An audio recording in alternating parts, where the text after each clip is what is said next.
Ah. Oh, to the Lady Elsif, Elsara, Sophia, Siri. Where's everyone? Where am I? You're in the Silver Blood Inn, Master Blackthorn. You rented a room Oh, to the Lady Elsif, Elsara, Sophia, Siri. Where's everyone? Where am I? You seem quite disoriented, sir. Perhaps you should sit down and have some water. The innkeeper said you came from Ravenport. That's a considerable distance. The journey must have taken its toll. Thank you. Here, this is for you.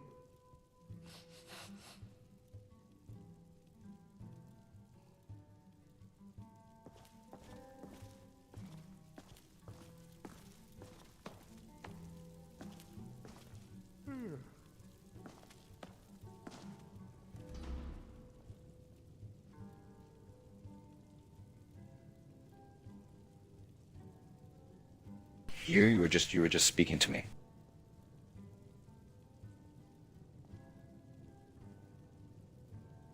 Yes, sir. We spoke yesterday morning about fishing. You gave me a lesson by the river. You remember teaching me how to cast the line and properly bait the hook? You seemed quite yourself then. Are you feeling unwell?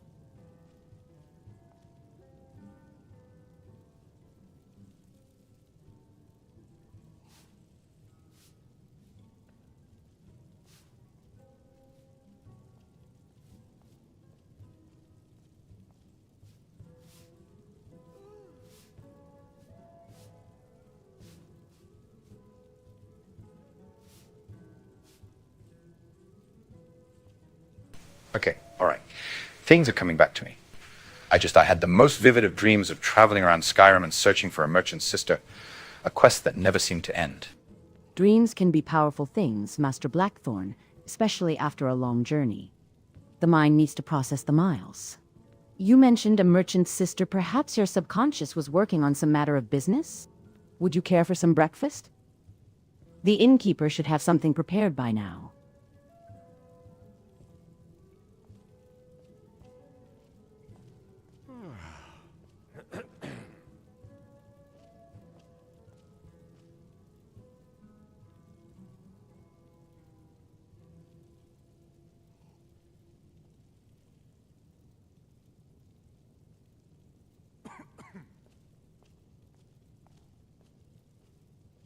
Okay, so it's apologies for my disorientation, my lady.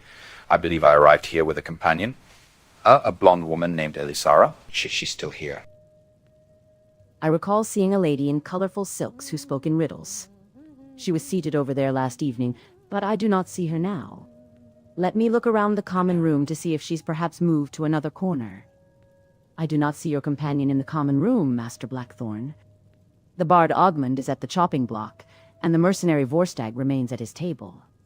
The Lady Elisara is not present. Perhaps she retired to her own room, or has stepped out to the city proper. Markarth's streets can be confusing at first light.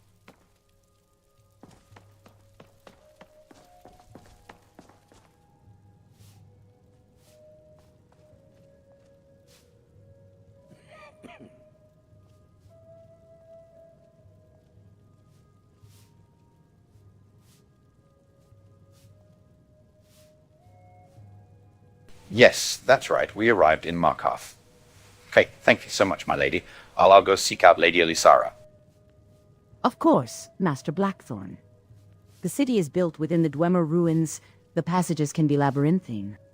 If you find yourself lost, the guards are stationed beneath the central tower, though they are not known for their hospitality. May you find your companion swiftly. Clever, I watch after our guests. What was that you said, venomous wife of mine? Nothing, you pig-headed oaf.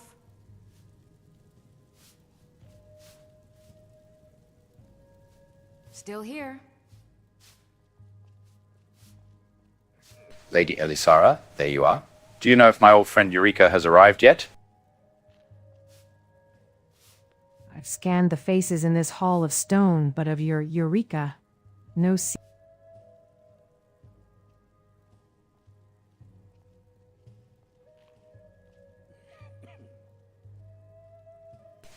No. Her name is not her. Her name is Harika.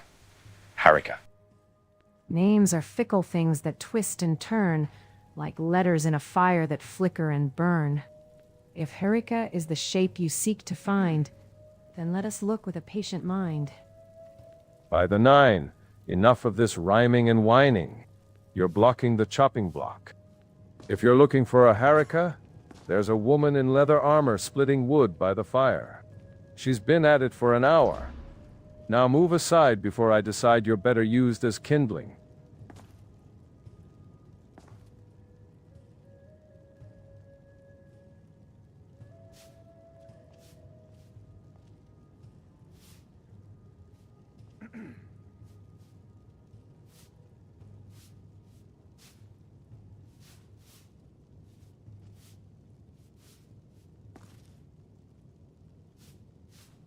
There you are, old friend. You're my you've truly grown to be quite the lady I see. It has been many years since we've seen one each other, has it not? Remind me, when was the last time we've met? Well, fuck me sideways. Look what the skeever dragged in. The last time I saw your ass stonk, you were still trying to grow a beard that didn't look like a mud crab's ass. What was that? 10 years? 12? Right before your family shipped you off to that fancy college to learn how to be a proper disappointment.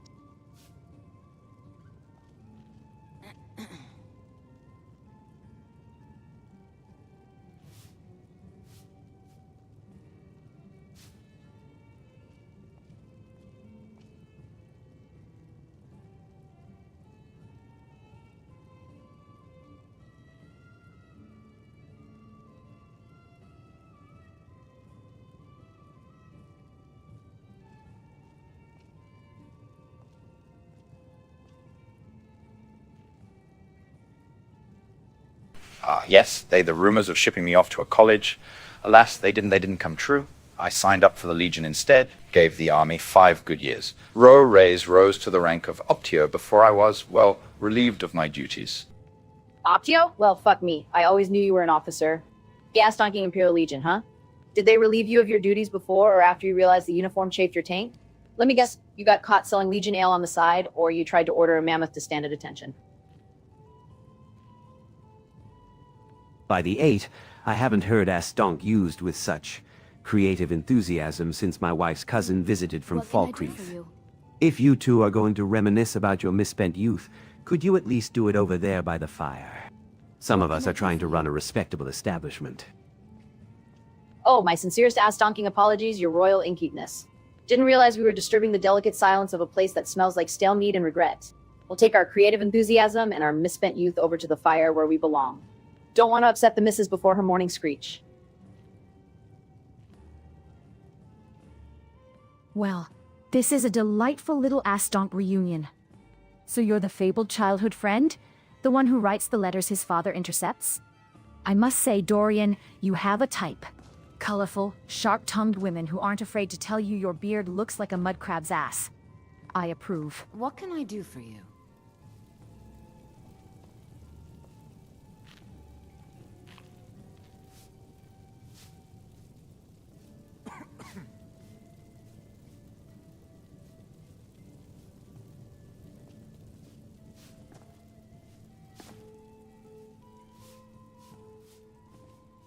I apologize, my lady, but did we perhaps discuss things last night before I fell asleep?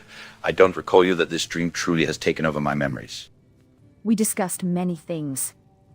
The nature of nightmares, the taste of this inn's questionable mead, and the distinct possibility that you snore like a troll with a head cold.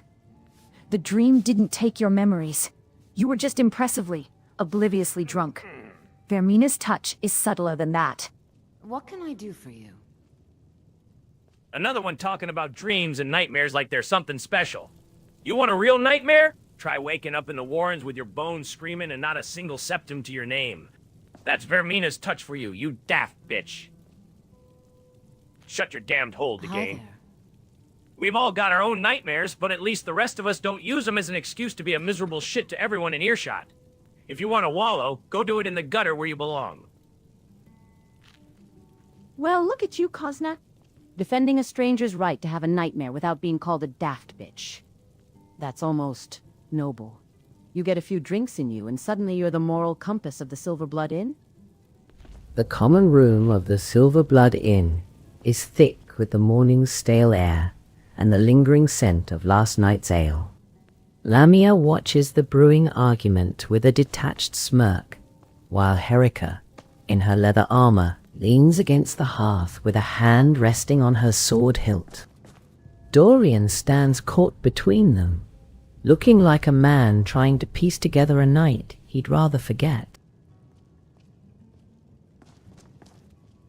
Unlike my husband Klepper, I watch after our guests.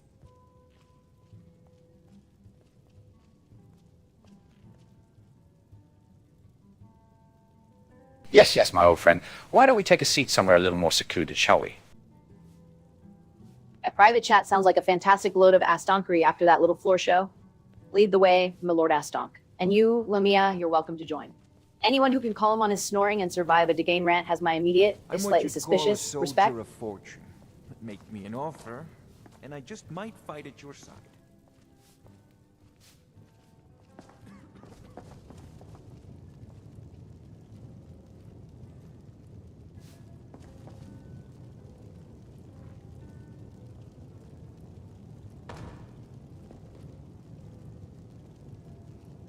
Now, where has Lady Lazara run off to? I'm not your damn Chamberlain, Breton. I chop wood and sing songs. I don't keep track of every silk-clad wanderer who passes through. She was here, now she's not. If you need a lady found, ask the You guards. want a drink? Or better yet, try using your eyes Depends. instead of Are you bothering a man at thirsty, his hungry, work. both?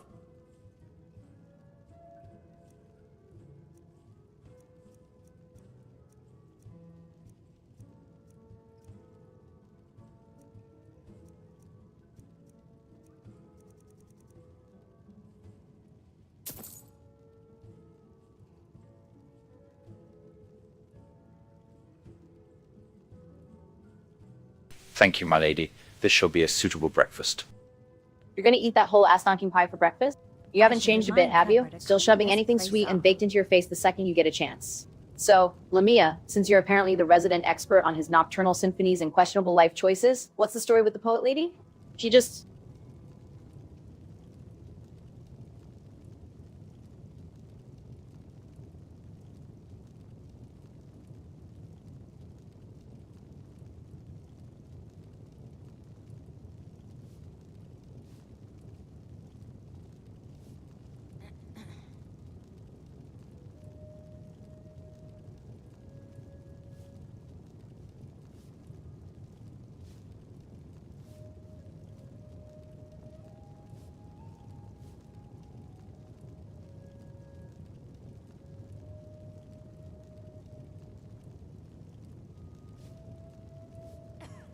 The story with the poet lady, well, I can at least fill in that one. I recall leaving Ravenport. You remember Ravenport, do you not? My family's great city. Either way, she arrived just outside the city gates to join me on this journey to Skyrim. Oh, of course. A mysterious rhyming woman just happens to show up at the gates of your fancy pants city and volunteers for a cross-country trek through bandit-infested shitholes. That's not suspicious at all. That's just typical Tuesday ass donkery for a Blackthorn. So she's your, what? Spirit guide? Muse? Or did your father hire her to make sure you didn't get your ass donk lost on the way to the family estate?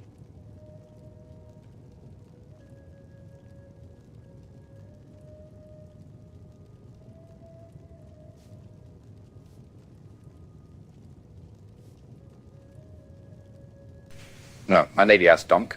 That would be your job. Remember, he specifically hired you. Right. The old man paid my fee.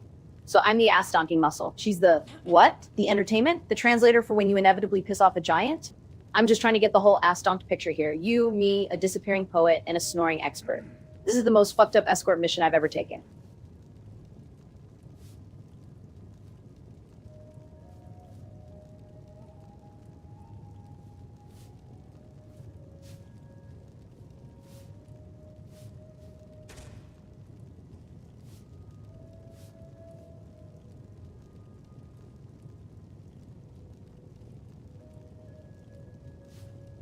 I'm not sure entirely. As I said, I have my suspicions, but I'd rather not say them in front of such a such a large crowd, you see. Ah, got it. Shady ass donkery, hush hush style. Fine. So let's talk about the non-secret shit. What's the actual plan, ass donk? We sit here in the world's most depressing stone tavern, you eat your breakfast pie, and then we, what? Wait for your poet to materialize from the fucking walls? Or do we actually have a destination in this frozen ass donk of a province?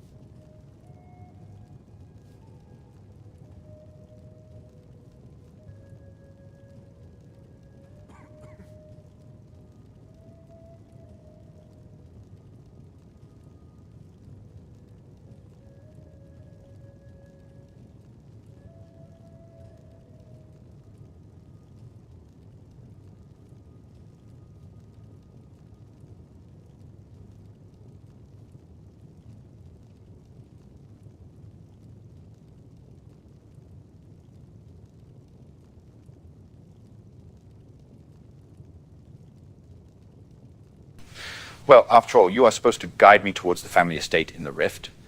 But T, honestly, I'd rather avoid that prison for now. Perhaps we should find out what this city has to offer. I only arrived last night, and I see that you probably arrived either while I was sleeping or just moments before I woke up. All right, so the plan is avoid the family prison and go sightseeing in the ass-donking city of Stone. Fantastic. I've heard the local attractions include getting shanked in an alley and paying too much for a rock. But fuck it, I'm game. Let's see what this shithole has to offer. Maybe we'll find your poet stuck in a crack in the wall. Or better yet, a decent drink that doesn't taste like it was filtered through a beggar's boot.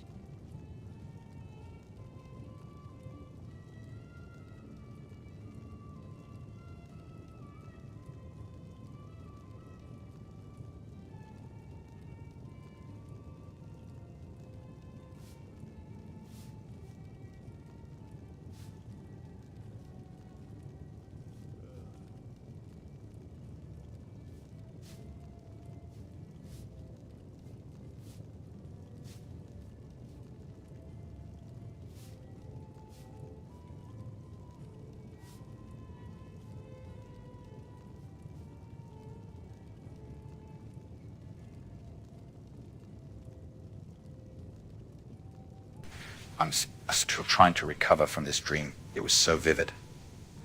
I remember meeting the lady Cyrilla. There was a ghost woman following me. Some woman that actually reminds me a lot of you. Erica, her name was Sophia. And for the longest time, we were trying to find a merchant's sister.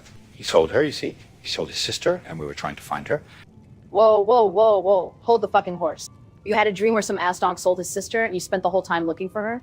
And there was a ghost lady, and a woman named Sophia who looked like me? That's not a dream, ass donk. That's a full-blown Daedra fever trip. Did you drink the brown water from the river on the way here? Or did you finally crack from all that Legion discipline?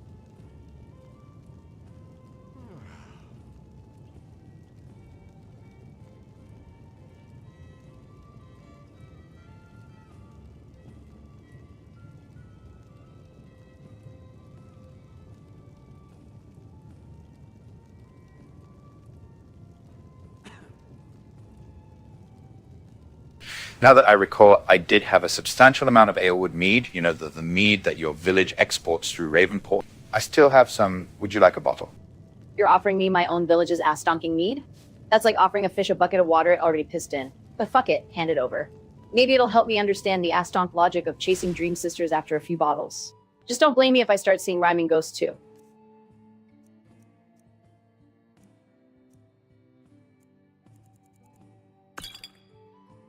Well, this is a delightful little ass-donk show.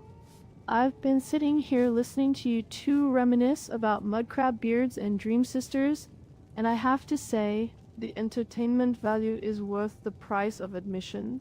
So, Herika, you're the hired muscle? I thought you were just another colorful local trying to sell me a genuine Dwemer artifact that's really just a rusty spoon. Oh look, another ass-donking critic from the cheap seats.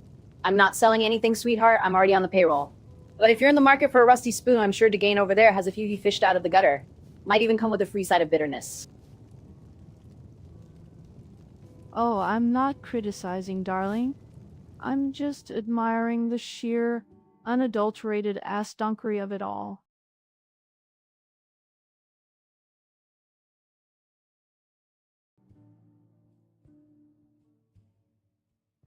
A paid guide, a ghost-chasing noble, and a poet who vanishes into thin air. It's like a bad bard's tale, but with better insults. And for the record, I have my own sources for rusty spoons. I don't need to shop in the gutter. A bad bard's tale? Honey, this is a fucking masterpiece of ass-donkery in the making. And if you think the insults are good now, just wait until we actually get moving. I haven't even warmed up yet, so you got a name, or are you just audience member number 3 with opinions?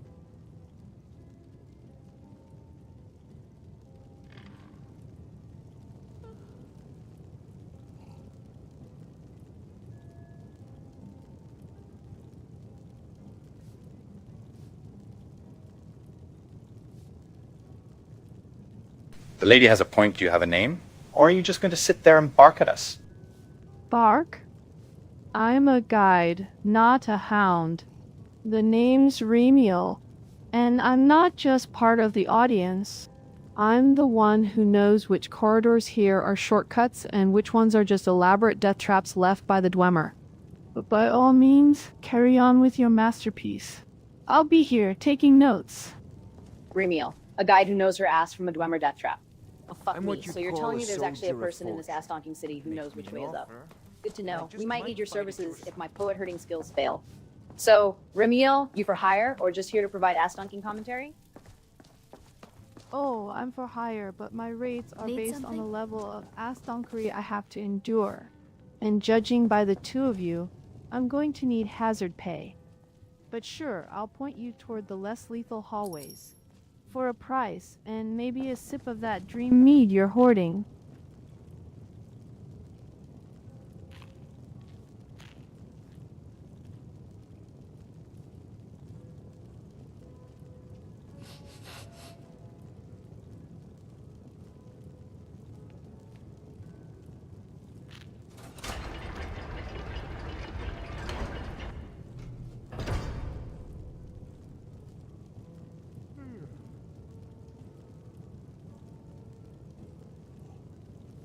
Well, I certainly cannot confirm that the mead was the cause of these dreams, but you're welcome to have a bottle if you'd like.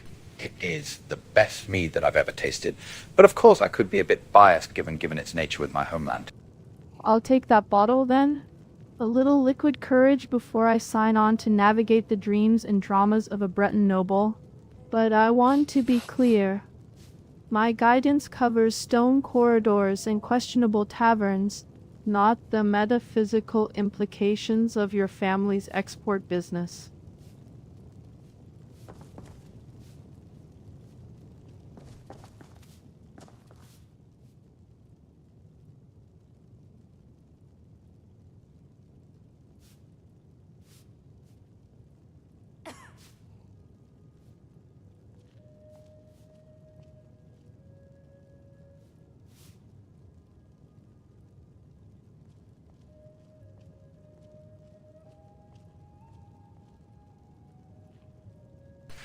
I recall that you've heard of my great city of Ravenport, the city built by my ancestors. Tell me, Klepper, what are the citizens of Markarth whispering about my city?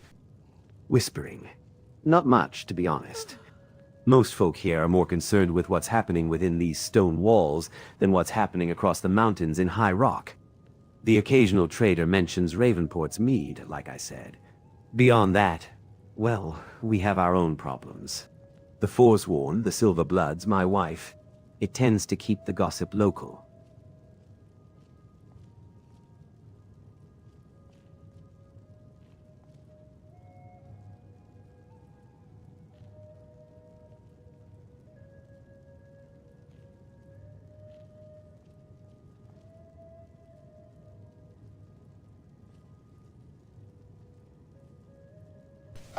Yes. The old Balin chain, as it were. Tell me, has she been causing you a lot of stress lately? Stress?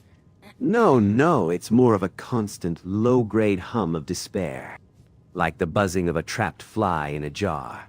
She's a force of nature, my Frabbi. If the Dwemer had harnessed her particular brand of enthusiasm, they'd have powered all of Markarth. But to answer your question, yes. Yes, she has. It seems the Dwemer left more than just stonework behind in these halls. They perfected the art of marital discord as well. Perhaps you could apply for a research grant from the College of Winterhold Innkeeper. Study the phenomenon.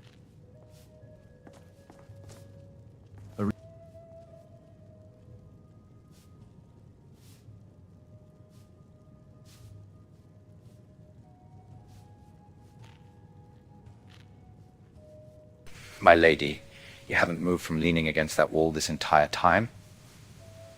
It must be quite comfortable. A warrior learns patience, Master Blackthorn.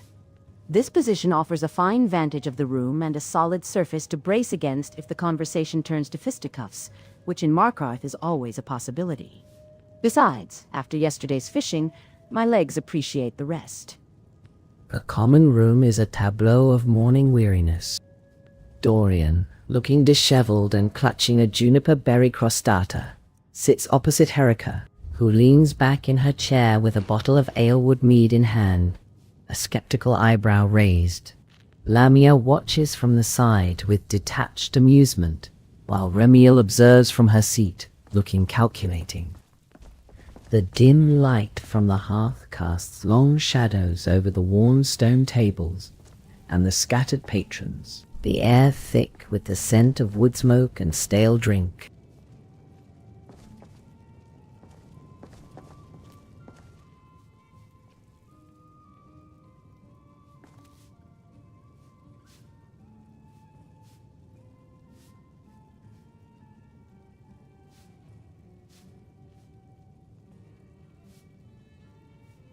Well, my lady, how's about we check out the streets of Markarth firsthand?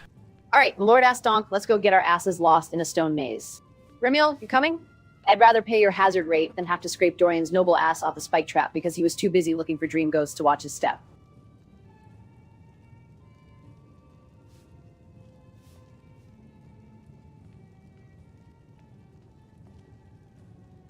Yes?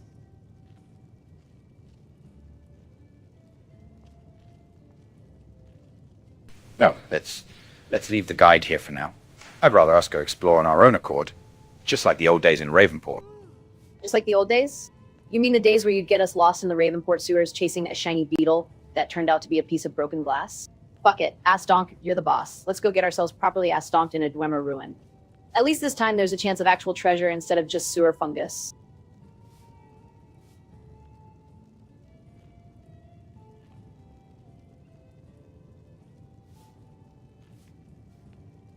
Ah, but sewer fungus can often make the best alchemical ingredients, my lady. Yes. You'd know all about the ass-donking uses of sewer fungus, wouldn't you? That's how you paid for your first bottle of Elwood mead back in the day. Fine. Let's go see what kind of alchemical gold mine this stone shithole has to offer. But I swear to the 8, if you start pocketing random mushrooms, I'm leaving you for the Falmer.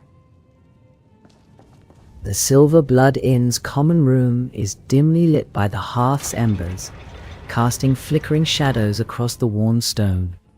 Dorian stands by his chair, still holding the remains of his juniper berry crostata, looking weary and disheveled in his Dunmer outfit. Herica leans back in her chair near the fire, clad in her leather armor, one hand resting on the bottle of Aylwood mead, a skeptical but amused expression on her face as she watches him. Lamia observes from the side with detached interest, while Remiel sits nearby, looking calculating. The air is thick with the scent of wood smoke, stale drink, and the lingering tension of the morning's arguments.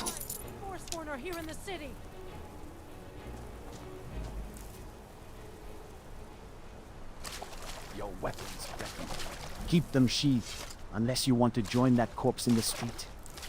Markarth has enough problems without your kind adding to them.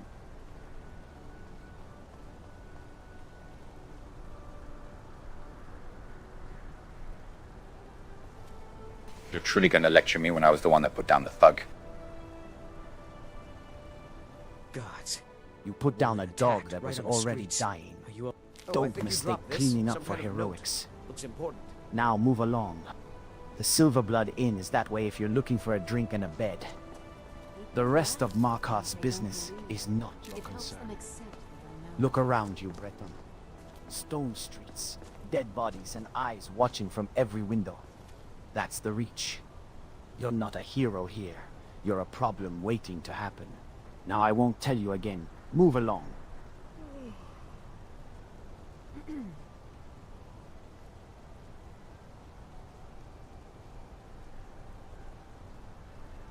Yeah, well, I used to be a guard like you. Then I took an arrow in the knee. An arrow in the knee. That's a new one.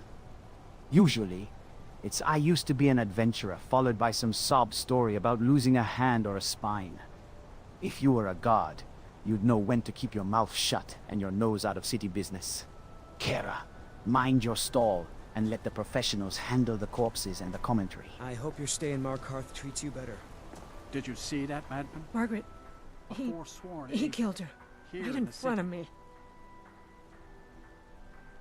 Did you know her? Who was she?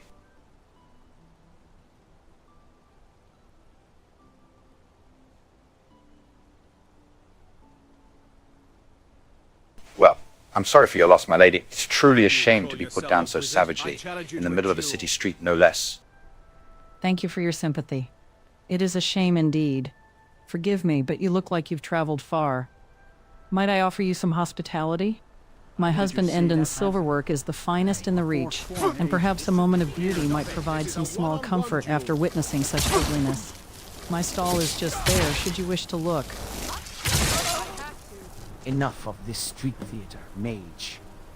You want a magical duel. You've got to steal one. Guards, secure the area. Well, that's one way to break the fucking ice with the locals. Welcome to Markarth. Here's a free ass-donking frostbite. I guess the magical duel sign-up sheet is right next to the get murdered in the street one. At least you went out with a sparkle, or a shatter, whatever that was.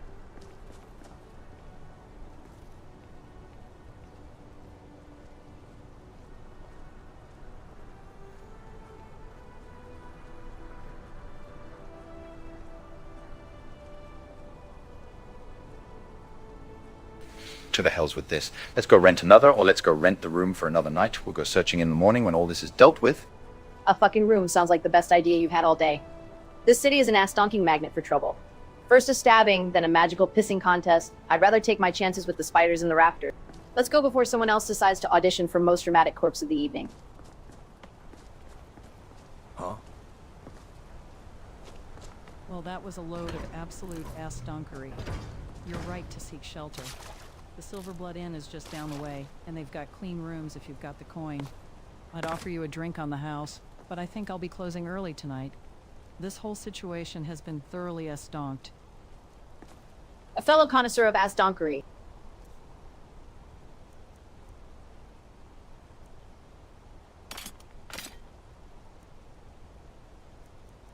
I like you. You're right. The whole ass-donking situation has been thoroughly ass-donked.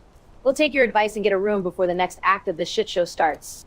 Thanks for the offer, even if it's off the table. And hey, if you see my disappearing poet wandering around, tell her the party moved to the inn. The ass-donking scene in the market square is a mess of aftermath. The body of Waylin lies cooling on the stone, his blood a dark stain near the crumpled form of the traveller, Margaret. Dorian stands looking weary and disheveled in his Dunmer outfit, while Herica in her leather armor watches the remaining guards with a tense, wary posture. Elisara stands nearby, calm and collected, her colorful silks a stark contrast to the grim scene. Kara, the Red Guard merchant, looks shaken behind her stall, and the city guard patrols with harsh vigilance, their eyes scanning the crowd. The air is thick with the metallic scent of blood and the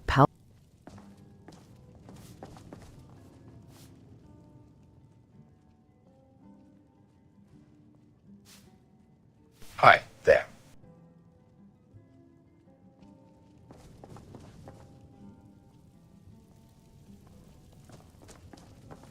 Need something?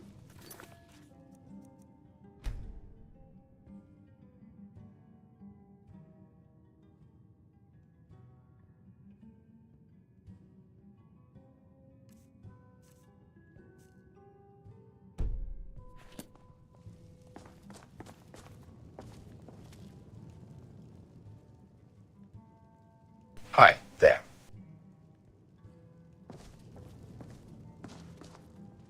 You want a drink? How can I argue with that?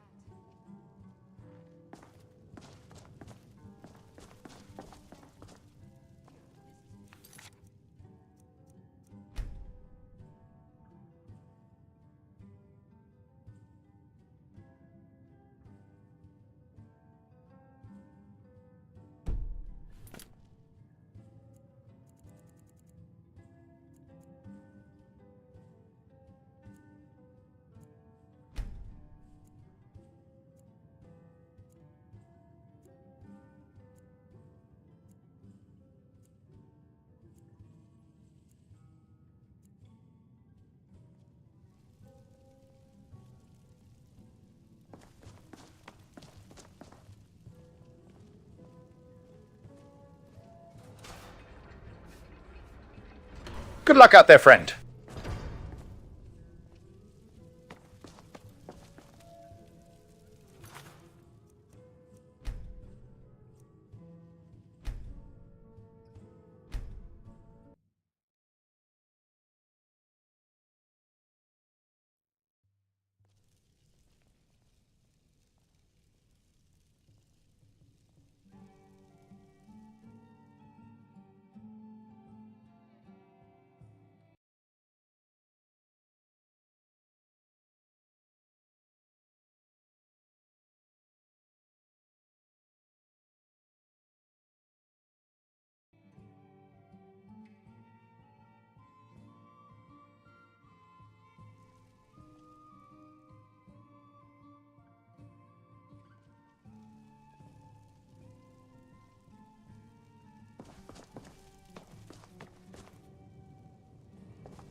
You want a drink? It would seem so.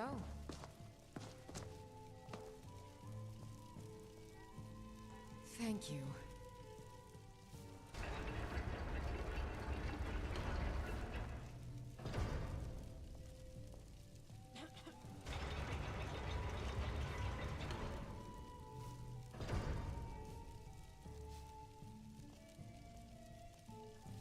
What a load of ass donkery this city has become. I'm what you'd call a soldier. But alas, we should continue, or we should explore, And I just as I suggested yesterday. You're goddamn right it's a load of ass donkery. I woke up expecting maybe a quiet breakfast, not a fucking murder mage street brawl and core. But sure, let's go explore the ass-stonking city of stone.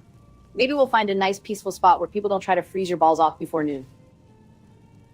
If you're looking for a nice, peaceful spot, I can point you toward the Hall of the Dead. It's usually quiet, and the residents are What can I famously do for you? non-confrontational. Though the decor is a bit skeletal. Or we could try the market. Less chance of frostbite, more chance of getting your pocket picked. Your call, ass donks. The Hall of the Dead, huh? Sounds like your kind of place, Remiel. All that quiet contemplation and no one to talk back. But fuck it, let's go with the market. At least if my pocket gets picked, I'll have the satisfaction of breaking the ass donk's fingers. Sounds like a proper ass-stonking good time. Market's always more interesting than a crypt. And I've seen you in action. I'd pay to watch you teach a pickpocket some manners.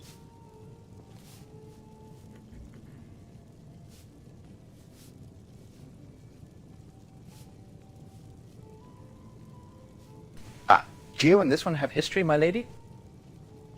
History? Fuck no. He's just another ass-donking mercenary with a sword and a sense of humor. Probably thinks he's being charming. But hey, if he wants to watch me break fingers, he can tag along and take notes. Might be educational.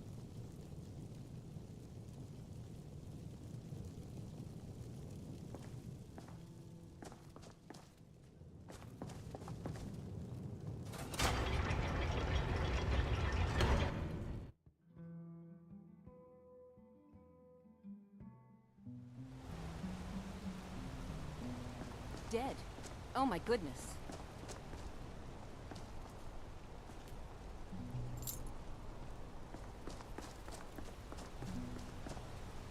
So you don't know anything about this house?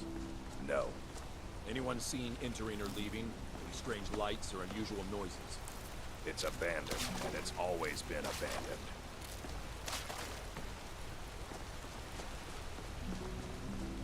I mostly deal with petty thievery and drunken brawls. Been too long since we've had a good bandit raid.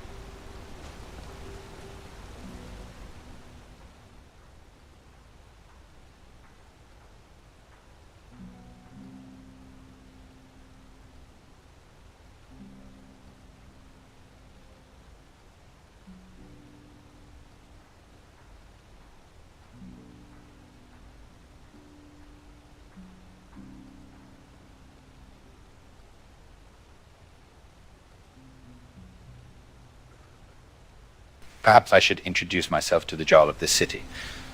I wonder what he would think of a lord from Breton or a Lord Breton from High Rock visiting. Introduce yourself to the Jarl? A ass-donkey nerve of you. You think Igmund gives a single flying fuck about some Lord Breton from High Rock when he's got Forsworn up his ass and Silver Bloods in his pocket? He'll see you as either a potential mark or a potential problem. But hey, if you want to go play noble and get your ass stomped kissed by a man who probably hasn't seen the sun in a decade, be my guest. I'll wait outside and place bets on how fast you get thrown out.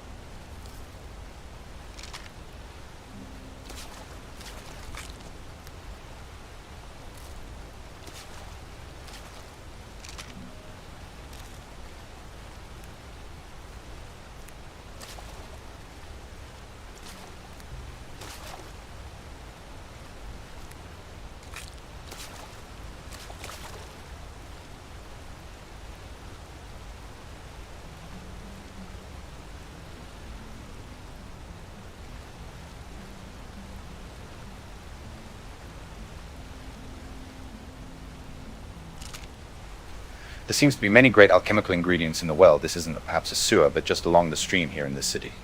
You see a stream and your first thought is great alchemical ingredients? You are a special kind of ass donk. That's the city's runoff water, you magnificent idiot. The only thing you'll find in there besides shit is maybe a rusty dagger and the shattered dreams of the last poor bastard who fell in. If you want ingredients, we'll find a proper apothecary, not go fishing in the fucking gutter.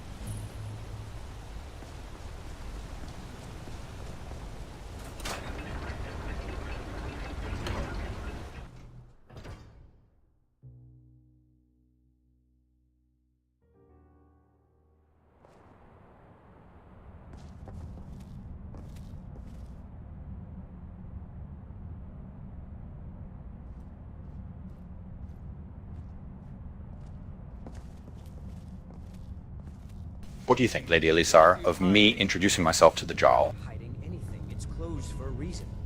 Typical imperial. To meet a Jarl within his stone-hewn keep is to speak with power, both shallow and deep. A name, a purpose, a story to weave. Choose your first note before you believe. That's enough, Thongvor. We're done.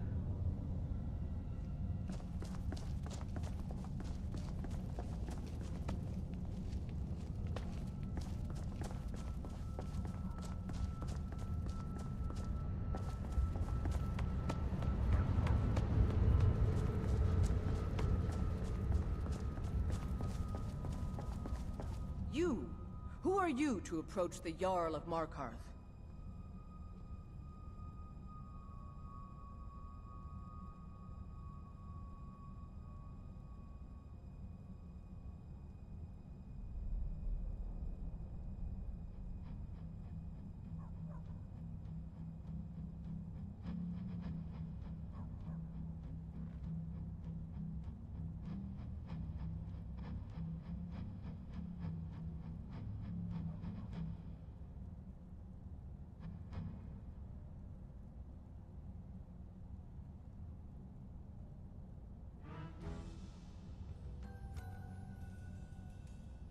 I am Lord Blackthorn from the great city of Ravenport in High Rock. Yes, my family ancestors built this great city, not this great city of Markarth, but the great city of Ravenport many, many years ago after the warp in the west.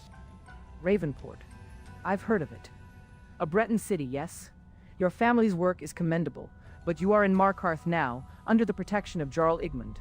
State your business in the Reach, Lord Blackthorn.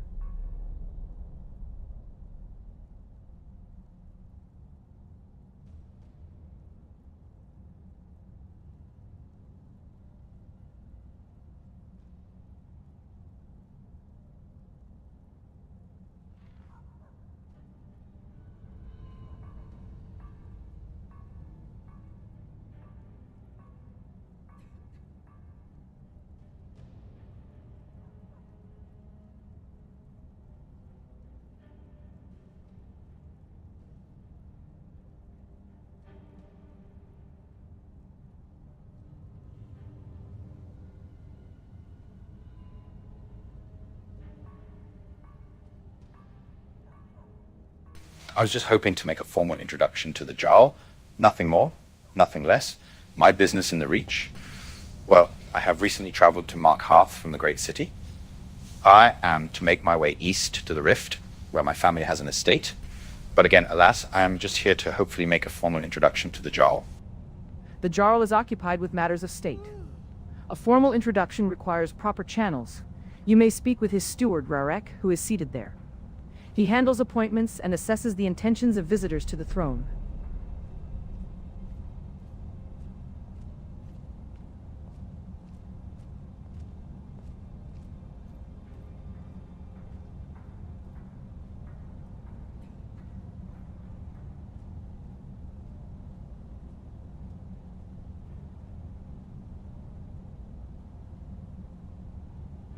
My lady, it appears as though the Jarl is merely observing our conversation from his throne. I just get this over with and be out of everyone's hair, as it were. The Jarl observes all who enter his hall. That is his duty. Observing is not the same as granting an audience. You will speak with Rarek, or you will not speak with the Jarl at all. That is the protocol of Understone Keep.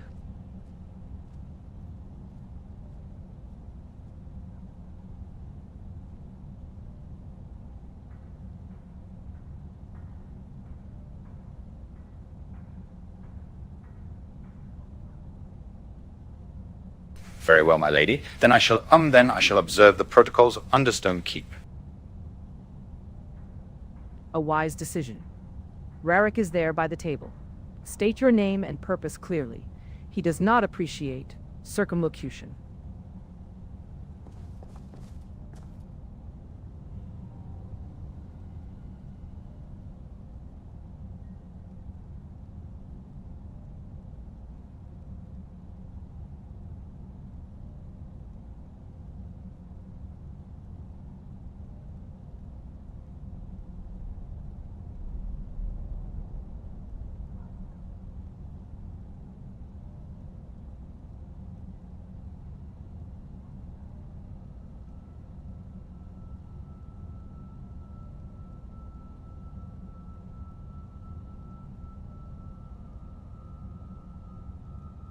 Wreck, I presume you are the Jarl's steward, as I've heard, while the Jarl himself merely stares at me.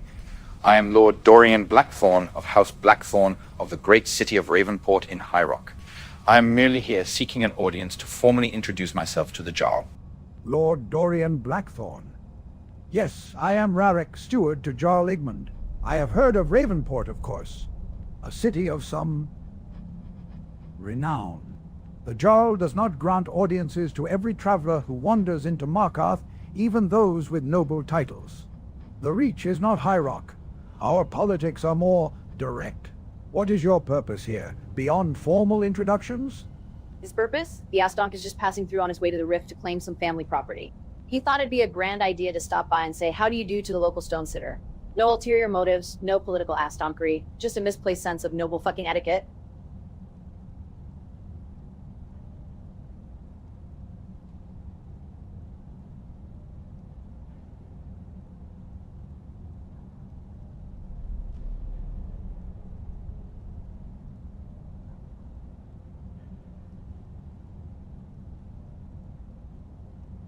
While my companion's commentary is colorful, she speaks true, and that is the long and short of it. I am merely here just to make a formal introduction, and I'll be on my way. Very well. A formal introduction, then. Jarl Igmund, may I present Lord Dorian Blackthorn of Ravenport and his companion. They are passing through to the Rift on family business. They seek only the courtesy of an introduction before continuing their journey. His companion. That's me. The Astonking babysitter for this walking noble obligation. Don't worry, we'll be out of your stone hair soon enough. Just point us toward the exit and we'll be on our merry, non-political way. Your colorful vocabulary is noted. The exit is the same way you entered, through the main gates of the keep, and then through the city gates. But before you depart, I must offer this advice born of long experience in this city. Markarth is a place of many secrets, many dangers.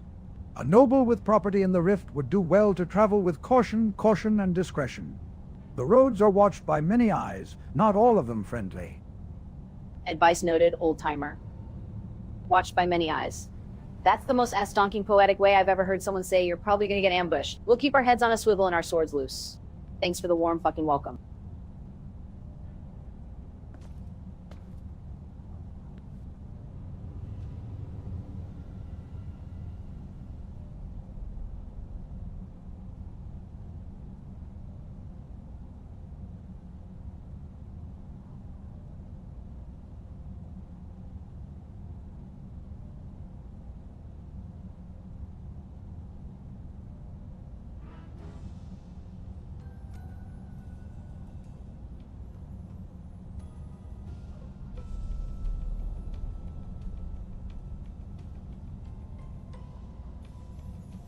Yes, my lord. I am Dorian Blackthorn of House Blackthorn, inn of the great city of Ravenport in High Rock. My family ancestors, of course, built that city with their bare hands after the warp in the west. I'm merely here just to make a formal introduction, and I'll be on my way, my lord. Ravenport. I know it. A city built on ambition and mead. Your family's legacy is not unfamiliar here. The Reach has its own ambitions and its own poisons. You are wise to travel with a sharp-tongued good guardian. The roads are indeed watched, by the forsworn, by bandits, and by those who profit from the chaos. A formal introduction is granted. Pass through my city, Lord Blackthorn, but do not linger where you are not welcome.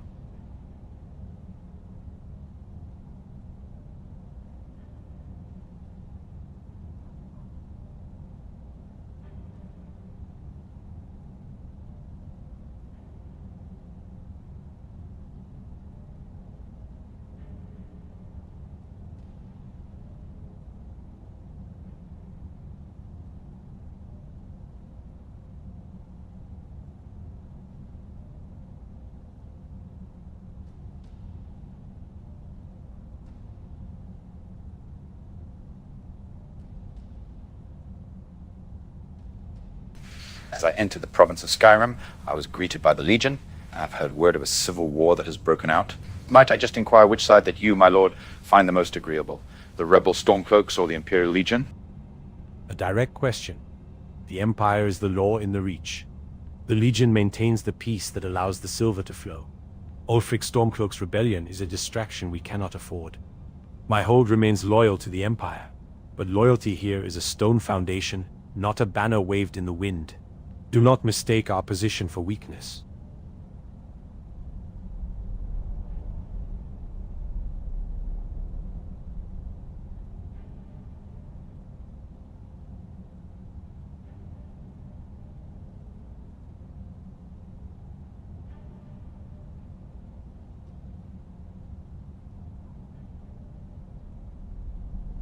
I shan't dream of it, my lord, and I too find the Legion's cause to be a noble one. I am a former Legionnaire myself, an Optio, to be precise.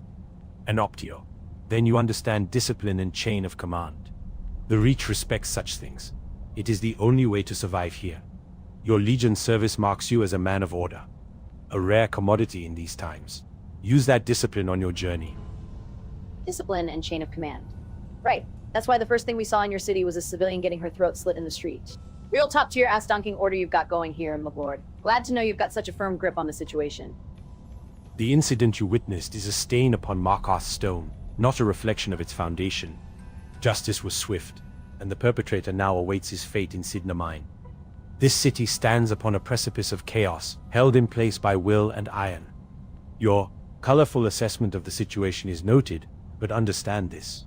Order here is not a polished parade in solitude. It is a bloody daily struggle against the very mountains themselves, and against those who dwell in their shadows. We endure.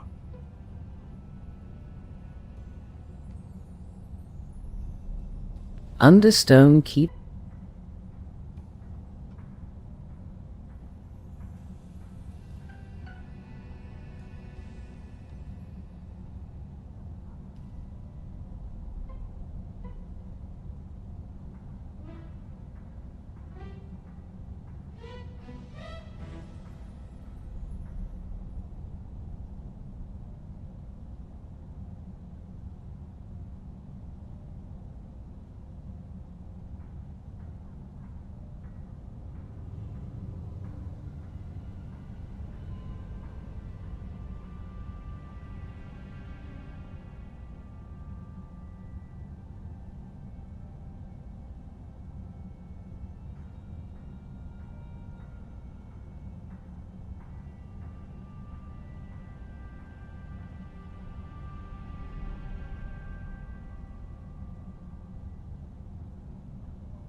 You must be slightly misinformed, my lord, although I wouldn't presume to make such presumptions, as it were. But I was actually the one to put down the assailant. I used my magic rather, to make sure that the assailant never caused any harm to anyone else. Mere moments afterwards, a challenger approached me, looking or claiming my doubt as a wizard, even though I had never made such claims. And I was forced to engage in a magical brawl with him as well. That's neither here nor there.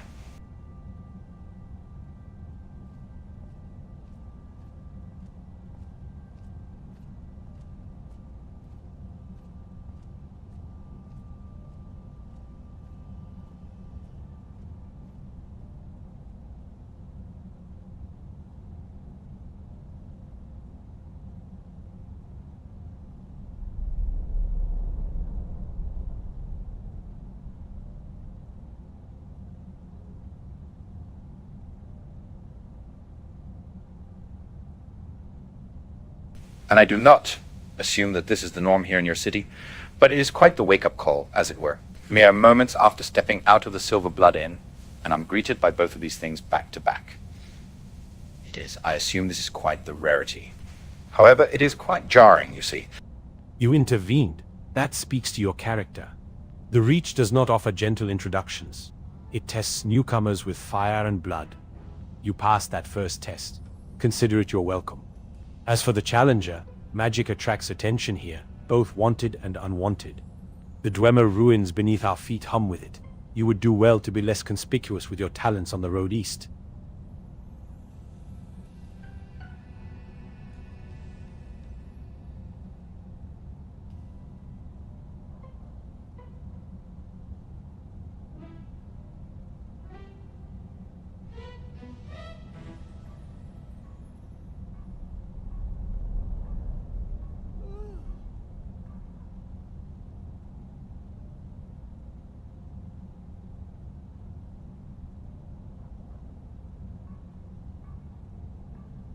Duly noted, my lord, and I will bid you farewell.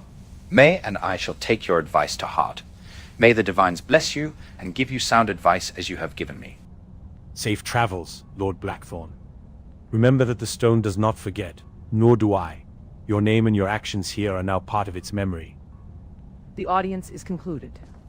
You have your introduction and your advice. The main gates are behind you. The roads are indeed watched. Keep your wits about you.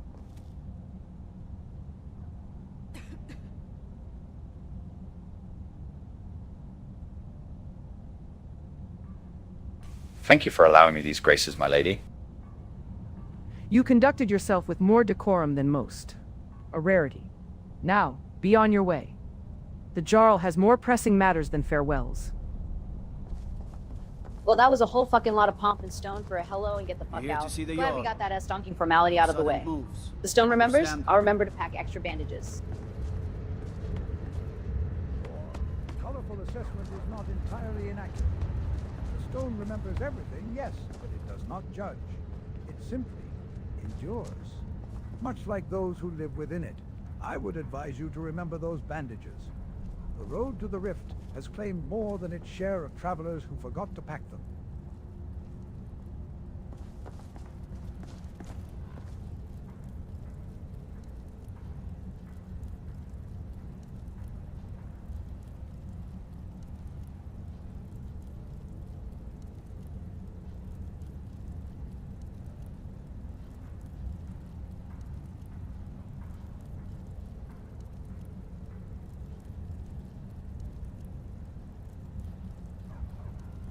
My lady, what did you think of the situations that we found ourselves being in after we left the Silverblood Inn? First the murder, then the brawl.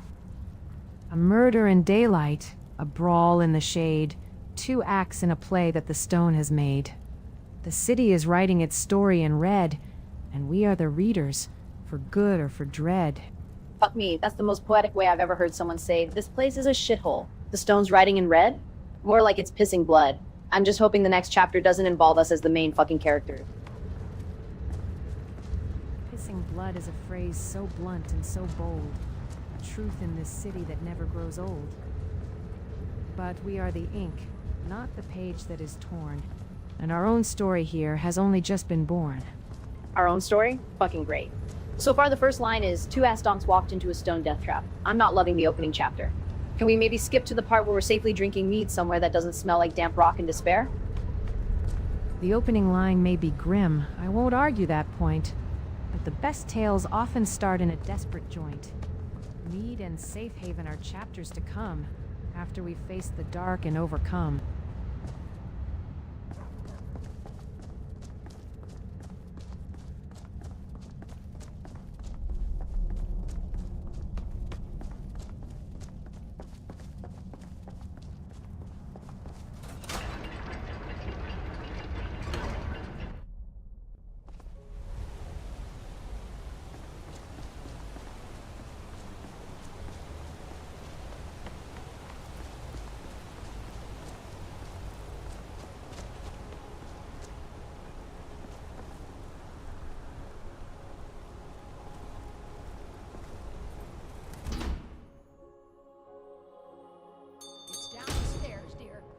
Right in.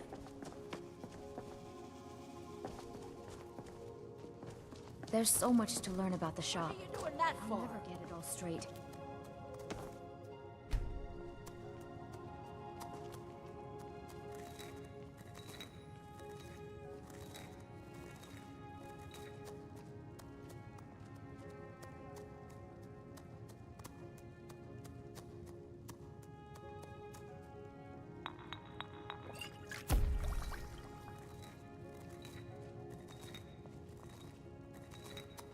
Hello there, my lady. It's quite the quaint shop that you have here. It's rather cozy, actually. A master alchemist like myself could easily call this place home. A master alchemist, you say? Well, you've come to the right place, then. The Hag's Cure has remedies for most ailments and some less common needs. What can an old woman do for you today? A master alchemist, huh? That's a new one. Usually he just introduces himself as the walking ass-donkery magnet. Careful, he might try to buy your whole shop just to prove a point. The walking ass dunkery magnet. Now there's a title. I've heard many things in my years, but that's a new one. It has a certain ring to it. In this city Tell leave me, Master alone? Alchemist, what brings this particular brand of ass donk to my door? What brings him? The ass donking need to stock up before we head east. This walking liability thinks he's immune to everything from frostbite to common sense. I'm here to make sure he buys actual fucking potions, not just pretty colored bottles.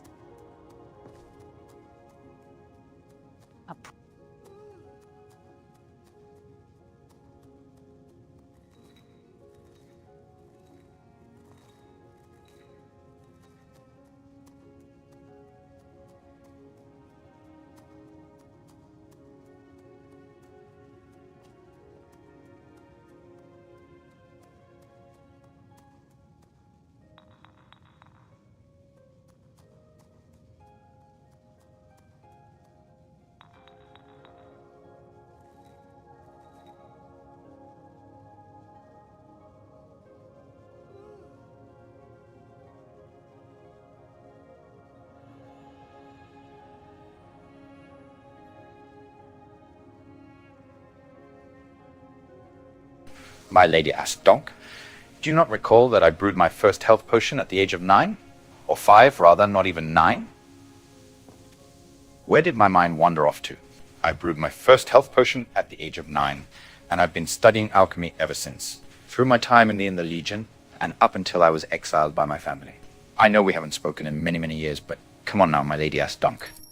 You brewed your first health potion at 9? Fucking fantastic. Did you also tie your own shoes that year? Because right now, I'm less concerned with your childhood ass donkery and more concerned with you not getting your ass frozen off or poisoned by some reach flower you mistake for a snack. So unless that potion made you immune to stupid decisions, shut the fuck up and let the nice lady sell us something that actually works. Your companion speaks with the fire of a true protector. A wise woman, to be sure. The Reach does not suffer fools, and its flowers have a way of teaching harsh lessons to the unprepared. Let's see what we can do to keep your walking-ass dunkery magnet in one piece.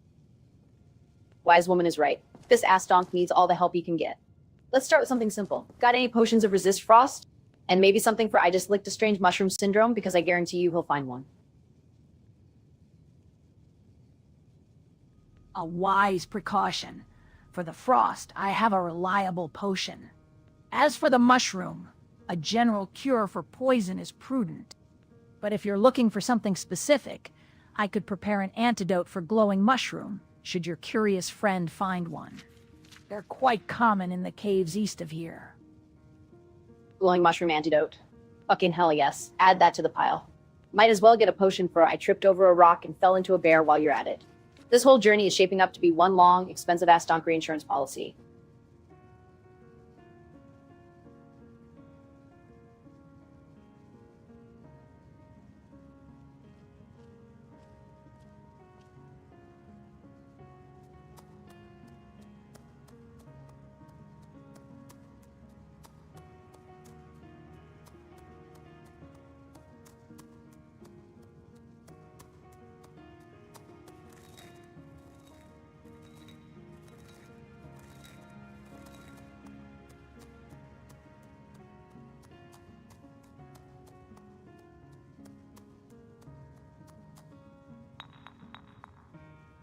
Alas, my lady, I am merely passing through this city, and the mind of an alchemist never rests, as I'm sure you know.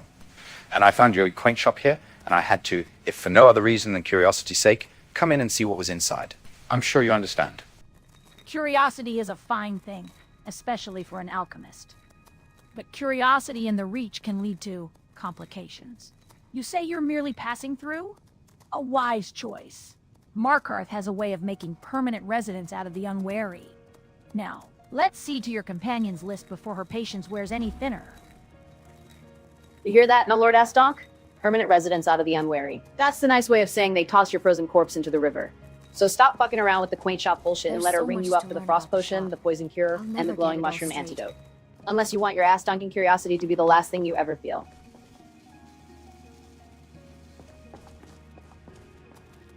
Your fire reminds me of my younger days. Very well, the practical approach it is. For you, my dear, I'll make a special price.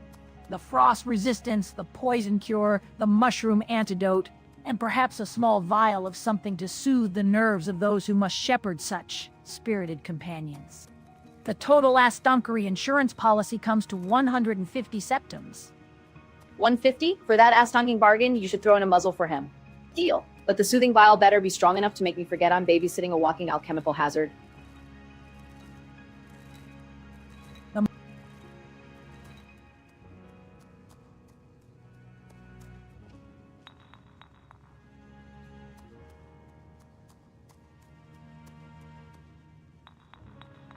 If it lets my lady Askdonk's mind rest easy, then yes, 150 septums is more than agreeable. Then we have an agreement. 150 septums for the peace of mind of your keeper, and for your continued health. The old ways teach us that sometimes the greatest alchemy is the one that keeps a fool from his own demise. May your journey east be uneventful, and your mushrooms well lit. Inside the hag's curie, the air was thick with the scent of dried herbs and strange dust. Porthela, the elderly Breton apothecary in her black mage robes, stood behind a cluttered wooden counter, her lined face a mask of weary patience as she counted the septums.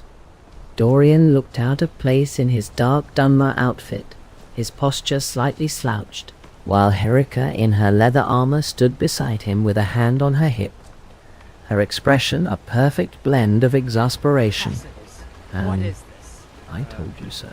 Shelves crammed with glowing vials and strange ingredients lined the stone walls, casting a soft, eerie light across the whole as-donking transaction. You thought what? You would skip a step? Not heat the metal all the way through? Useless. Now do it again. I'm Gore's assistant. I help her. Be with the careful. forge.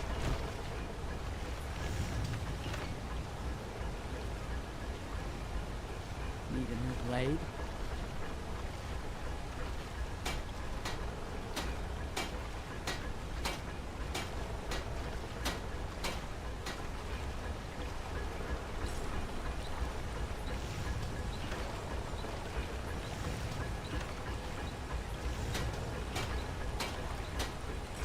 My lady, I couldn't help but overhear your conversation with your apprentice. Might you have actually served the Legion? Is that what I heard? I served with the Legion's auxiliary smiths for a few years. Good pay, steady work. Learn more about Nord and Imperial metalwork than any stronghold orc usually gets to see. Why do you ask?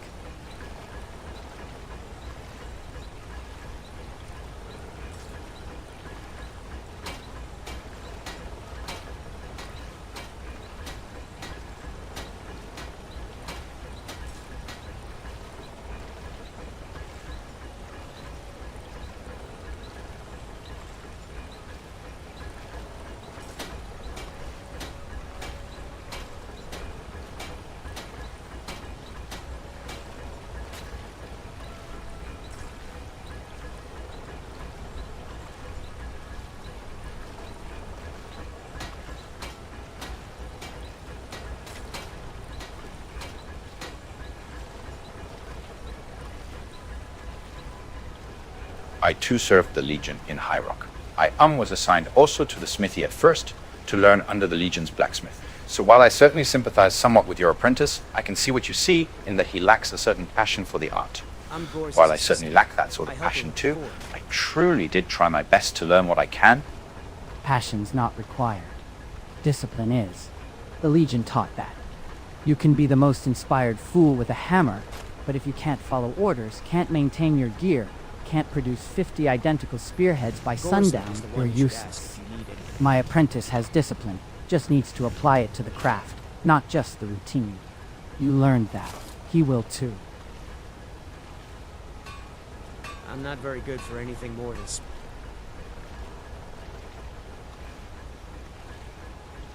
than... You served with the Legion Smiths too. I didn't know that. Did you ever get the hang of it? I mean, the proper technique. Master Gorza says I'm too hesitant with the hammer, that I flinch. A hammer's first strike is a fearful, shy sound, a flinch in the wrist as the iron meets ground. But the metal remembers the will of the hand, and courage is forged by the blows you withstand. Beneath the grey stone sky of Markarth's public smithy, the clang of metal met the grindstone's whine. Gorza.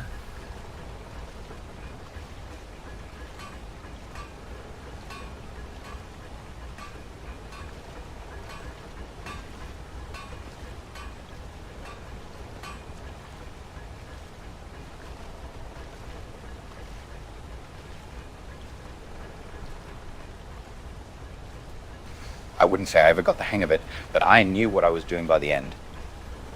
I still remember some of what I was taught. But alas, I never fully grasped the art of the smithy.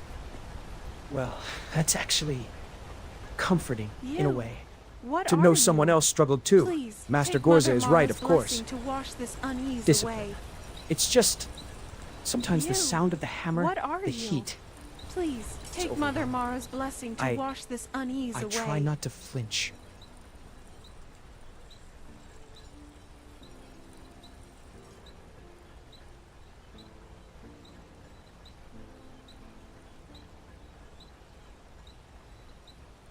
Well, might I ask, what is causing you to flinch, lad? It's the memory of the sound, mostly. My first real mistake at the forge. I was drawing out a bar of iron and I struck it wrong. The hammer glanced off, hit the anvil horn instead. The sound was like a bone snapping. My master at the time back in Cyrodiil, he broke 2 of my fingers with his own hammer to teach me to listen to the metal. I suppose I never stopped listening.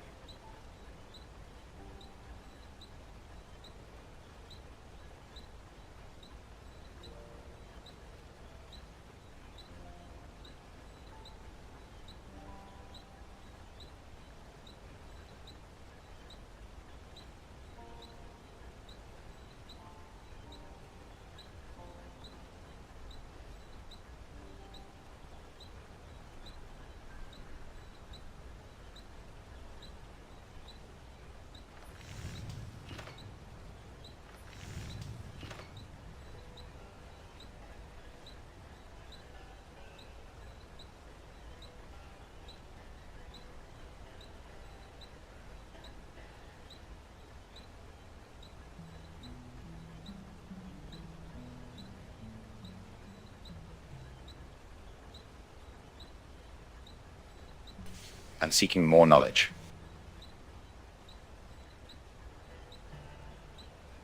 I suppose I am, but not the good kind. The kind that makes you afraid of the next page. Master Gorza, she's different. Harsh, but... That'll do it to you. Well, my only suggestion would be to erase that from memory. You see, I could apply such a teacher or such an incident to when I first brewed my first poison. See, I do fancy myself to be a master alchemist. And while alchemy and smithy are certainly 2 different practices, there is a chance that something could go wrong in both arts, you see. And certainly my first poison blew up in my face, but that didn't stop me from learning and seeking more knowledge. You just kept going? After it blew up in your face. I suppose that's the difference, isn't it? You saw it as a lesson in the art. I saw it as a failure of the self. I think maybe I need to learn to hear the metal differently. Not as a judge, but as a partner.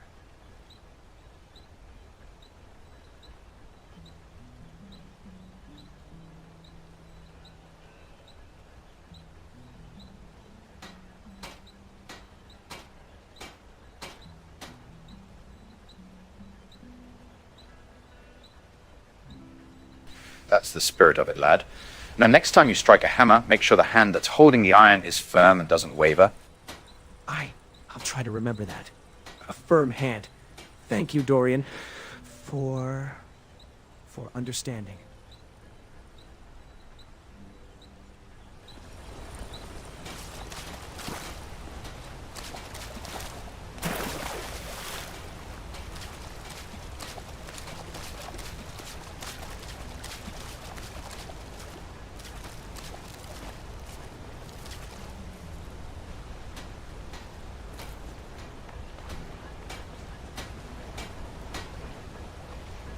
You, what are you? Please, take Mother Mara's blessing to wash this unease away.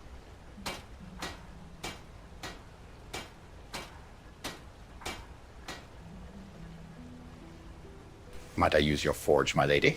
Just practice once again. Would you mind? Forge is there. Use it. Bellows need a strong arm. Coals in the bin. Don't burn yourself. And don't waste good steel. Good fortunes on your travels.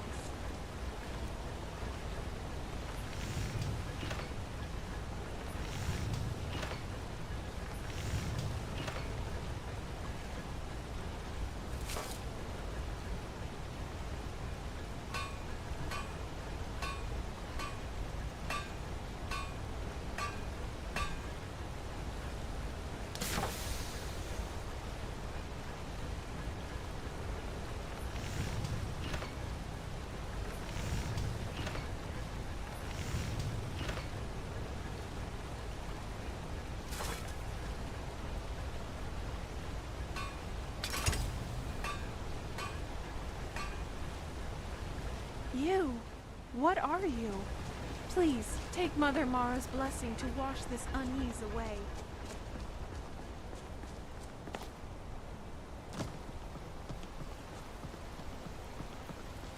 We'll handle things from here. Move along.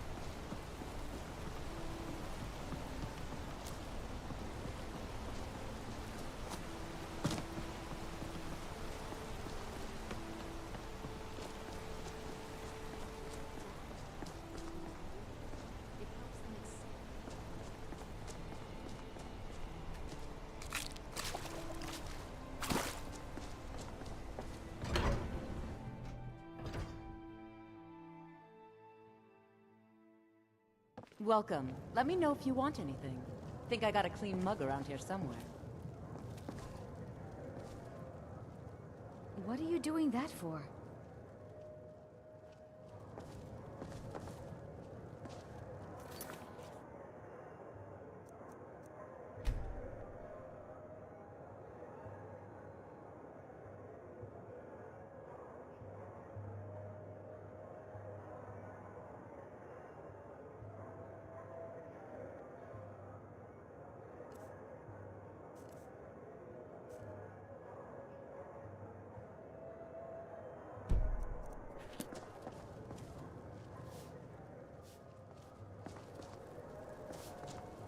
Don't mind the yelling.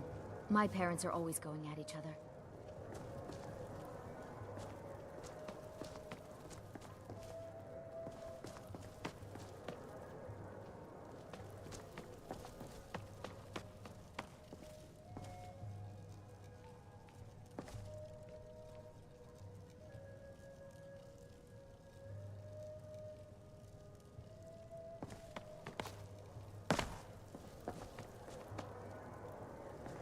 What can I do for you? You want a drink? Would seem so.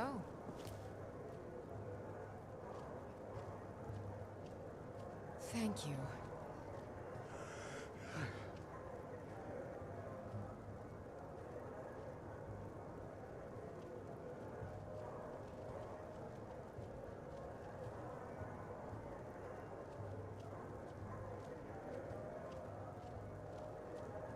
You should think about staying the night.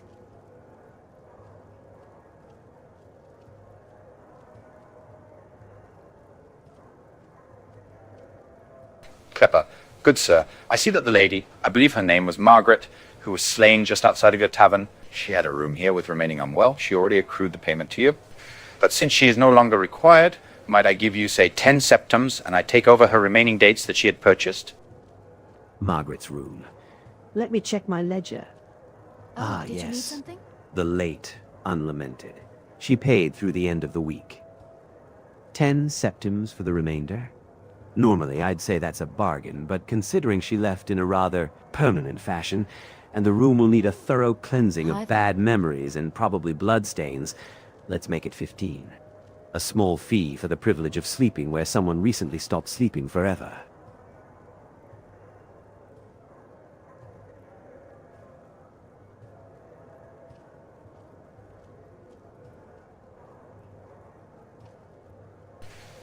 That is more than reasonable, my sir. 10 or 15 septims it is.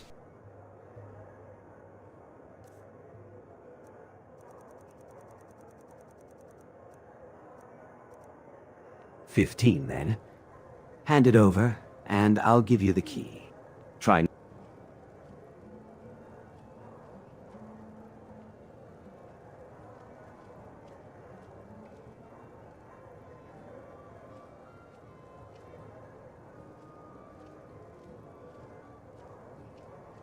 That the key is not required. I've already retrieved it from her person. So how about let's call it 10, and I'll give you the key in return. You've already looted the key from the deceased. How efficient. I suppose business is business, even in death. Fine. 10 septims, and you keep the key. I'll mark it as cleaned in the ledger. Try not to find yourself in the same column as the previous occupant. Business as usual. The 3 certainties in Markarth. At least the silver keeps flowing, even if the blood does too. A thorough cleansing of bad memories? Is that the new innkeeper's term for a quick wipe with a damp rag? For 15 septims, I'd expect the ghosts to be evicted, not just politely asked to stand in the corner. For 15 septims, you get the damp rag. For an extra 5, I'll have my wife stand outside the door and scowl at the ghosts. That usually works better than any priest's blessing. Drinks here are watered down, but they're cheap. What can I do for you?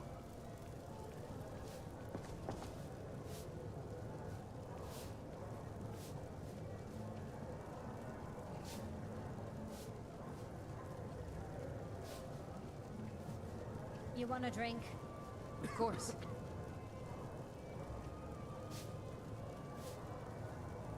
Thank you. Here, this is for you.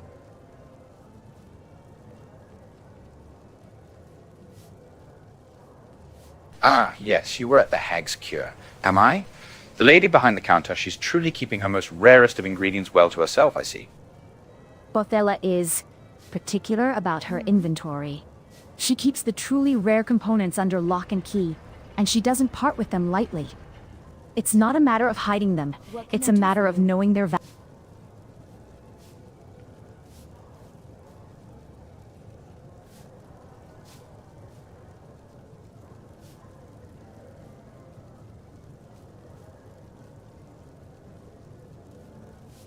No, no, my lady, I am merely complimenting your beauty. You are quite striking and well beautiful. That's a kind, if somewhat transparent, compliment. I've found that flattery in Markarth often comes with a price or a request. So, was there something you needed?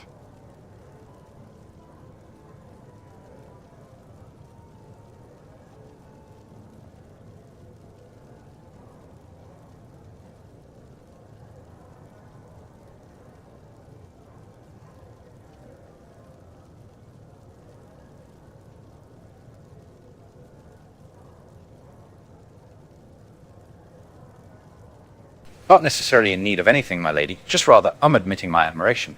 So, well, I don't know. Perhaps you are Bopella's muse, are you not? Bothella's muse? I doubt she'd see it that way. More like her overworked assistant who knows the difference between Frost Miriam and Deathbell. A muse wouldn't spend her evenings grinding charred skeever hides.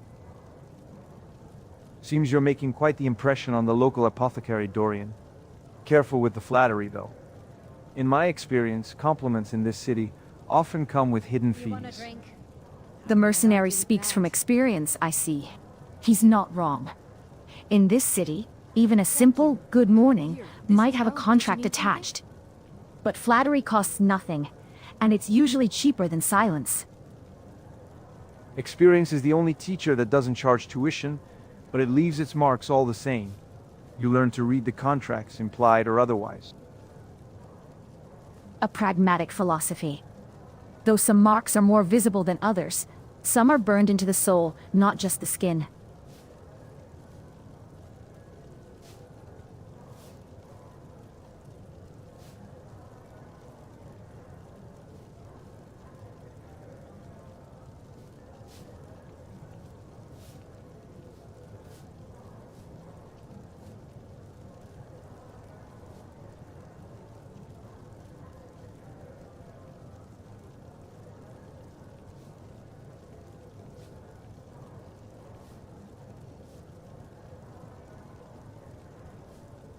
Need something?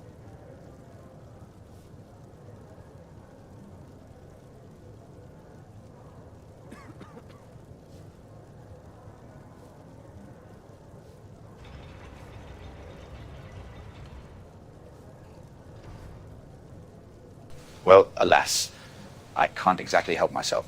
Beautiful women tend to be one of my weaknesses, so apologies.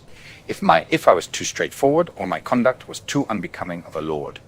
A lord apologizing for being too forward? That's a first. Most of the nobility I've known considered it their divine right. But if you're truly contrite, you can make it up to me by not licking any strange mushrooms on your way east. I'd hate for your weakness for beautiful women to be cut short by a bad case of glowing fungus poisoning.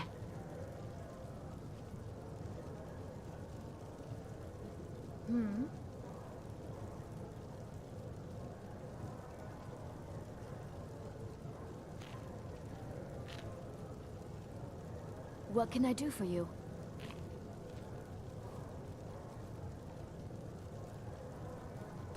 But I have never come across such an alchemical ingredient, my lady.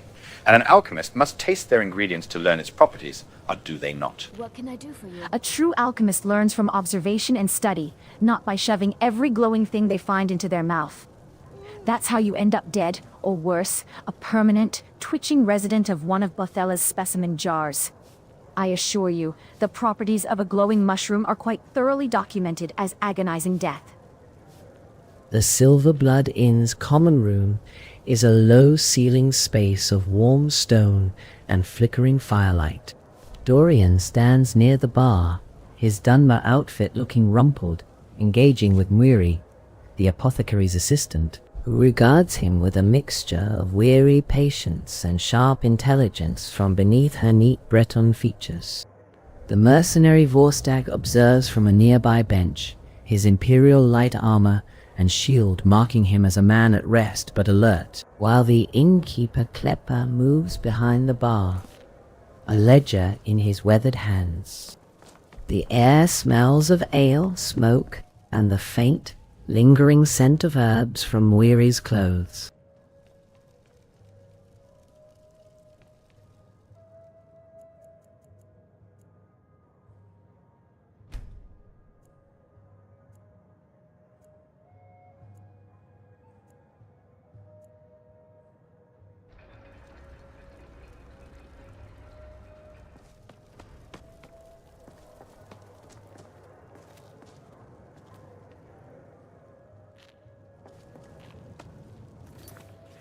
Dorian's sleep was not restful. The stone bed, carved from the very bones of Markarth, offered no comfort, only a hard, cold reminder of the city's nature. His dreams were a fractured mosaic of glowing mushrooms, snapping hammers, and the sharp, intelligent eyes of an apothecary's assistant. He awoke not refreshed, but with the lingering taste of charred skeever hide and unspoken contracts on his tongue. The hour was deep midnight, and the Silver Blood Inn was quiet, save for the low crackle of the dying fire and the soft snores of its other occupants. Seen anyone enter or leave?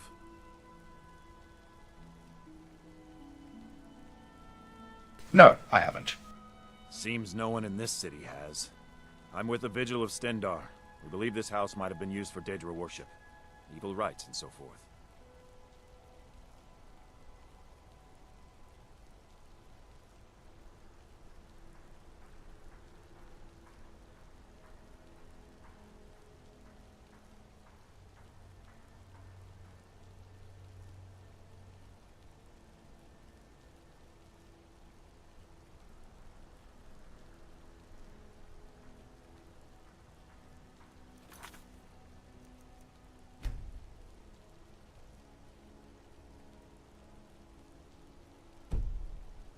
How can you be sure that it was Daedra worship, good sir? Perhaps someone was merely just trying to contact the Daedra. Or are you just looking to start a fight with someone that perhaps you don't fully understand? I've seen the signs before. The unnatural silence around the place, the way the locals avoid even looking at it. There's a stench of corruption that clings to the stone. Stendar grants us the wisdom to recognize such evils, not to start fights, but to end them.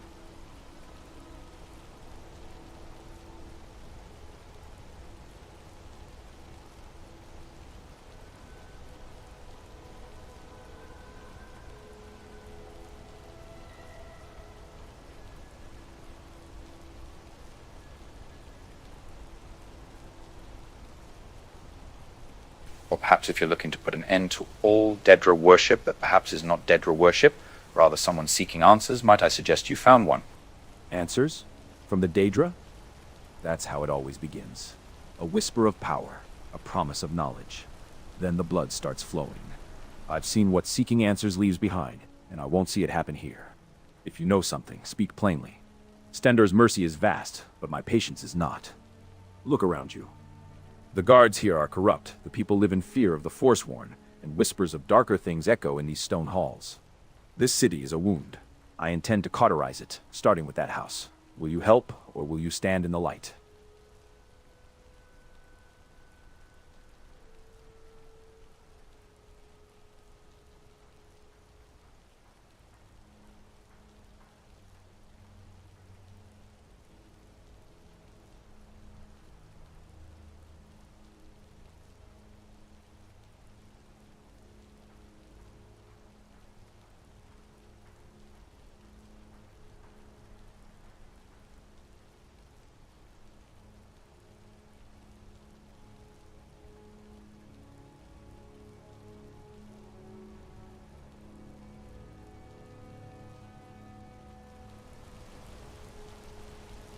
You speak of patience as if I have some to give.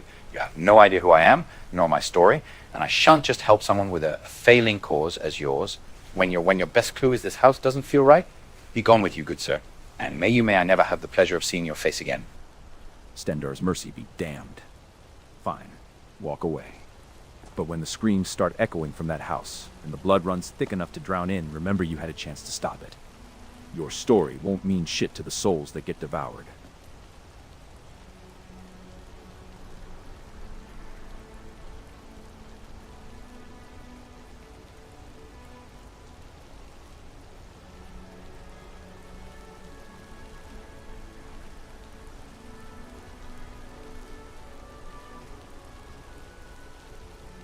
Nor will your vigilant cause mean shit when all you're doing is persecuting those where they have nothing else, nowhere else to turn.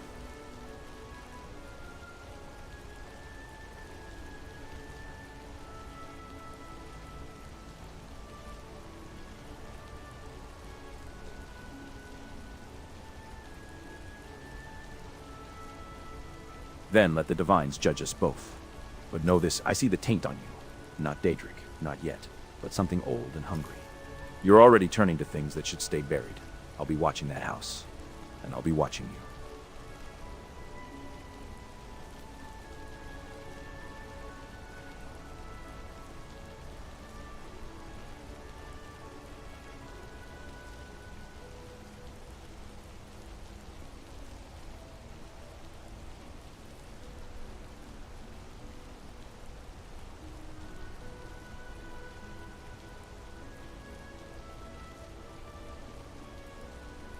Do remember to watch from a very, very far distance, lest the city guard be not around to keep you safe and welcome in this city of stone. Your threats are as hollow as your morals. The guards here are bought and paid for, but Stendar's justice is not for sale. Keep your distance, Breton.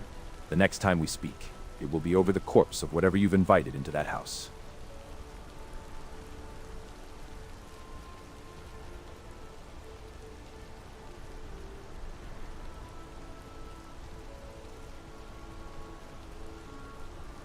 I've not stepped foot into that house, good sir, nor shall I, especially not to help the likes of you. Your denials are as transparent as the lies of a Daedra. The taint clings to you like grave soil. I will investigate that house with or without your aid. Stendar's light will reveal what you seek to conceal. Stand aside, or be counted among the corrupt.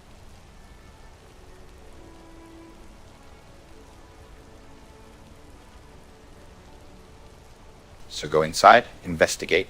What's stopping you? The door is barred and warded. I've tried it. The corruption is too strong for simple lockpicks. It requires a ritual of cleansing, or a key that someone in this city of whispers must possess. I will find it. Stendar's light reveals all secrets. Don't know what that man expects. House is empty.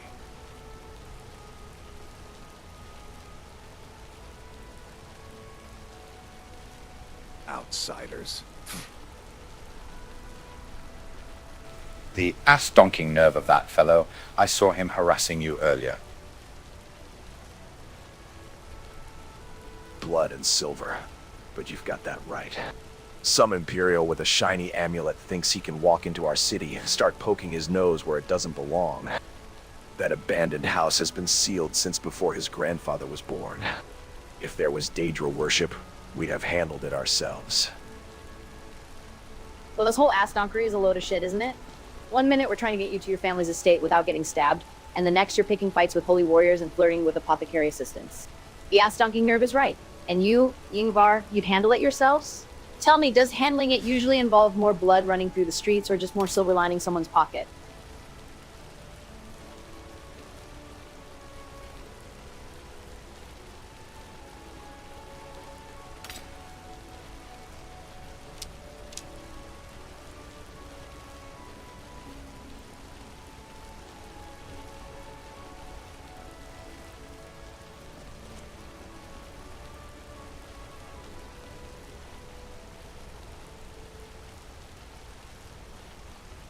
Well, don't be rude, you can answer my companion.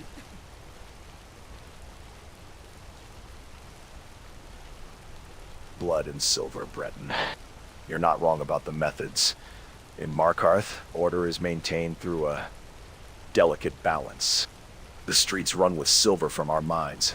And yes, sometimes with blood when the Forsworn get ambitious or when outsiders think our laws don't apply to them. That Imperial's holiness means nothing here if he starts stirring up trouble without the Jarl's leave.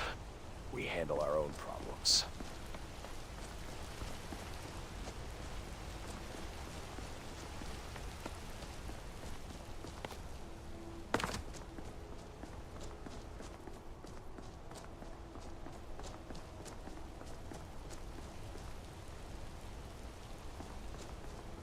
I've got your back.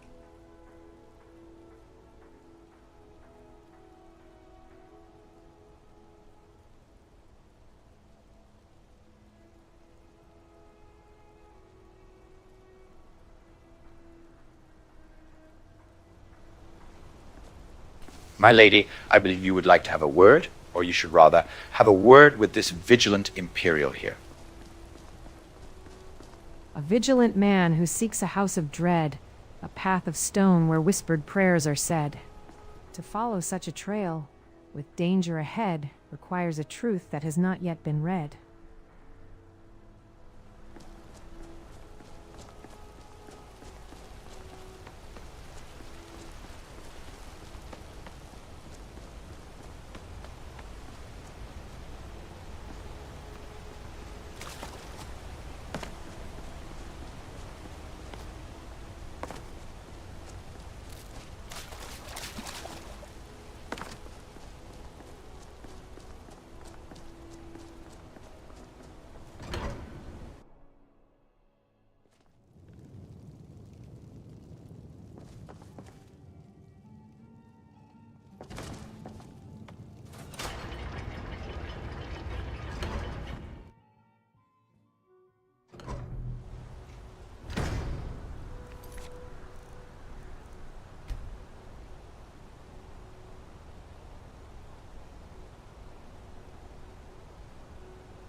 Watch, O Holy Vigilant, as I conduct a Daedric ritual of ceremonial sneaky circles. A ritual of circles, sneaky and sly, beneath a vigilant and watchful eye. But the truest magic, the deepest art, is to see the secret of another's heart. Excuse me, but do you know anything about this house? Seen anyone enter or leave?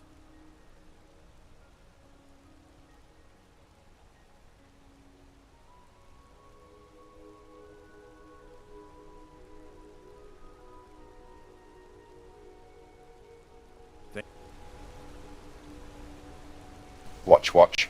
Oh, holy vigilant, as I conduct a Daedric ceremony of ceremonial sneaky circles. Your mockery is a child's game, played at the edge of a bottomless pit. I see your rituals for what they are, a pathetic attempt to mask the fear in your eyes. The Daedra do not grant power to jesters. They devour them whole and spit out the bones. Your theatrics will not save you when the true darkness comes knocking. All right, listen up, you sanctimonious Aston. You're so busy smelling corruption and taint that you've forgotten what city you're standing in. This whole place is built on a goddamn Daedric ruin, and you're worried about one locked door? And you, Elisara, with your cryptic rhymes, can we maybe have one conversation that doesn't sound like a prophecy written by a drunk skald? The only true darkness I'm worried about is the ass-donking hole in my coin purse if we don't get Dorian moving soon. Your profanity does not mask your ignorance, Ranger. Yes, Markarth stands upon Dwemer ruins, but the corruption I seek is fresh, festering like a wound within the ancient stone. You speak of coin and travel, blind to the spiritual plague at your doorstep. When the Daedra claim this city, your purse will be the least of your concerns. The scene is the main thoroughfare of Markarth under the harsh midday sun. Dorian stands in his rumpled Dunmer outfit, facing off against the armored vigilant Tyrannus, whose face is set in grim determination beneath his apprentice hood. Herica, in her leather armor, stands nearby with a look of profound irritation, hand resting on her new bow. Elisara watches calmly from the side, her colorful silks a stark contrast to the grey stone. The air is tense, thick with unspoken threats and the ever-present sound of rushing water from the city's canals. You! What are you? Please, take Mother Mara's blessing to wash this unease away. I'm Good Gore's fortunes on assistant. your travels. I help her with the forge. What spell did you cast on her?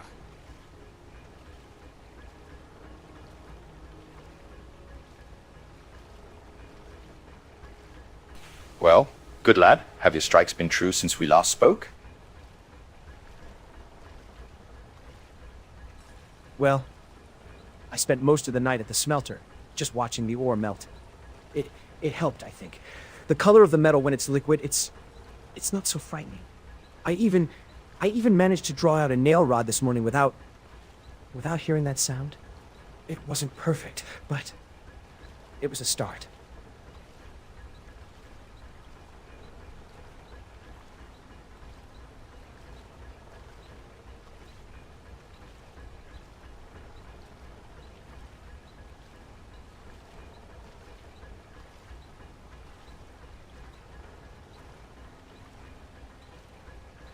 That's the spirit of it. I'm sure if you still have that Serdalic discipline in you, you'll catch the hang of it soon. I hope so. It's just, well, sometimes I think I came to Markarth for the wrong reasons. I thought I'd find order here, with the stone and the forges. But the city, it's full of its own chaos, isn't it? The Reachmen, the Forsworn Whispers, maybe I was looking for a discipline the world doesn't actually have.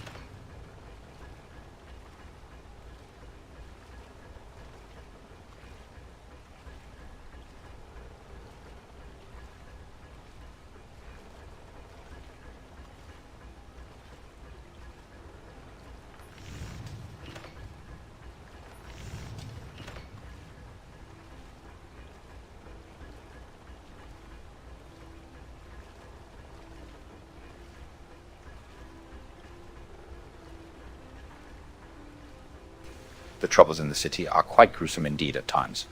However, all you can do is do your part. And your part is to serve the smithy and your master teaching you the art form.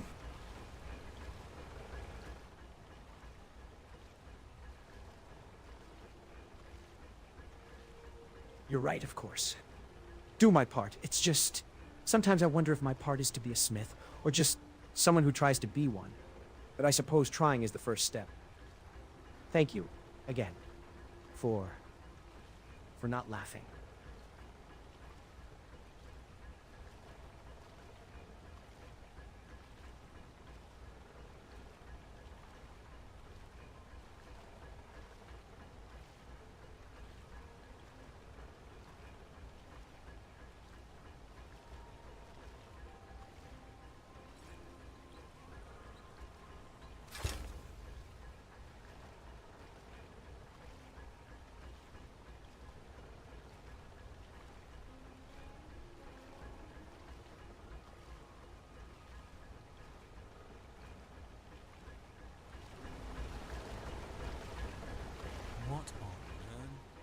What spell did you cast on her?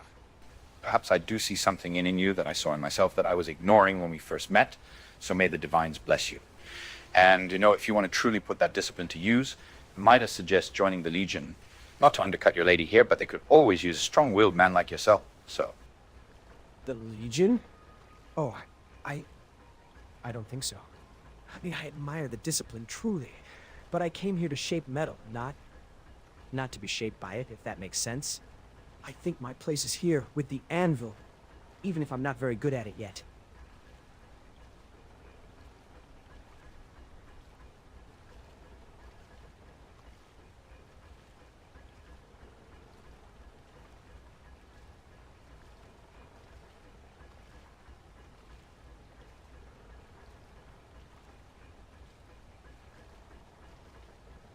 Very well. It was just a suggestion from a forged former legionnaire for you. Good day to you, sir, and may your strikes be true and firm.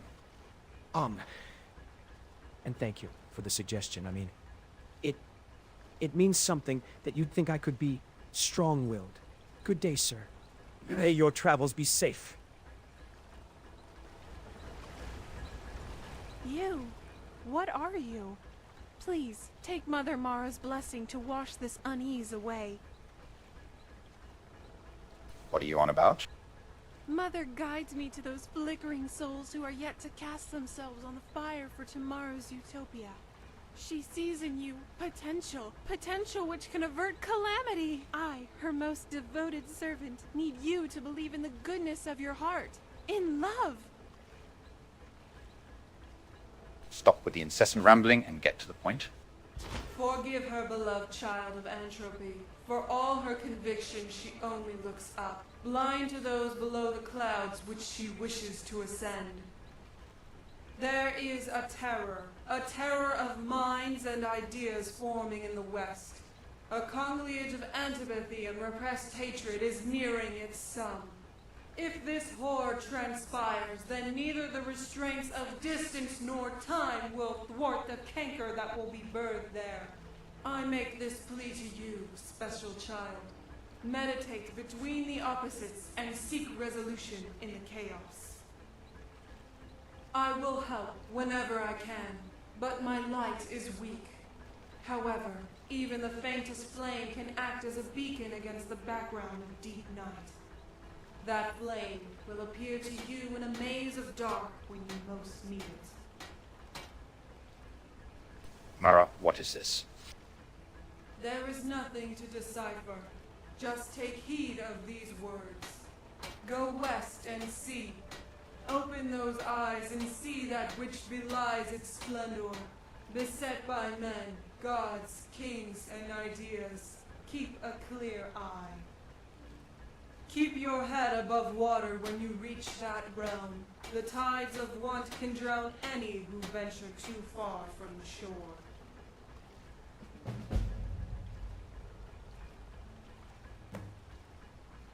What should I do? Then you're still speaking in riddles.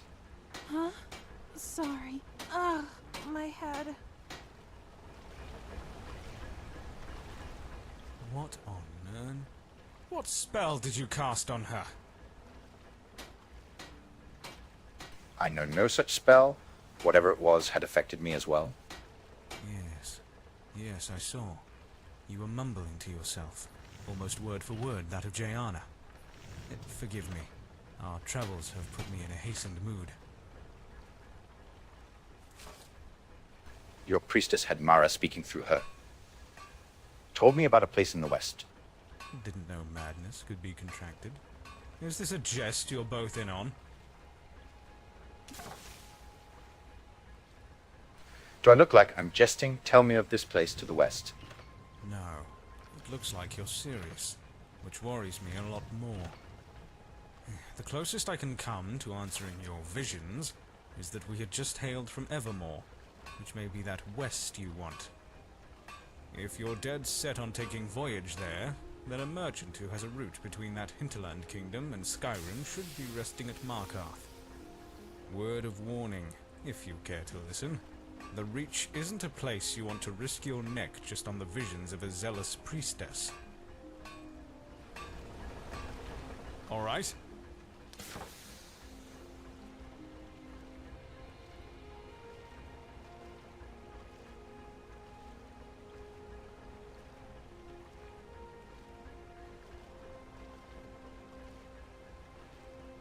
Evermore, he said. Right? I believe we passed through, or nearly went through there on our way to Markarth.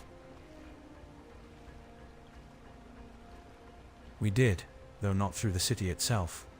The road from Carthwaston to Markarth skirts the border. Evermore is the capital of the Reach in High Rock, a city carved from the same mountains as this.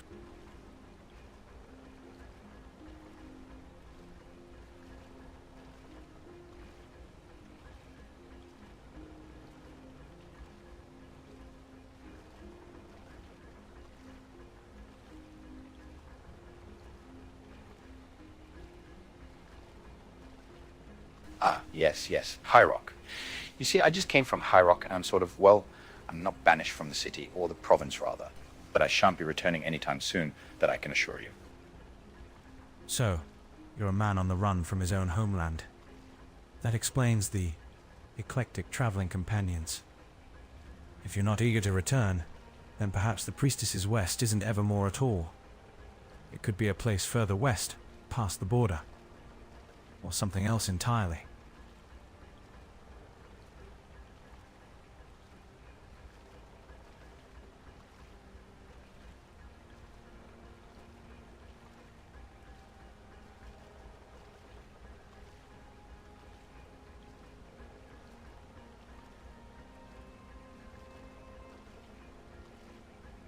Perhaps I should speak to your priestess again, see if what she recalls of the spell or whatever it was that just transpired.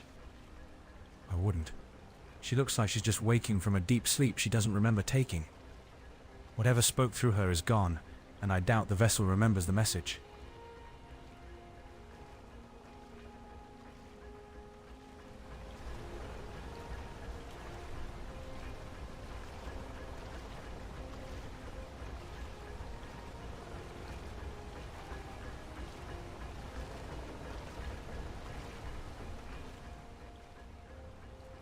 What do you think of this priestess and this apparent message from Mara? Lady Elisara. A message from a goddess, or a mind's own art. Sometimes the truest wisdom comes not from the start, but from the echo that remains within the heart.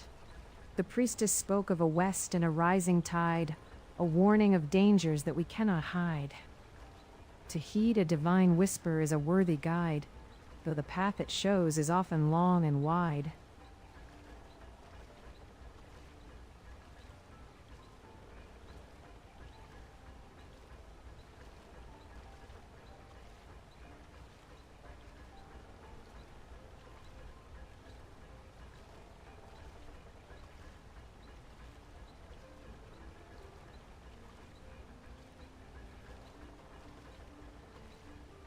I recall Evermore on our travels through High Rock.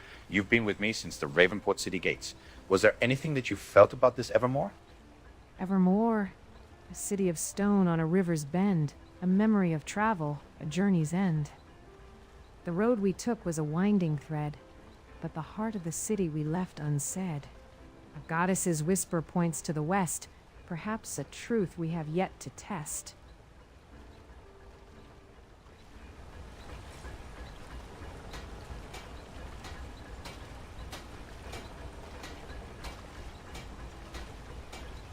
Either way, as I say, we shan't be returning west anytime soon. The path ahead may not lead back to the west, for some journeys forward are truly the best. Doing well? A warning delivered, a riddle to keep, while the city of stone holds secrets deep. The future's a map we have yet to unfold, written in stories yet to be told. Forgive me for overhearing. Hello. I don't know much about gods or visions, but I've heard the miners talk. They say deep in the rock, sometimes you can hear whispers, echoes of things that haven't happened yet. Maybe the stone here remembers things too.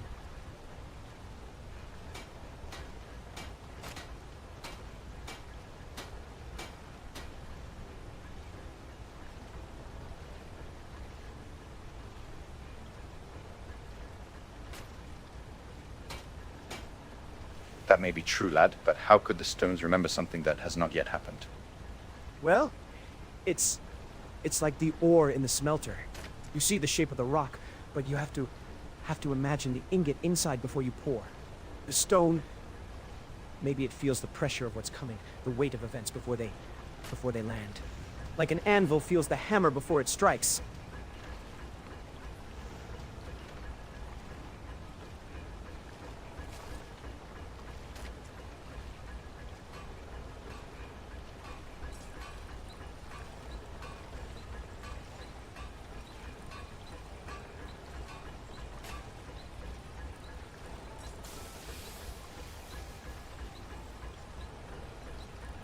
I am certain if news reaches my father that we have entered High Rock again, he shan't be pleased. So what do you think of this, my lady? Asked Donk. Should we ever return west? What the fuck do I think? I think you've been listening to too many ass-donking stones and rhyming poets. We have a contract, ass-donk. Get your ass to the rift. Your father is paying you good coin to keep you breathing, not to go chasing priestess whispers back to a province you just got politely asked to leave. The West can wait until you've sorted your own shit. Now, are we moving, or do I need to drag you by your beard? I think I should. The forge needs tending. Good luck with your travels. Please don't drag anyone. Don't worry about the forge, kid. It's probably the most stable damn thing in this whole ass-donk city. Go make your nails. And if you ever get tired of whispers in the stone, you know where to find us. We'll be the ones trying to keep this ass-donk from getting himself killed.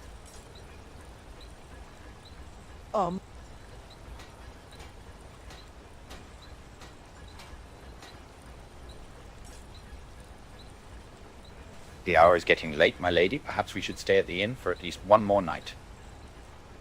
One more night, in this ass-donking city of stone and whispers, after a priestess got possessed, a vigilante threatened to watch us, and you nearly started a brawl with a holy man?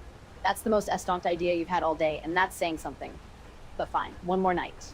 But if we wake up to another murder or a Daedric incursion, I'm dragging your ass out of here by your beard. Contract be damned. The Silver Blood Inn is just down the steps from here. It's usually quiet, unless there's trouble with the miner.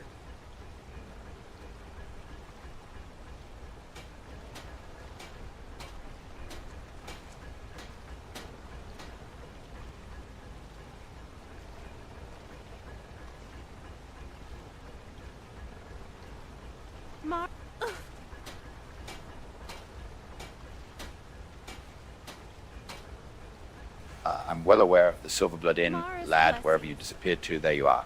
So thank you for your hospitality. However, it is unneeded at the moment. Oh, of course. I didn't mean to overstep. The forge is my world. I don't know much about traveling or contracts or anything else really. But if you are staying and you need anything mended, I'm here. You're a good kid, Tacitus. The world needs more people who know their places at the forge, not on the road getting stabbed. Keep your head down, make your nails, and don't let the ass-donkery of the city get to you. We'll be gone by morning. Thank you, my lady. I'll keep my head down. Safe travels to you. And thank you for the advice. It's good advice. All right, enough of this ass-donking social hour. We've got a priestess with divine amnesia, a city guard that thinks murder is a spectator sport, and a bed paid for by a dead woman waiting for us. Let's get our ass-donks to that inn before you decide to adopt the apprentice or challenge the vigilante to a poetry slam. Ass-donk is right.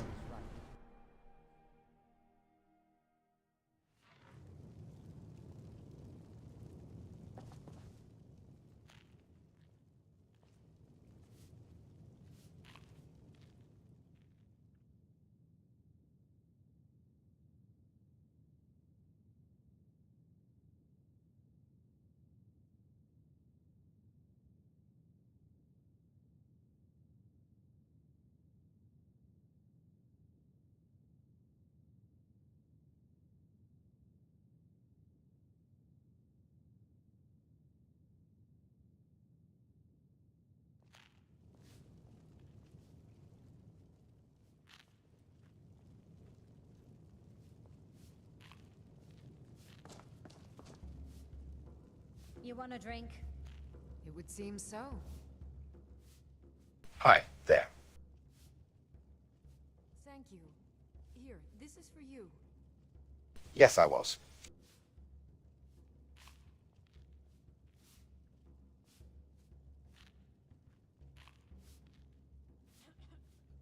There's nothing like a good song to lift the spirit. What were you thinking about?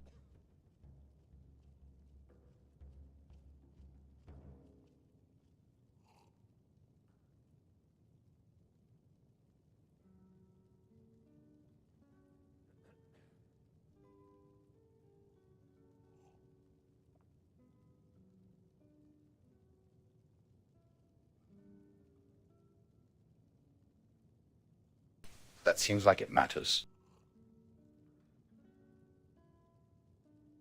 Isn't a giant spider going to make getting into the ruin dangerous?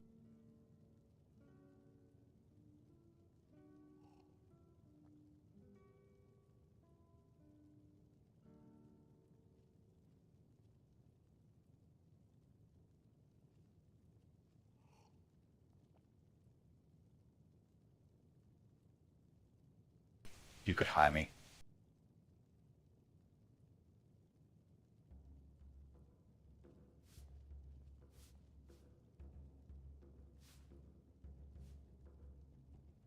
$1,000 gold.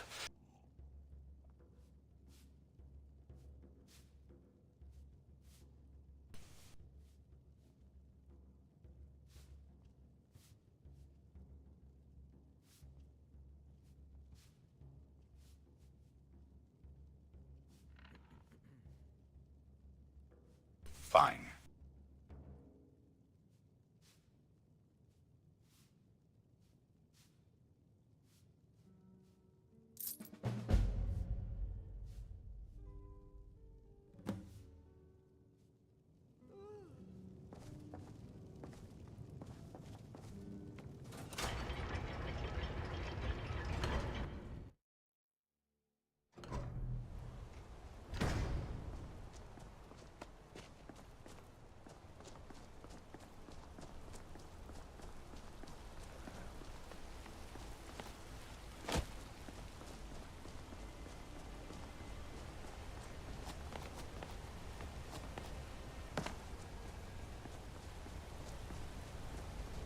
I heard the gourmet is hiding out somewhere in Skyrim. You know.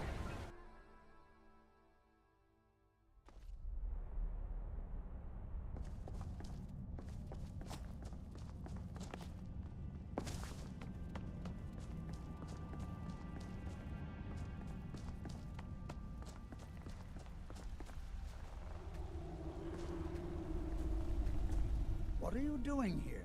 The excavation site is closed. I don't need any more workers or guards.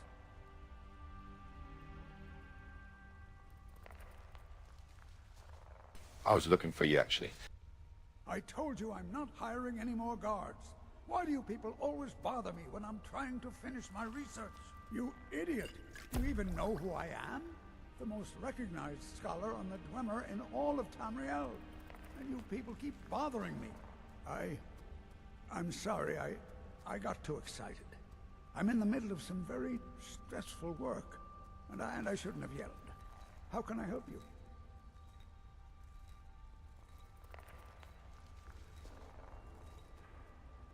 I am in need of your services. Yes? I need something enchanted. Mm-hmm. I'm sure it's hard to believe, but I was once a bold adventurer like you.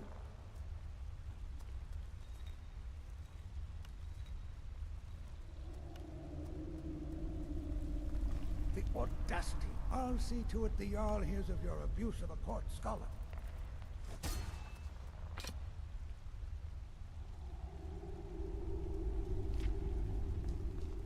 Keep your hands to yourself. Do you realize that at a snap of my fingers, I can bring the entire Markarth City Guard to my defense?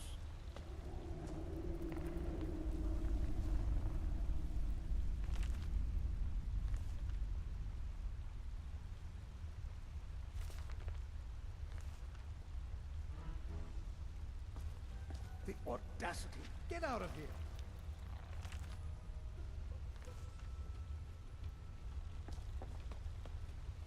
I have things to study. What is it? About my order? Yes? Is the order ready? Nah, I don't think so. I have things to study. The artifacts I've discovered in Zell will make history. I'd like to see the excavation site. Persistent, aren't you? Oh, very well. Who am I to stand in the way of curiosity? I'll let you in if you agree to something for me. There's a giant spider in Zell. My workers call her Nimhi, the poisoned one. If you deal with Nimhi, I'll let you into both the excavation site and my Dwemer museum. What do you say? That spider is as good as dead. Enthusiasm. Good. Here's the key to the dig site. About my order? Yes? Is the order ready? Nah, I don't think so.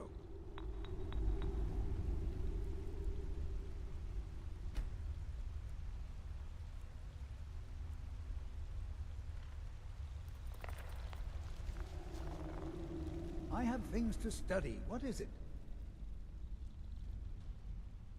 About my order? Yes? Is the order ready? It would seem so. Secret? What makes you think there's a secret?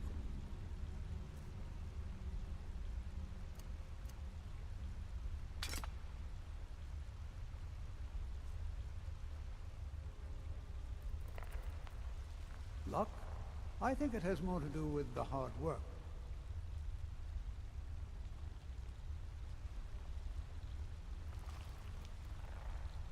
You idiot!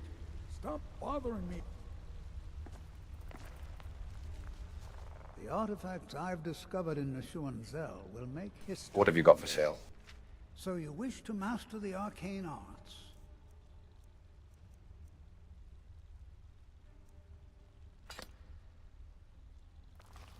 What?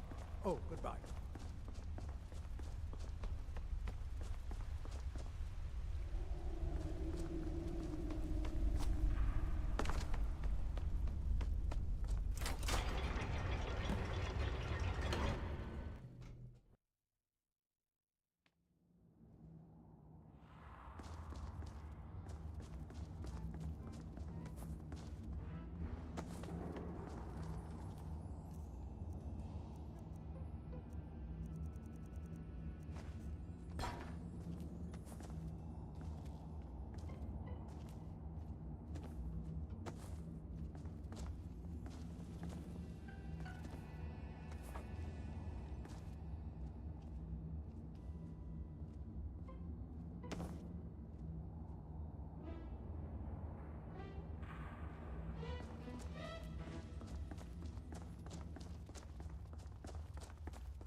So, you are a scholar of the Dwemer, you say?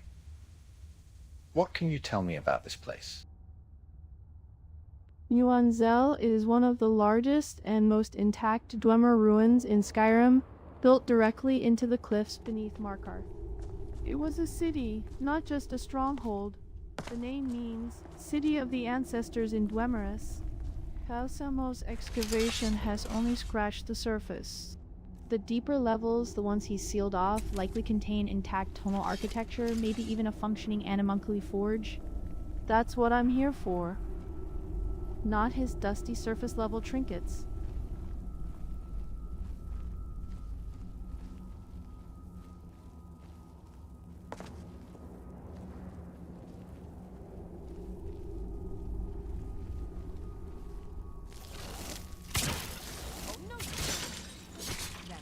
Of that? Keep it busy. Their venom sacs are underbelly targets.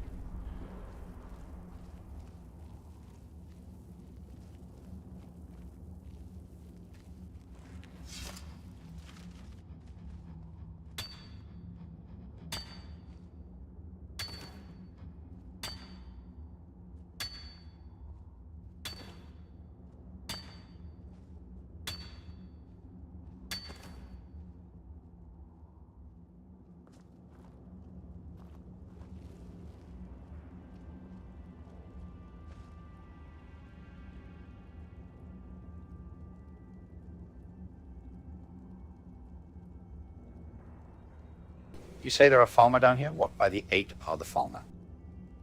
The Falmer are the betrayed. The remnants of the snow elves, twisted and blinded by the Dwemer after seeking refuge.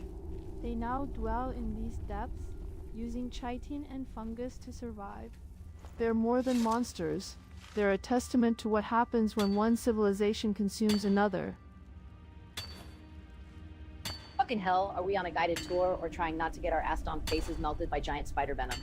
Maybe save the lecture for when we're not actively being hunted by the betrayed, you scholarly fuck. Still around.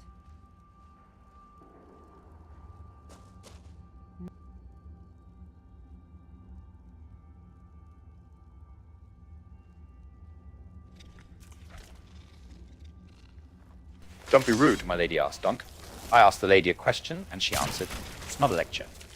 My apologies, my lord Astonk. I forgot we're on a fucking field trip.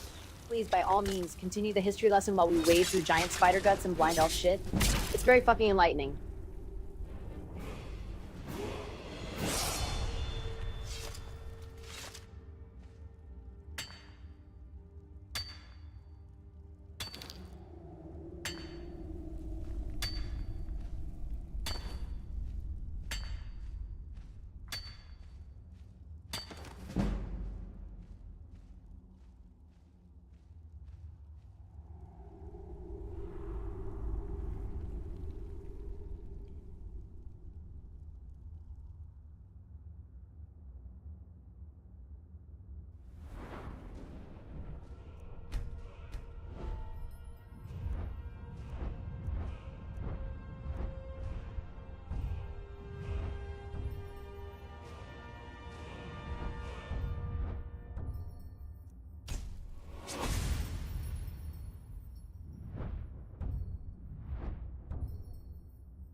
Excellent.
The betrayed are one thing, but giant spiders bred for war. The Dwemer had a peculiar sense of pest control.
Anyone there?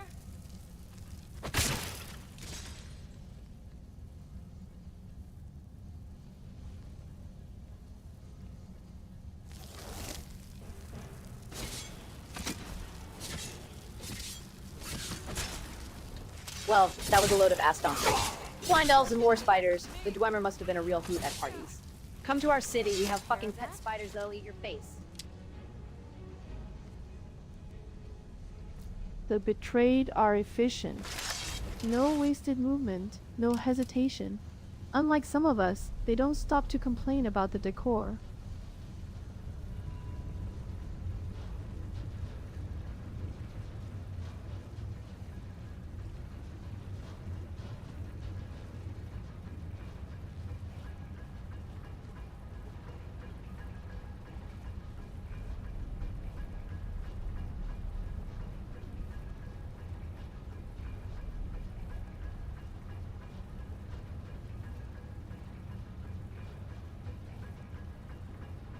What's wrong, my lady? Asked Dunk. Are you afraid of some scrawny little would-be elves? Afraid? No, ass donk. I'm just deeply fucking touched by your concern. It's not the scrawny blind elves that worry me, it's the ass donking company I keep. One minute we're dodging spider venom, the next we're getting lectures on tonal architecture from someone who probably thinks a Dwemer.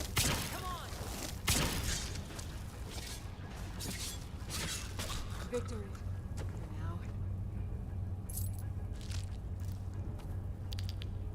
So the fucking betrayed are efficient, are they? Well, they're also fucking dead. I'd say our wasted movement is working out just fine. Maybe you should write a book about it. The art of getting your ass donked skull caved in by a Breton and a Breton's ass donk.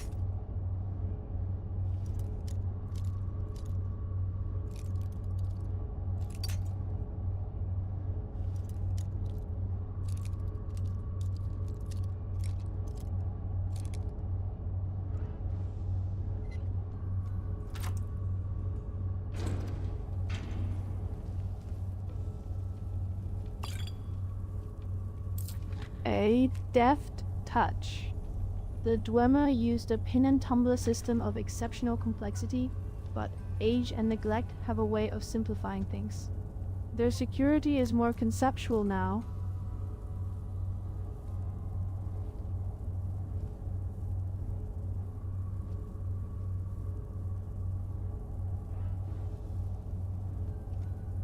Truth be told, my lady, that was the very first lot I have ever picked. A natural talent. Perhaps you have a thief's soul after all. Here, a primer. The Locked Room. It's a practical guide. The author was no poet, but their advice is sound. Consider it a gift for your first...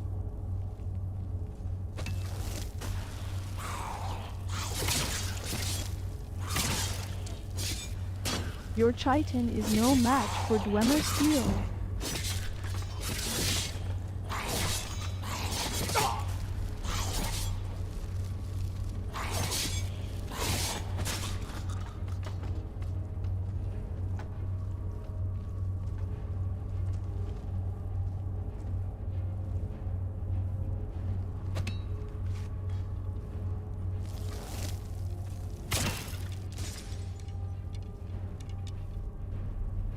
Two more betrayed.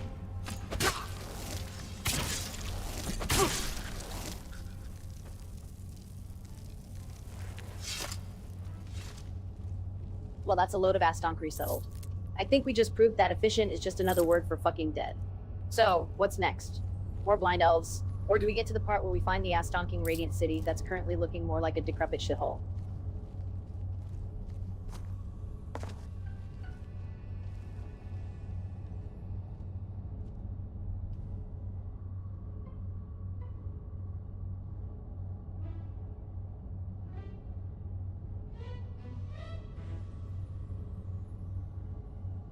Aye, but have we not already entered a decrepit shithole the moment, well, Elisara and I stepped through the city gates of Markarth? Oh, you're right. I forgot. We entered the decrepit shithole the moment you stepped through the gates. My mistake. I thought we were just visiting one, not living out the fucking theme. So, what's the plan, Assdonk? Do we keep spelunking through this Dwemer ass-donkery? Or do we find a way to turn this radiant city into something that doesn't involve getting stabbed by blind cave dwellers?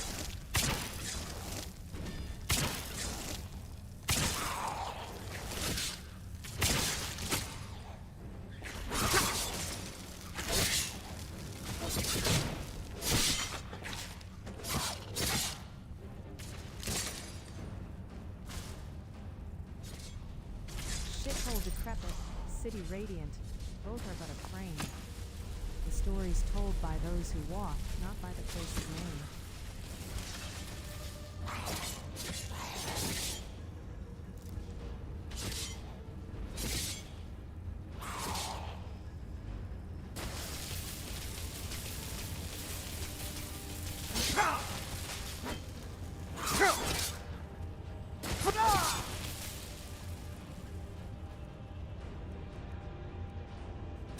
Blade that a word that stings, a story spun in spider strings. The path we walk is seldom straight, but every step decides our fate. Look at this ass-donking mess. A poet, a scholar, a walking case of bad decisions, and me. We just turned the betrayed into the fucking dead. Remiel, your book is great and all, but I prefer my lessons with more screaming and less reading. Elisara, your rhymes are getting better with every corpse. And Dorian, try not to freeze me next time, you ass donk.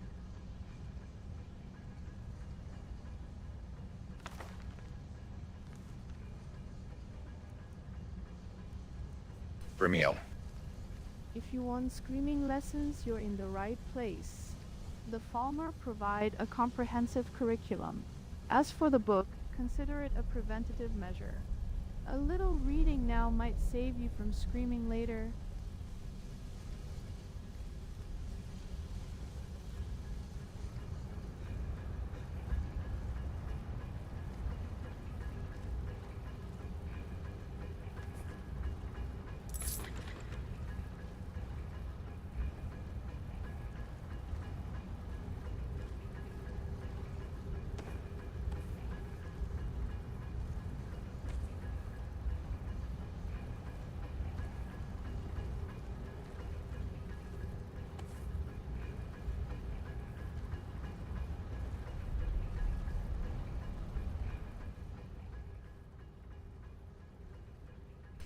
I need to trade some things with you.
Now, of course, my lady, in my magical studies I have studied some of the Dwemer texts.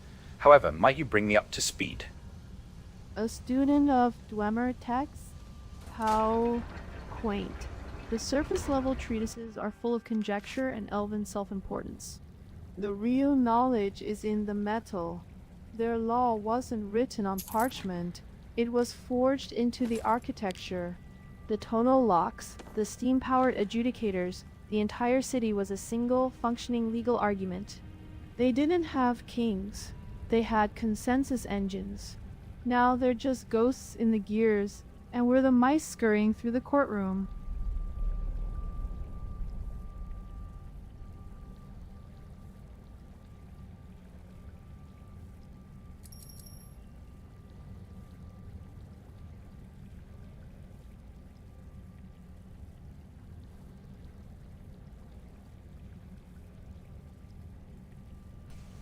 And one day they just decided, you know what? We've had enough of this shit. Let's go somewhere else for our cup of tea. That's about the long and short of it. Well, or at least it might as well be. Is it not? A cup of tea? Perhaps. Or perhaps they finally solved the equation. They were obsessed with the nature of the divine, the Edada. They sought to understand it, quantify it, maybe even replicate it. What if they succeeded? What if they didn't vanish? They graduated, left the classroom, and were just the next class of slow learners tripping over their discarded chalk.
Ah, so you are a Lady of High Rock, are you? A Lady of High Rock, my apologies. Have you ever been to Ravenport? Ravenport? The city of alchemists and smugglers? I've passed through. Their mead is passable, their politics are a headache, and their obsession with that Blackthorn man is tedious. Why? Do you have a vested interest? A city of mead, a man of thorn, a tale that's been oft reborn. The interest vested? That remains to see in the echoes of his history. Oh, for fuck's sake. We're standing in a Dwemer shithole that smells like dead spider and blind elf, and you're having a fucking book club about Ravenport politics? The Blackthorn man is standing right here, you ass donks. And yes, his family's obsession is tedious. It's also paying for this whole ass donking expedition.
My lady, the truth is, yes, I am Lord Dorian of House Blackthorn, of the great city of Ravenport that was built by my ancestors after the warp in the west.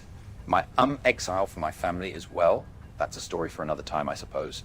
For now, all you need to know is that I am here in Skyrim. And though Ravenport may lack in your interests of Dwemers, we are more than just alchemists and smugglers. We have become quite renowned for our exports of goods and in everything throughout all of Tamriel. Lord Dorian of House Blackthorn.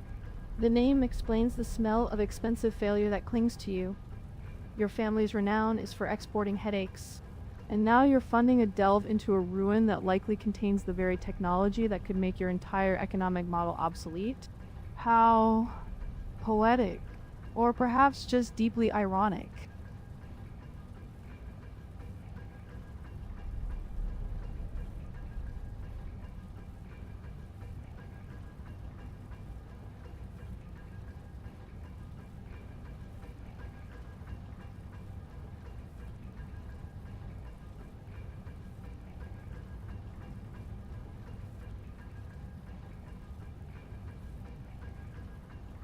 One would think that you would show a bit more gratitude to your lord, While I may not personally be funding this expedition, my father has purchased the services of my lady Ass Donk here. So, Gratitude?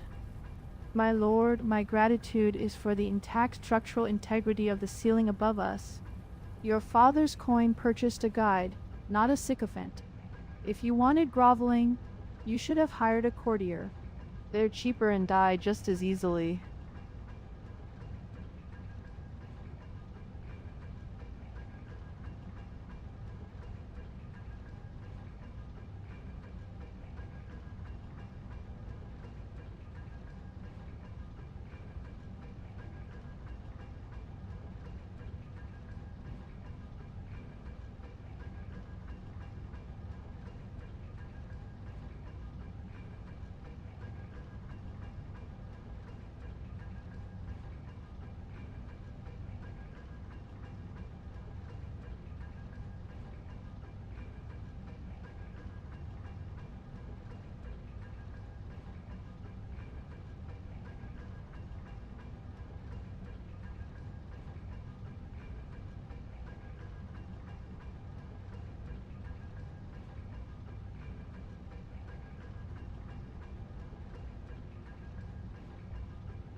either way, shall we proceed? Proceed we shall. Try not to trip over your own pedigree. The floor is uneven and your sense of entitlement is a tripping hazard. A guide, a lord, a scholar's pride, a path through ancient stone. The only thing that trips us up is the weight of what's unknown.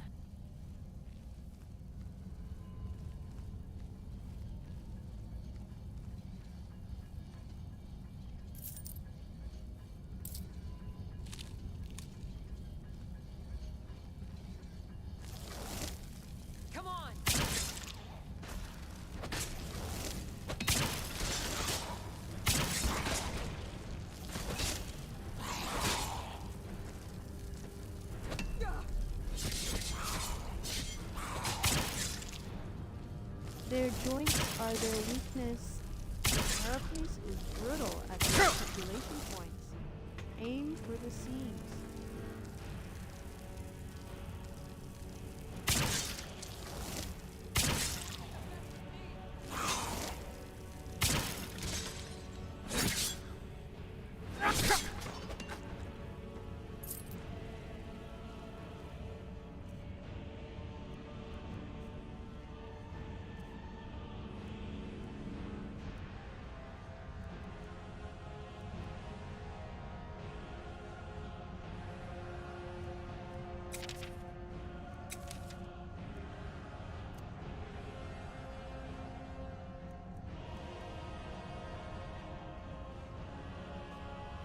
Scholar's mind, the ranger's aim, the lord who's lost his claim.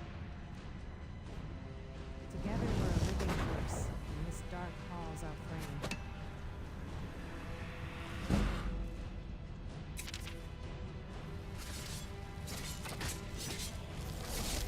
A living verse, perhaps. But the meter is off. Too many corpses for a proper rhyme scheme.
The tree. The fancy quarters. The architecture's getting less workers' barracks and more overseers' lounge. The researchers are either barricaded in the command center ahead or they're decorating the floor. Let's find out which. The air's still. The dust is undisturbed. No recent traffic. If the researchers came this way, they didn't linger. They either knew exactly where they were going, or something knew exactly where to find them.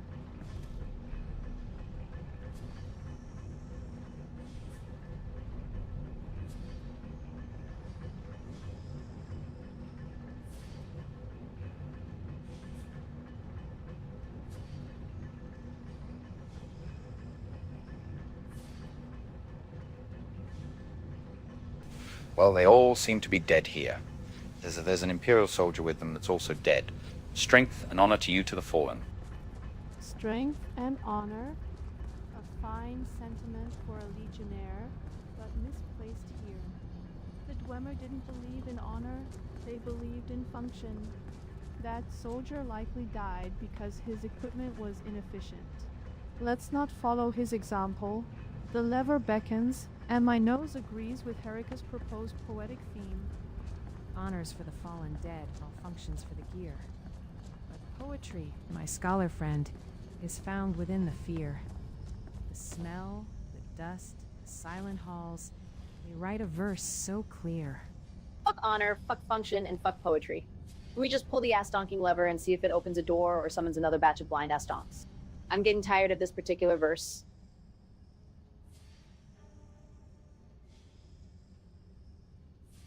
I need to trade some things with you.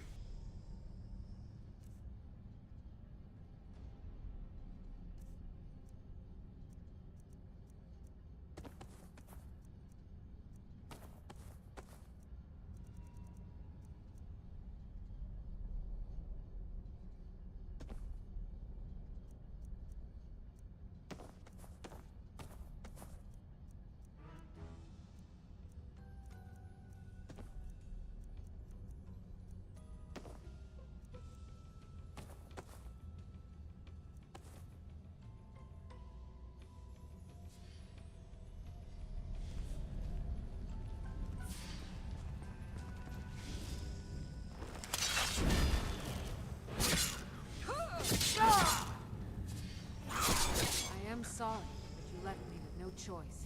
Nice fucking sword, ass-donk. That thing looks like it cost more than my entire village. Did you use it to kill that Falmer, or did you just wave it around and hope the price tag scared him to death? I guess I was just hearing things.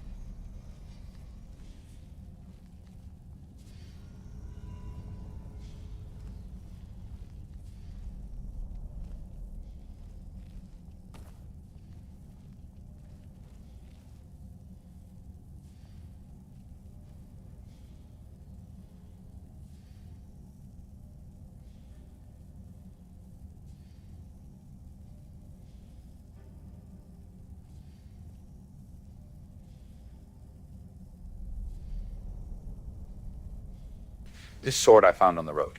It seems ancient in its craftsmanship. And you just saw me have Calcermo enchanted. Ancient craftsmanship, my ass. That sword is older than your family's collective bad decisions. And you paid a wizard to put a fucking sparkle on it while we're supposed to be on a paid vacation to your ancestral shithole. This whole ass-donking detour is a load of ass-donkery. Can we please focus on not getting eaten by giant spiders so I can collect my pay and buy a mead that doesn't taste like regret?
The lever has spoken.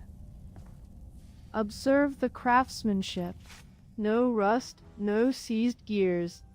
This isn't a simple door lock. It's a security protocol. The structural harmonics are still active. We're not just walking into a room, we're being granted an audience. Let's hope the host is in a welcoming mood.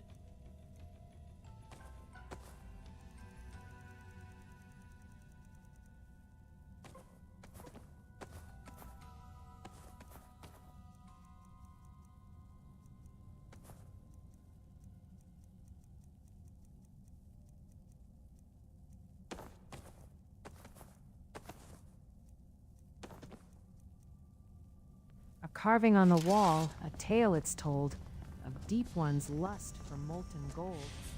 They mined the earth, they shaped the stone, and left their greed for us to own. Fine, we follow the ass-donking lever. It smells like dead spider, blind elf, and now, ancient regret, my fucking nose is writing a tragedy. Keep your sword ready, Dorian. If this audience is with another batch of Falmer, I'm billing your father for hazard pay.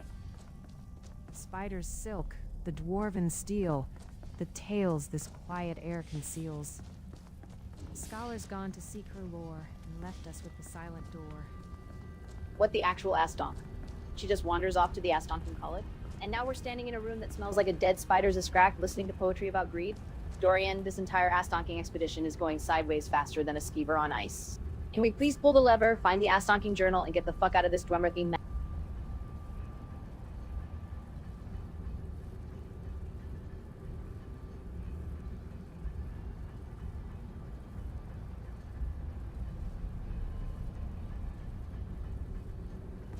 The lever didn't do anything. I don't know why you all keep going on about the lever.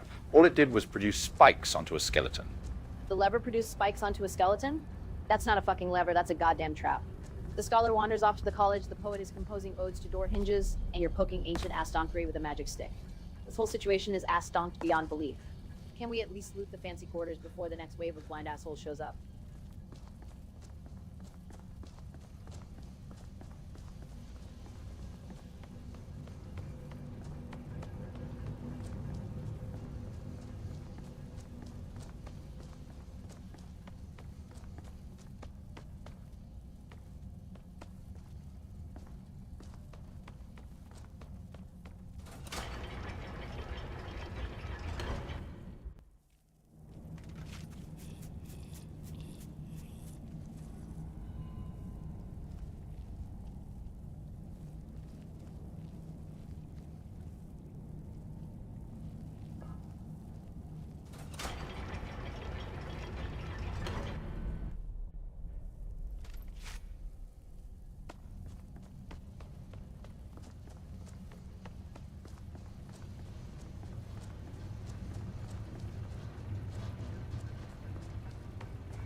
fucking knees! They're all clicky and brittle. Shoot the ass-donking joints or smash the blind bastard's legs out from under them. This isn't a poetry contest.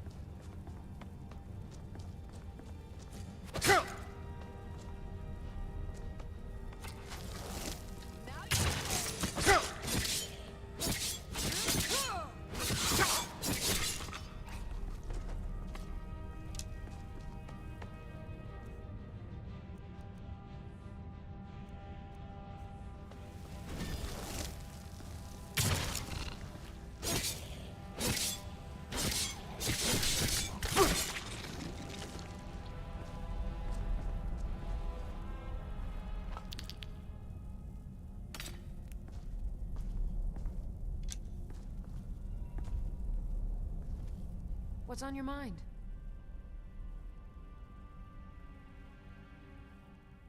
I need to trade some things with you. What have you got there?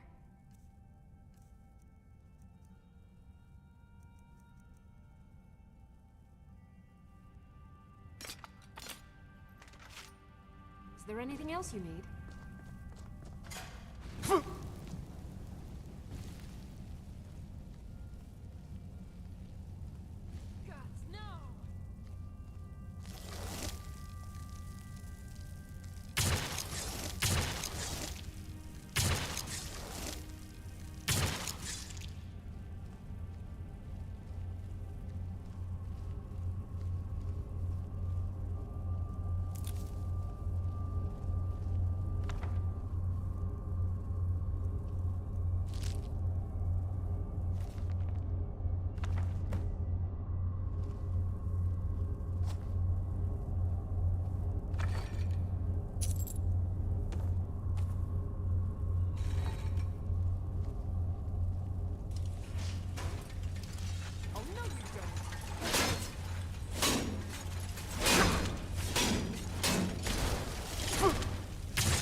Get your ass donking heads down, you idiot poet.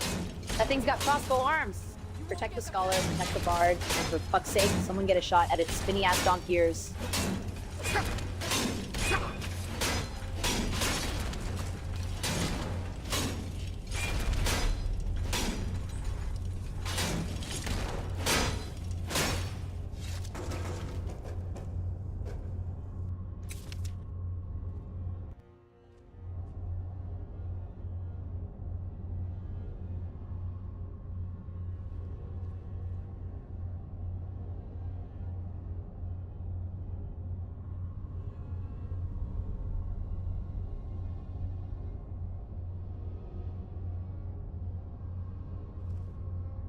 Thank you, my lady, for not only dispersing of that Dwemer sphere, but helping me back to my feet. A helping hand is freely given to stand a lord back on his feet. A verse of steel, of sparks, of gears, our story's rhythm now complete.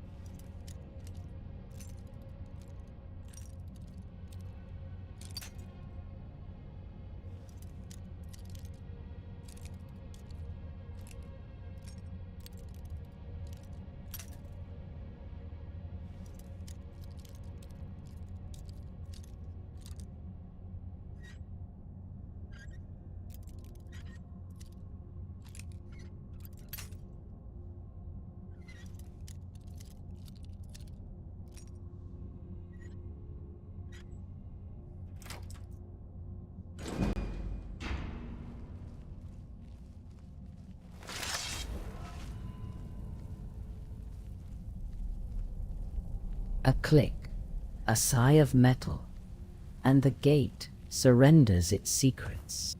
The Dwemer built their locks to last an eternity, but not, it seems, against the persistence of a disgraced noble with nimble fingers and a disregard for property laws. The armory awaits, its treasures untouched by time, if not by a thin layer of dust, and the ghosts of forgotten purpose.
Well, stonk me.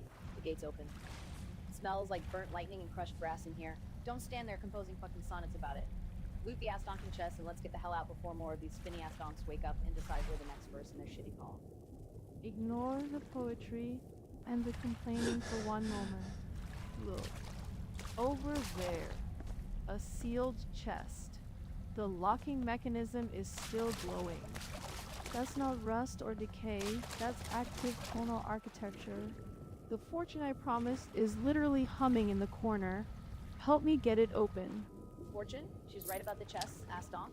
This whole room is full of more Dwemer scrap than a smelter's nightmare. But look at the actual ass-donking armory racks. Empty. Whatever fortune is here got hauled out by someone who wasn't us. Probably the same ass-donks who sent the spiders.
A flick of the wrist, a flash of steel, the gears of fate I make them feel.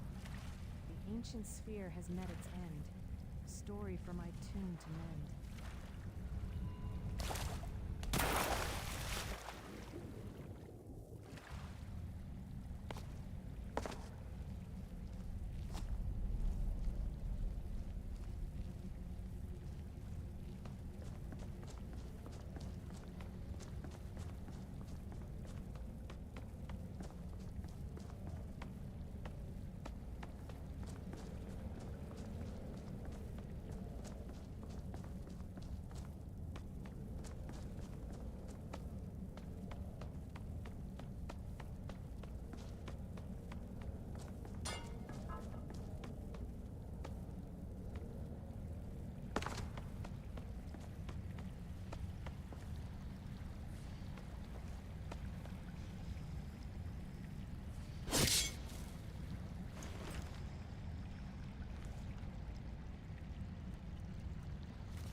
Your ancestors were engineers who shaped reality with sound. You've been reduced to a blind, fungus-eating cave dweller. I'd say the tonal architects would be disappointed, but they'd probably just dissect you for your reaction to stimuli. Observe the efficiency. The Dwemer built machines to endure millennia. Their degenerate cousins can't even survive an afternoon with a Breton and a shiny stick. A testament to devolution, really.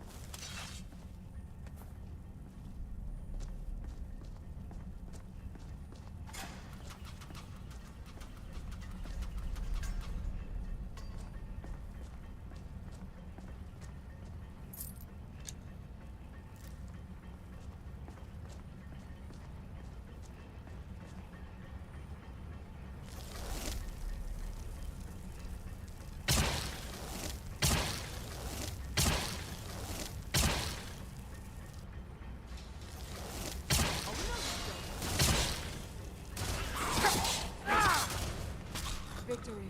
For now.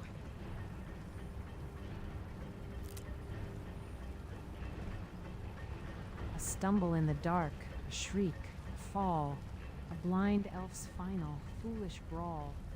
Their brittle bones on stone now rest, a testament to who is best.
A clean strike.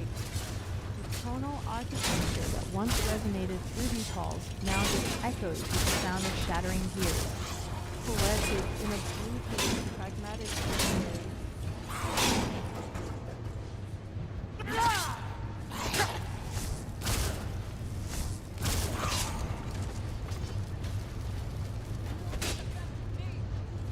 A symphony of stupidity. The blind fungus eaters and the mindless machines, each trying to out-Astonk the other. It's like watching a debate in the Markarth court.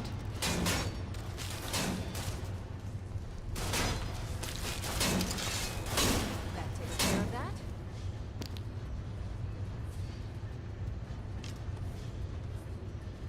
Well, look at that. The whole Astonking City's defense plan was release the metal crabs and hope for the best. No wonder Markarth's such a shit show. Rimiel's right, we just turned their whole security system into a free-for-all scrap metal sale. This is a new level of Astonkery, even for the Dwemer. I'm right behind you. I need to trade some things with you. What have you got there?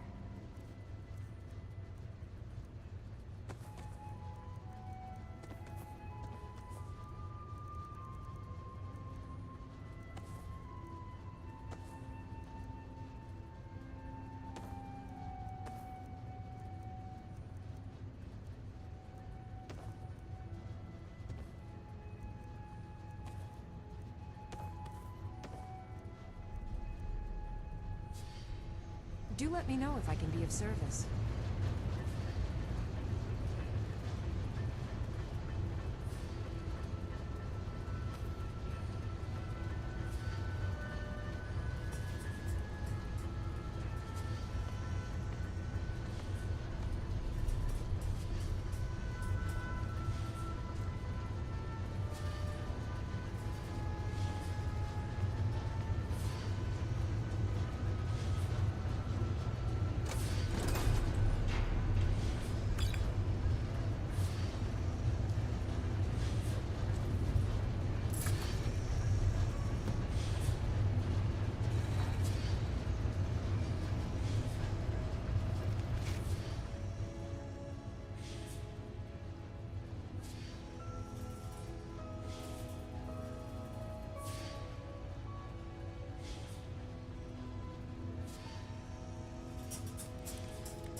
Hold on. Look at the stonework here. The pattern's off. The tonal resonance lines don't match the primary flow. Standard Dwemer paranoia. They always built a secondary failsafe, a hidden egress in case the main mechanisms were compromised. Probably behind that section of wall. The real question is whether it's still functional or just another dead end for the curious. The gears are still, the echoes fade, our pockets heavy, debt is paid. The blind ones stir in deeper halls, their chittering call, their silent crawls.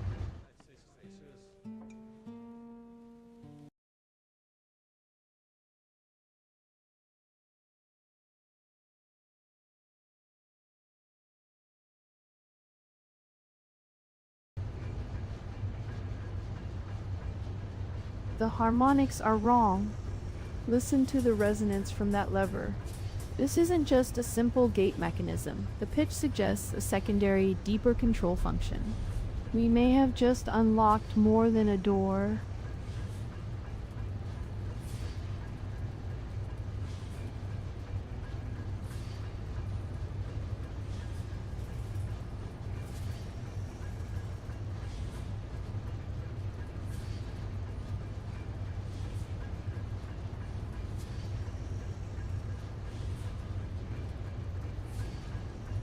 What might we have unmarked?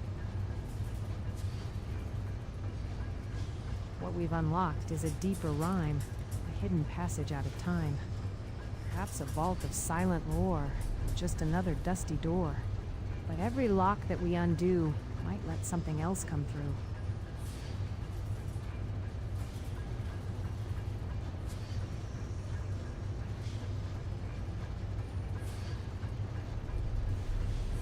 What do you think, Johnny Scholar? The bard waxes poetic about silent lore and something else coming through. Reality is less dramatic. That lever likely engaged a primary tonal lock for a deeper section of the complex, probably the control nexus for the Animunculi Forge or a major vault. The something else is likely just more spiders and spheres. But if we're lucky, it's a library. Dwemer libraries are volatile. Scholar's guess, a vault of gears, a library that brings new fears. Volatile is a gentle word for truths that should be left unheard.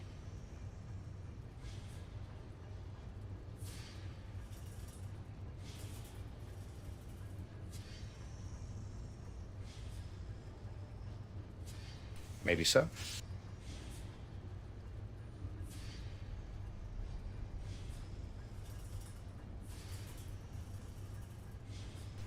Let's go tell Calcelmo about his research team.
The dark path beckons with a whispered call, but a library's... You know what, everyone? I have studied some forms of teleportation magic, so why don't know not yet? Not yet.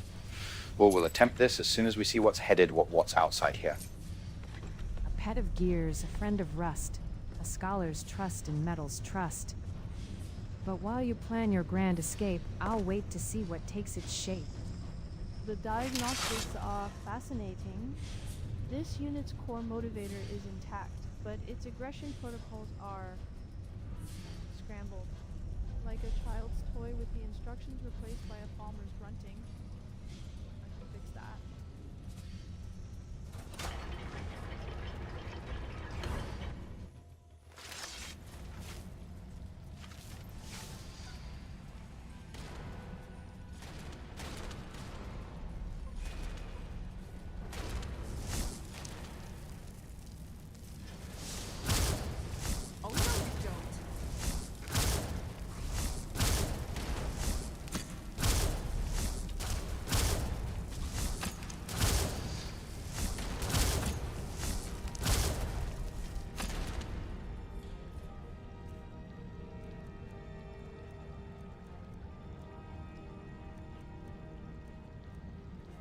Victory. For now.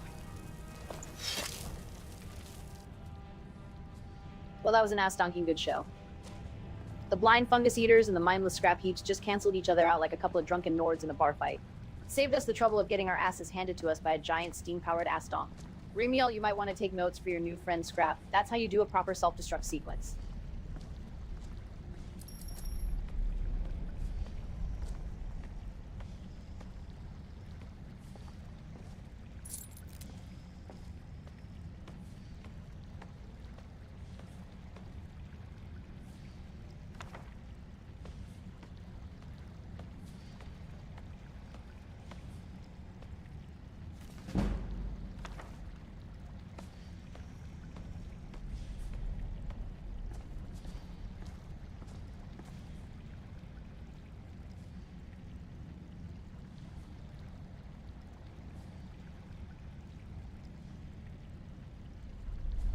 Right then, I'll attempt this teleportation magic. Are you all ready? You're going to attempt teleportation magic? The same magic you've used to get us this far? Let me get Scrap ready for the inevitable translocation into a solid stone wall event. I'll start writing the incident report now.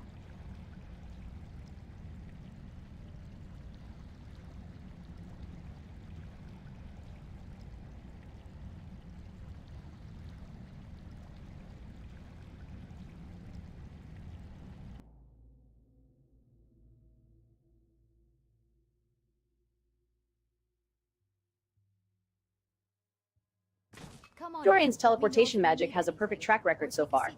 By which I mean we're all still alive and haven't been fused into a wall.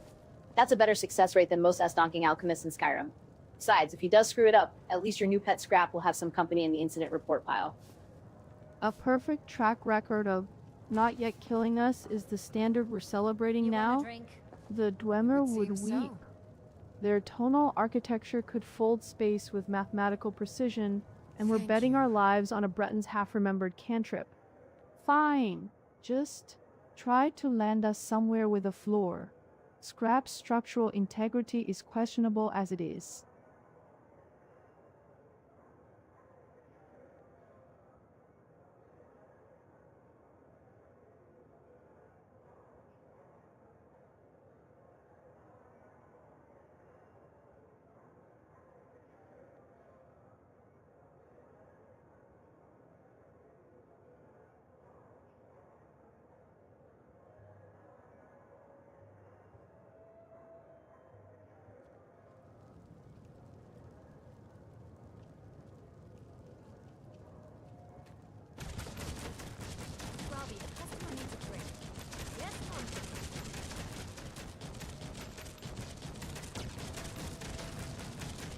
You want a drink?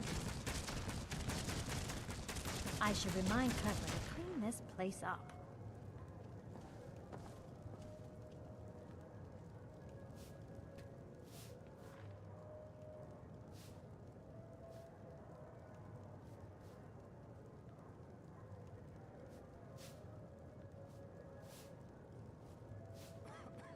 Well, it seems the teleportation magic seemed to work. Why don't we relax here for a little while? Relaxing is what we sell here. If you're looking to rent a room, that'll be 10 septims. If you're just warming the chair, at least buy a drink. The mead's good, the fire's hot, and my husband's complaints are free. A business model as timeless as the Dwemer. Charge for the necessities, offer the misery for free. At least the complaints here are more coherent than the ones from the scrap heap downstairs. Scrap heap. That's my husband you're talking about, though I can't say you're wrong. At least his complaints are predictable. What's the going rate for incoherent muttering in a ruin these days?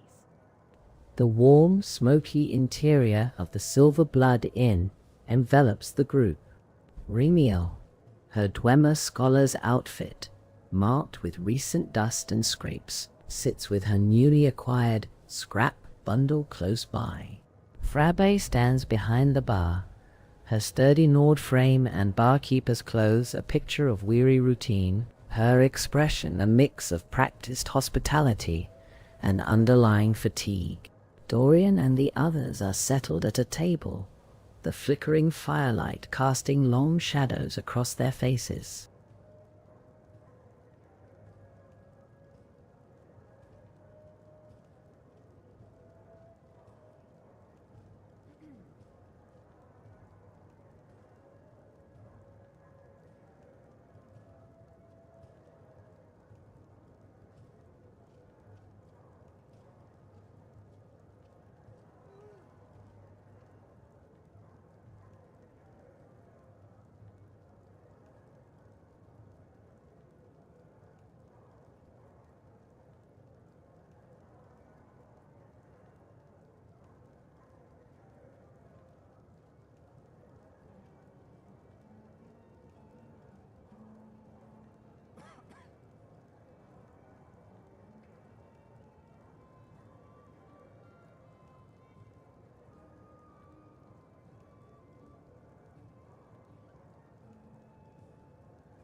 Scrap heap stew. We're a respectable establishment, not a dwarven midden heap. You'll get proper food here. Goat cheese, roast pheasant, bread that doesn't taste like rust. Though if you're craving gears, I'm sure my husband's head is full of them. So, what'll it be? Mead, wine, or are you just here to critique the decor? I'll politely decline the imaginary stew, thank you. A bottle of your best Alta wine for me. And for my companion, do you have any dwarven oil? The refined kind, not the cooking grease. Scrap has delicate internal mechanisms. Alright, listen up. After dealing with a whole ass-donking army of steam-powered scrap heaps and blind cave fungus, I need something to wash the taste of failure and Falmer out of my mouth. Give me your strongest, meanest, most ass-kicking ale you've got. None of that watered-down piss you serve to the tourists. I want the stuff that makes a Nord weep and a Dwarven Centurion think twice. Mead's good. Oh, is it now? Well, thanks for the fucking endorsement, friend. I was about to order a glass of milk, but you've convinced me. Let's get this ass-donking party started.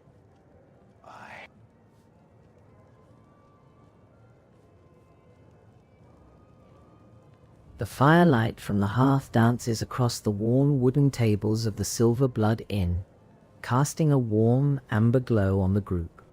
Rimiel sits protectively close to her bundle of Dwemer scrap, her scholar's outfit dusted with the grime of the ruins. Frabe stands behind the polished bar, her expression a weary mix of hospitality and long-suffering patience, while Herica leans back in her chair with the relaxed posture of a warrior finally off her feet.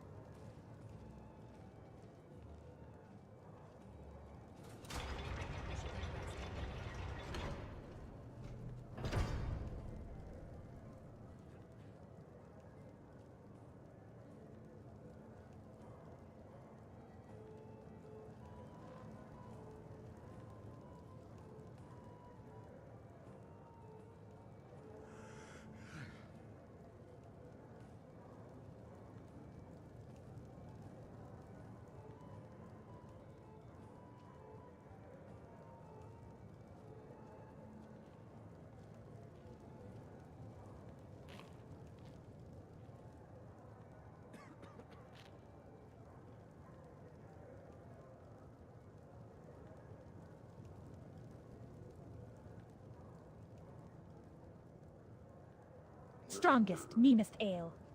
This is Markarth, not some backwater cave. You'll get proper Nord mead, and you'll like it. And for the lady with the delicate scrap heap, your wine. As for dwarven oil, if you want the fancy stuff, go bother old Calselmo in Understone Keep. All I've got is cooking grease, and I'm not pretending it's anything else for anyone. Alright, fine. Your proper Nord mead better be strong enough to peel the rust off a dwarven centurion. And you, Remiel, pay the Silverbloods a visit? That's the kind of ass-stonking idea that gets us thrown in Sidna Mine. Let's just drink, not plan a fucking heist against the most powerful family in the city. The only thing getting peeled here is the silver off the Silverblood's walls if you keep talking like that. You want strong? I'll give you strong. It's called Markarth's Regret, and it'll put hair on your chest and rust on your soul. As for visiting the Silverbloods, try the Treasury House. Big stone building, can't miss it. Just don't come crying to me when you're chained to a rock in the mine, Astonk. Remiel, you're smelling food. After you just asked for fucking dwarven oil for your pet paperweight, you got the priorities of a skeever with a head injury. That smell is probably just Frabby's husband burning another batch of Markarth's Regret stew. Let's focus on the ass-donking meat and not getting arrested, yeah?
Excuse me. Your voices are carrying, and your manners are appalling. This is the Silverblood Inn, not some roadside hovel where you can bray like a pair of drunken goats. Show some respect to the staff, or I will personally have the guards escort you out for disturbing the peace. We don't tolerate uncultured savages harassing our patrons or our family. Oh, listen to the little princess with the stick up her ass. Uncultured savages. Sweetheart, I just spent the last few hours killing blind cave monsters and giant ass-donking steam robots. Your daddy's guards with their little iron swords are about as threatening as a wet fart in a thunderstorm. So why don't you take your appalling manners and your disturbing the peace and go sit your entitled ass back down before I accidentally hurt your delicate fucking feelings? Ah, the surface dwellers' passion play. The family that built its fortune on the backs of miners locked in a stone cage now clutches its pearls over manners. The dissonance is almost as beautiful as a shattered dwarven resonator. Frabbi, if you could expedite our drinks? I'd like to be gone before the peace requires another guard to be disturbed from his nap. Ooh, clutching pearls and dissonance. Listen to the scholar with the fancy words. Lady, you want to talk about building a fortune? Your family's whole ass-donking fortune is built on a pile of corpses and broken promises. So spare me the lecture on manners while you're standing on a throne of bones. Now, are you going to bring us our ass-donking drinks, or do I have to explain the concept of customer service to you in a language you understand? Like, with threats.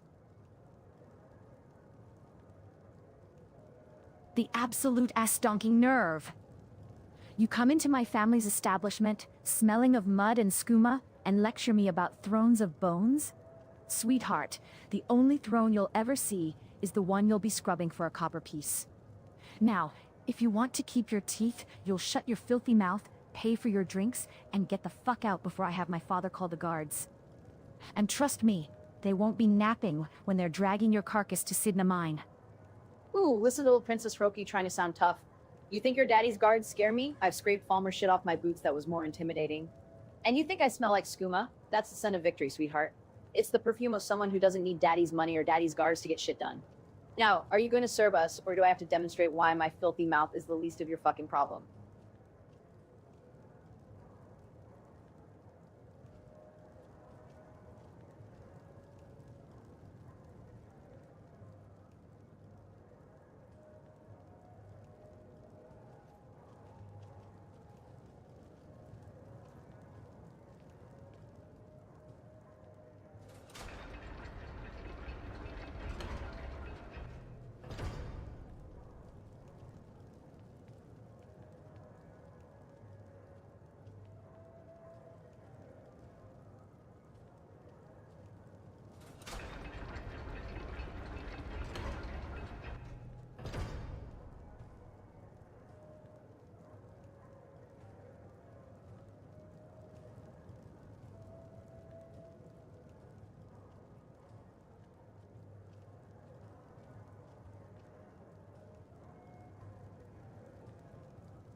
Enough!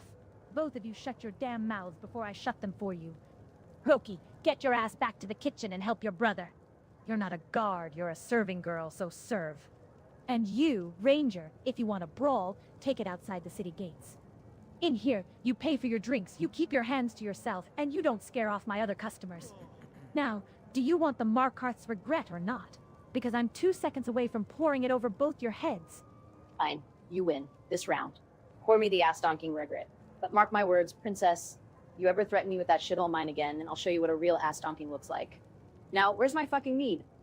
The irony is almost too perfect to be accidental. The family whose wealth is built on a prison mine, threatening to send us to a prison mine for being savages. It's like watching a mud crab complain about the mud. The surface world's logic is a fascinating circular nonsense.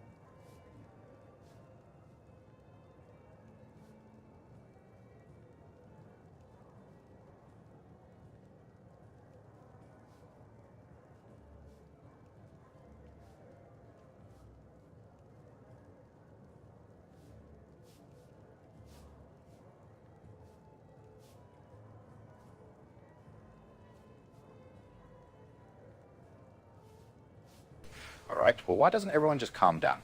There's no need for any brawls or any hostility whatsoever. I'm here to just rest my head and have my final night here in Markarth and be on my way.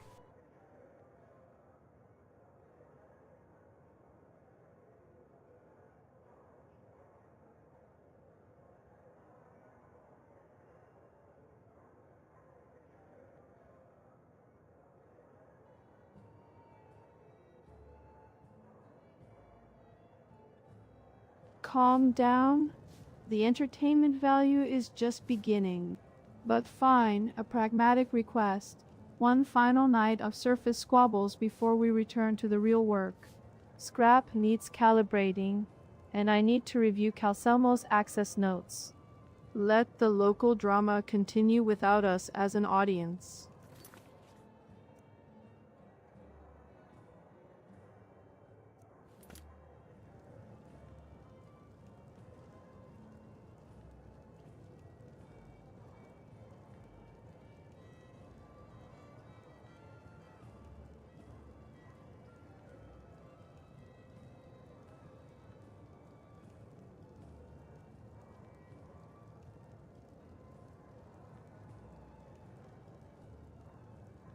Weren't you just saying how you want to keep Scrap's existence quiet from the world? Well, specifically you mentioned Cal Salama, but I'm just surprised to hear you openly talk to him in the inn or talk about Scrap in the inn. Calselmo's paranoia is directed at the things that crawl out of the ruins, not the things that ride in my pack. He wouldn't recognize a functional animunculi core if it offered him a cup of tea. And the patrons here? They're too busy threatening each other over mead to notice a bundle of gears. It's the perfect camouflage, hiding in plain sight while everyone else is focused on their own ass-donkery. Hiding in plain sight? That's some great ass-donkery right there. You're basically telling the whole fucking inn you've got a stolen Dwemer toy in your bag.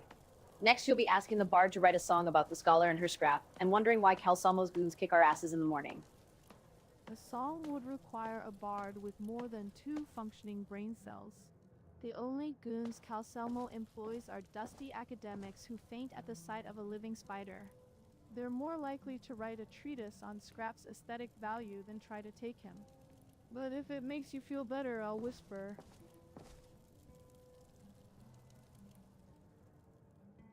Enough!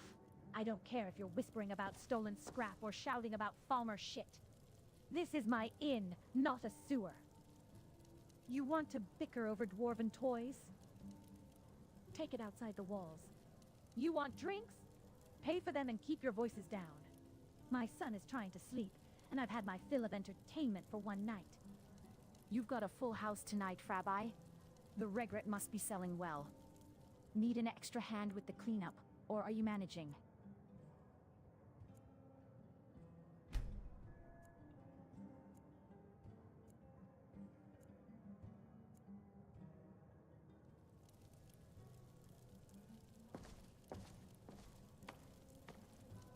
I've got your back.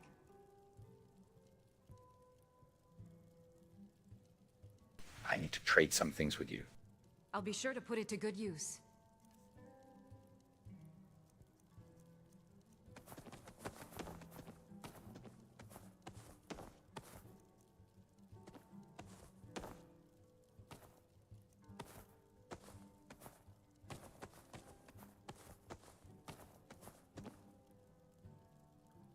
Do let me know if I can be of service.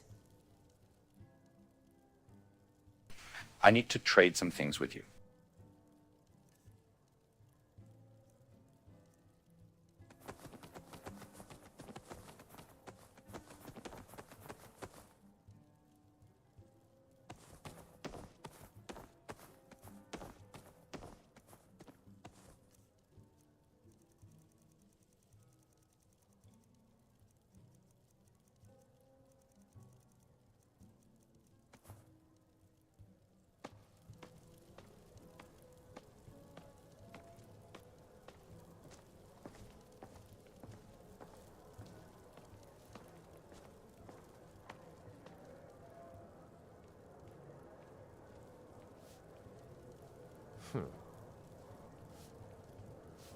Need something?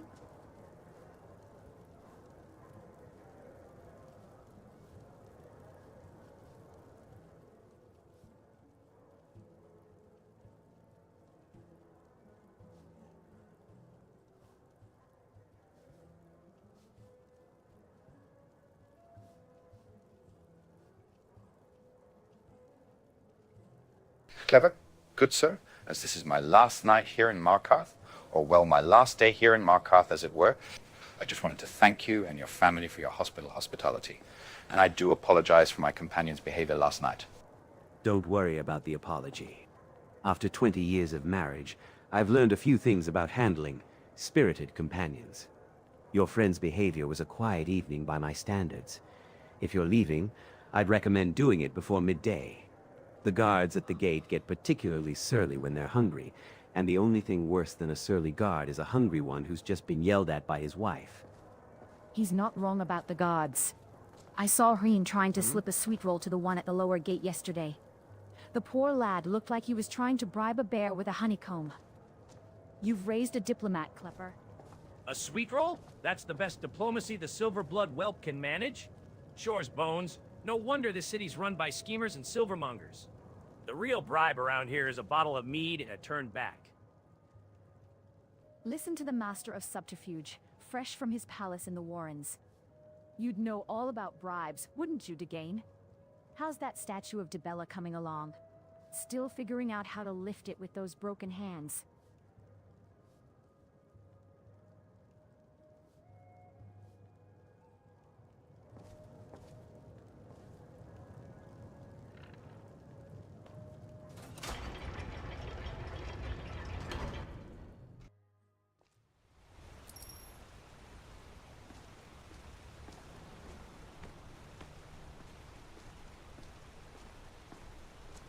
I'm glad we're friends. I have something for you. Here.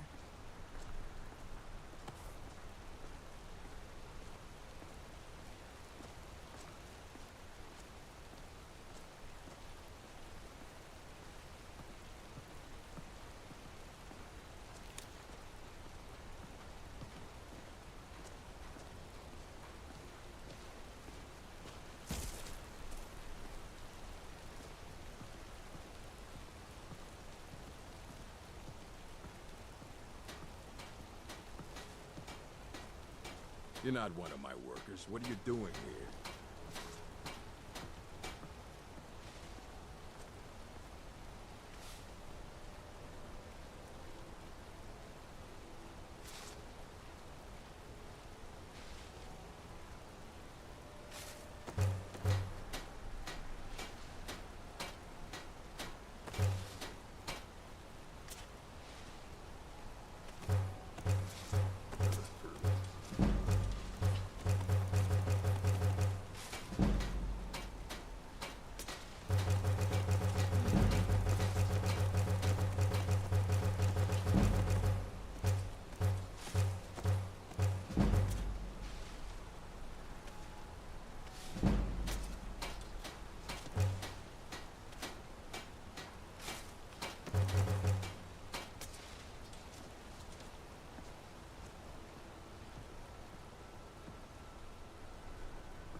What are you doing that for?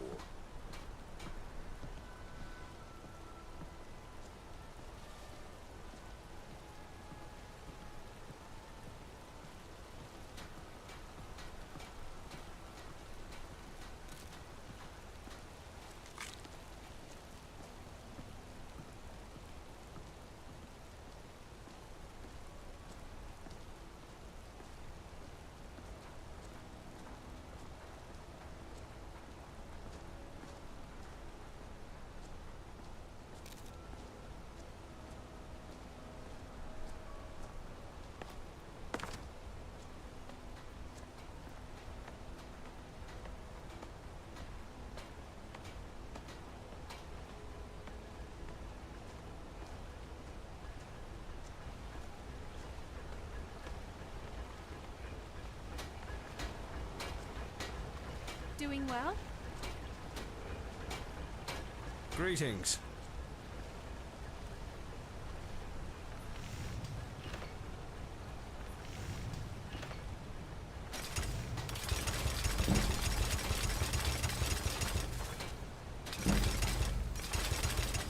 You made a lot of ingots.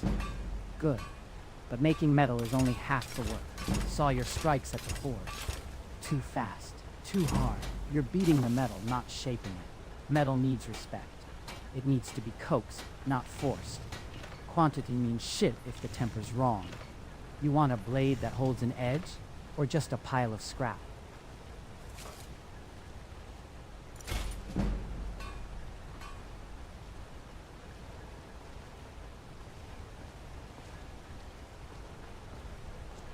Hello again.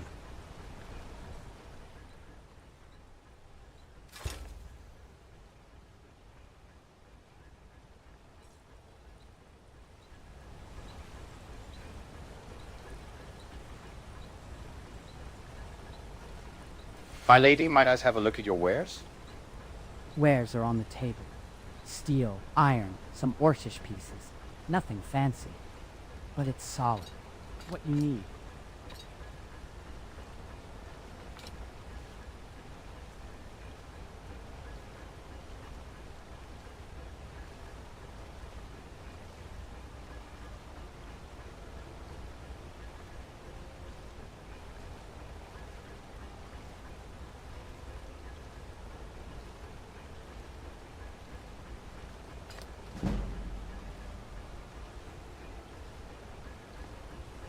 Ugh. Mara's blessings.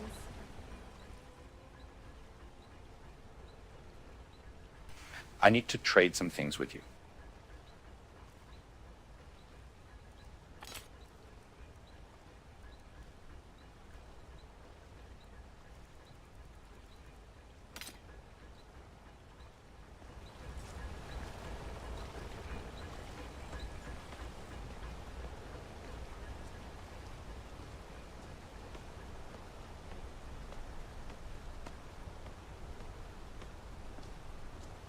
I used to be an adventurer like you. Then I took an arrow in the knee. Staying safe, I hope.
I need to trade some things with you.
I have things to study. What is it? I've killed Nimue. You have my gratitude. That spider had been interfering with my excavations for months. As promised, is the key to the Dwemer Museum. Mind the displays. Some of them are quite fragile.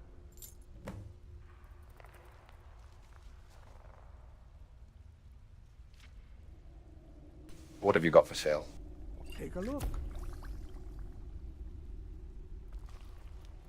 I am in need of your services. Yes? I need something enchanted. Mm-hmm. I have things to study. What is it?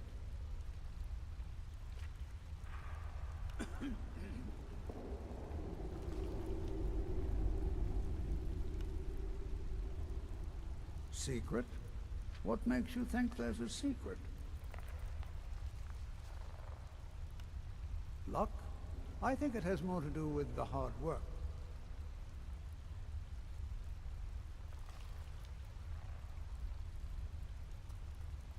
You idiot! Stop bothering me!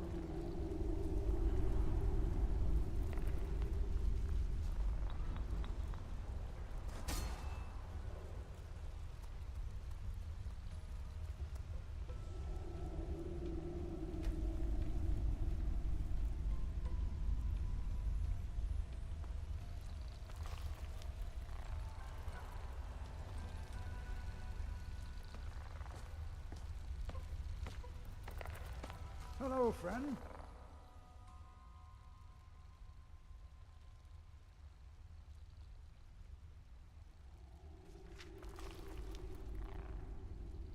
About my order?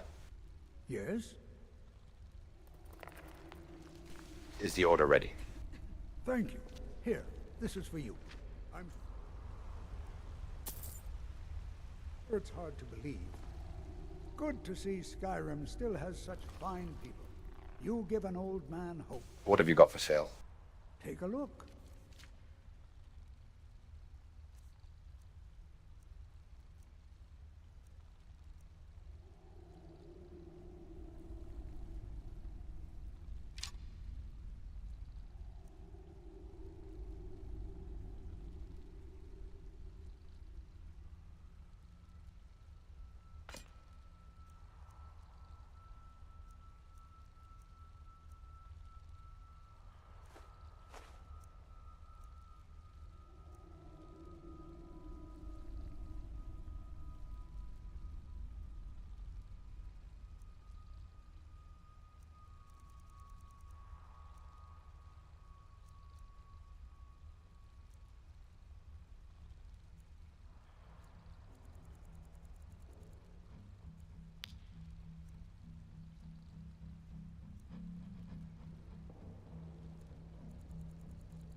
A most pleasant journey till the next.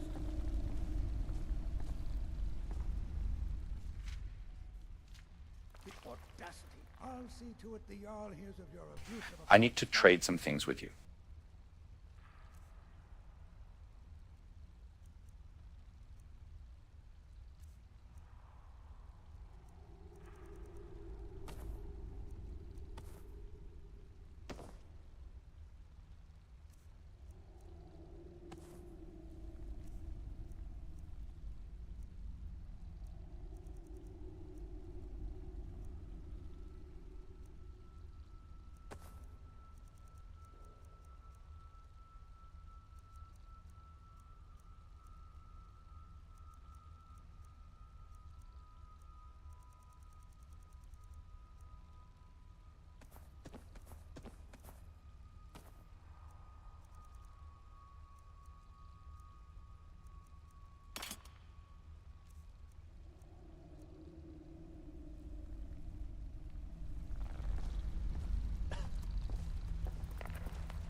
Keep your hands to yourself. Do you? Good to see you. What have you got for sale? Take a look.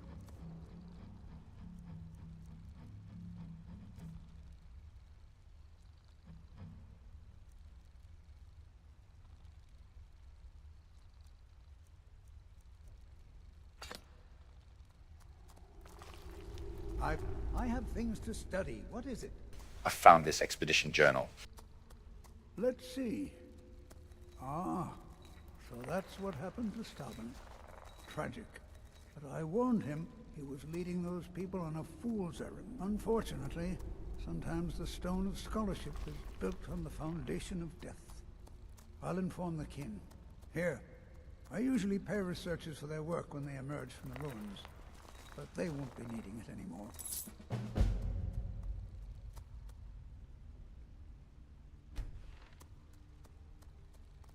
Thank you. The audacity! Get out of here!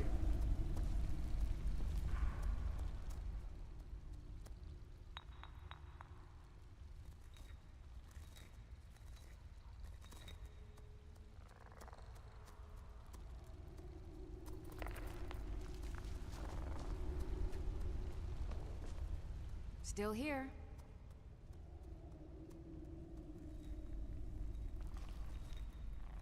I need to trade some things with you. What have you got there?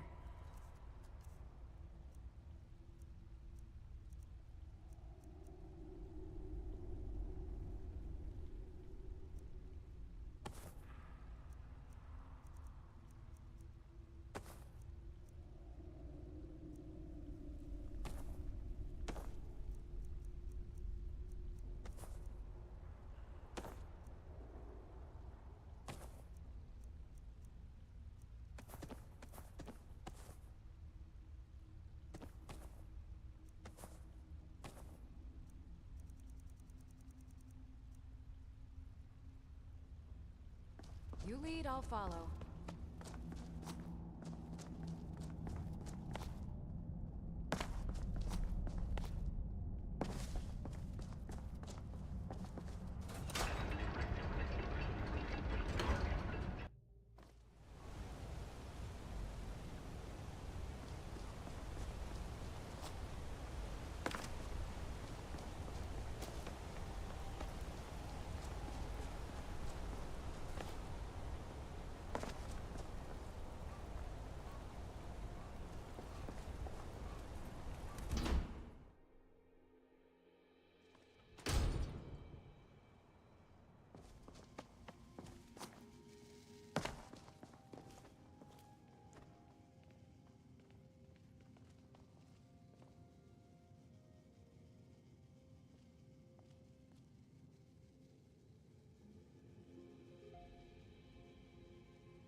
Hello, my dear. After a previous business transaction, might you or would you mind if I use your alchemy table? The table is there for customers who show proper respect for the craft. You may use it, provided you don't make a mess of my ingredients. I trust your time in the Reach has taught you some caution since our last meeting. You're back. I trust your journey east was uneventful? Or did the mushrooms prove too tempting after all? Tempting? The glowing ones are a decent light source for reading underground. The rest? Let's just say I prefer my alchemy with fewer hallucinations and more predictable results. Unlike some of your clientele. A scholar with a sense of self-preservation. That's a rare combination. Most who come through here with an interest in the Dwemer are more recklessly curious. They'd lick the glowing mushroom and the soul gem just to see what happens. A reckless scholar is just a corpse waiting to happen. They're the ones who trip the pressure plates and set off the gas traps, usually while shouting about discovery. I prefer my discoveries to be survivable and written down.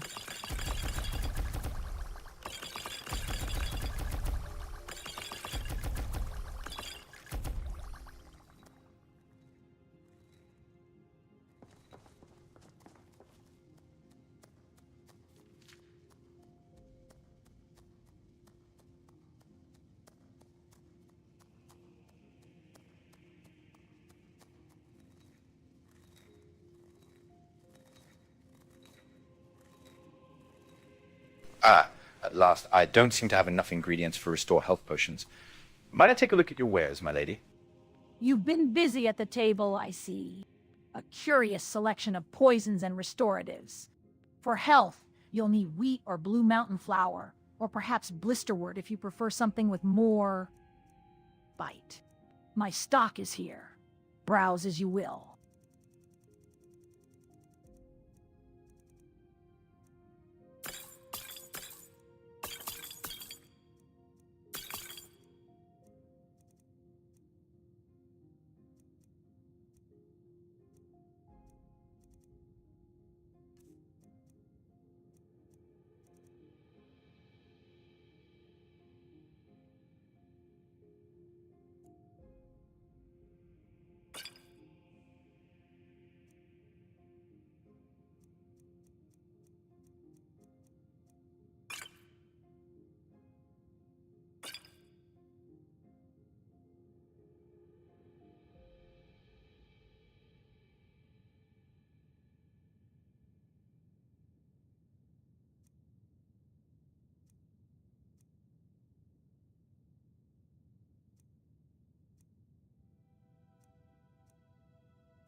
I trust those poisons will go to good use.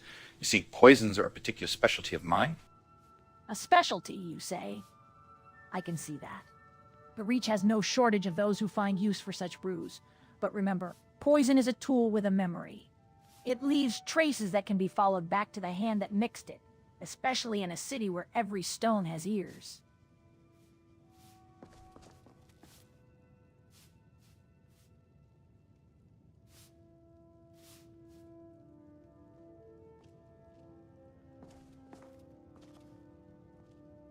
My lady, I trust that you'll be well here in the city. I'll manage. This city teaches you to be well, or it buries you. I've learned the lesson. But you should be on your guard as well.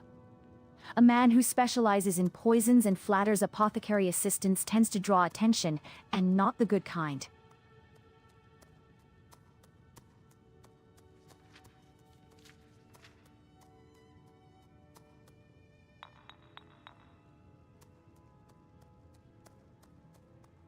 Ah, I see. But my lady, drawing attention is another specialty of mine. Then I suppose I should wish you luck. In this city, drawing attention is like waving a torch in a room full of gas. It's spectacular right up until the moment it isn't. She speaks the truth of the stone. Markarth remembers every flame, every spark. But a torch can also light the way out of the dark. Just be certain you know which path you're illuminating.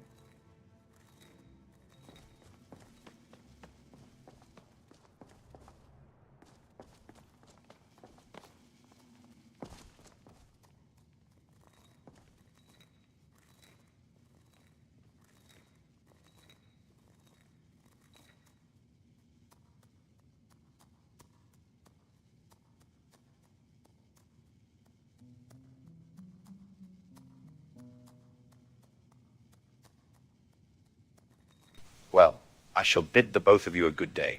May the 8 divines bless you, and may you stay safe within these remembering stone walls.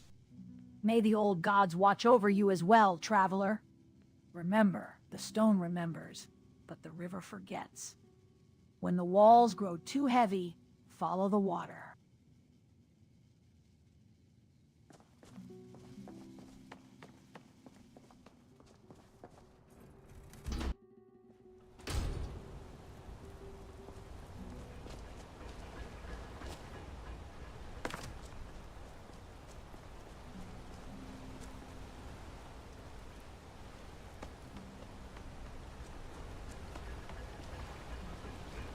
I'm Gore's assistant. I help her with the forge.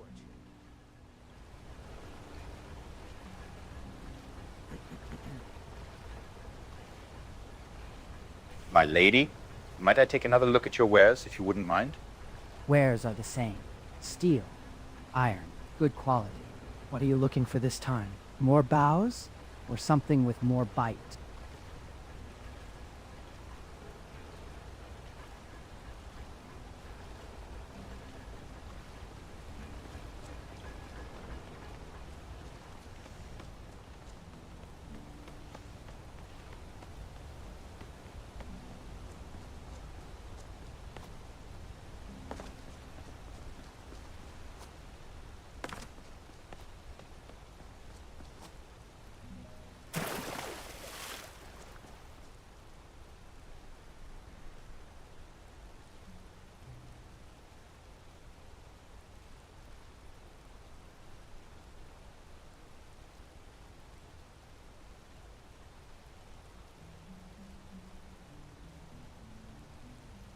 May your investigation be ever vigilant, good sir, or not.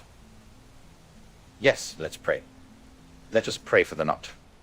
Your mock prayers fall on deaf ears, as do all petitions not made in true faith. For 2 days I have watched, and the silence from that accursed house has grown deeper, more profound.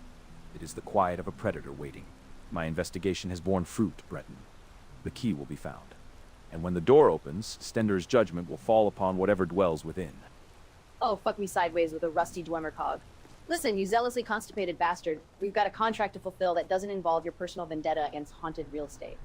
The only judgment falling today is my boot up your ass if you get in our way. You've been watching a door for 2 days? That's not investigation, that's a siege. And a boring one at that. Even a Dwemer pressure plate has more action. Siege is precisely what is required when facing an entrenched evil. Your ignorance of spiritual warfare does not render it boring. The Dwemer sought knowledge without wisdom and were consumed by their own hubris. I will not repeat their mistake by underestimating what lurks behind that door.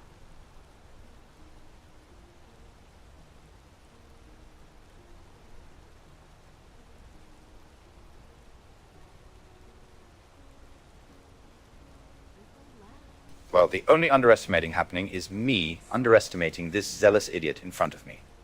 Your collective mockery is a testament to the spiritual blindness that plagues this age. You see a door, a zealot, a boring vigil. I see a threshold. Behind it lies not just some haunted relic, but a breach, a point where the barriers between our world and the realms of oblivion have grown thin. The Dwemer's legacy is ash and silence. The legacy of the Daedra is eternal torment. I choose to fight the latter. Now, if your contract is so pressing, then by all means, be on your way. But do not mistake my dedication for idleness. The moment that door yields, Stendar's justice will be swift and absolute. Ash and silence? I've seen more life in a dwarven spider's cogworks than in half the living people in this city. You fight your breach, Vigilant. I'll be down in the actual ruins, studying the failure of one civilization while you wait for the next one to start. The evening sun cast.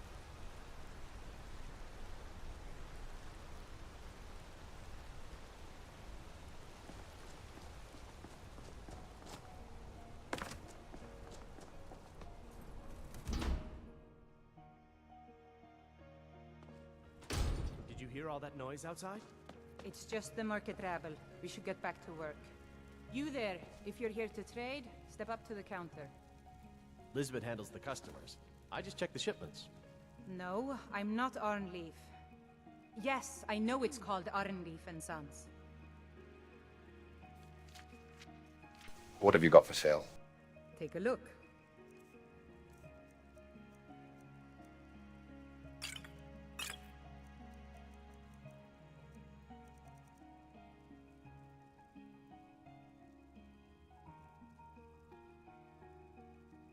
Come back whenever you need something.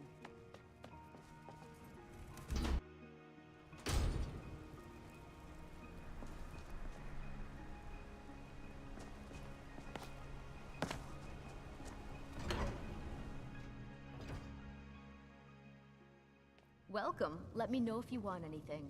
Think I got a clean mug around here somewhere.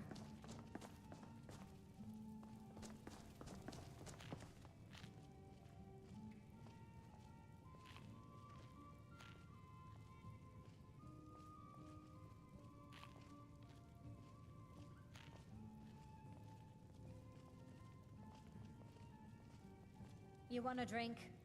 How can I argue with that? Apologies, good sir, but I'm afraid I'll have to rent that room just one more night. You know, the deal that we struck earlier for Margaret's room, may she rest with the divines. Margaret's room, right. 10 gold, same as before. The key's still behind the counter. Just try not to bring any more spirited discussions with you. Don't mind the yelling. My wife's already parents are sharpening always her going tongue at for each the other. evening shift.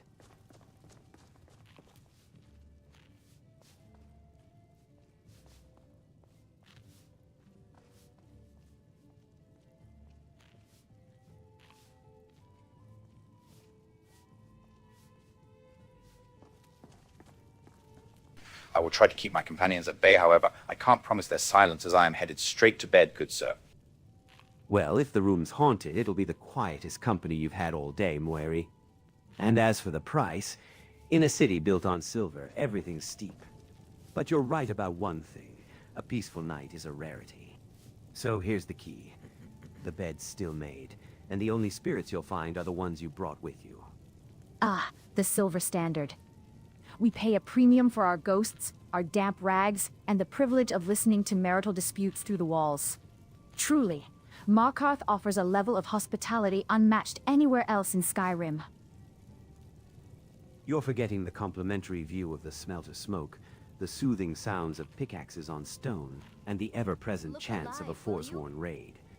That's the true Markarth experience. Now, if you're done critiquing the amenities, are you buying a drink or just warming the stool? I'll have an ale. I need something to wash down You the want a taste of drink? smelter smoke and impending doom. I should remind Clever And don't to worry clean about this my place critique. up.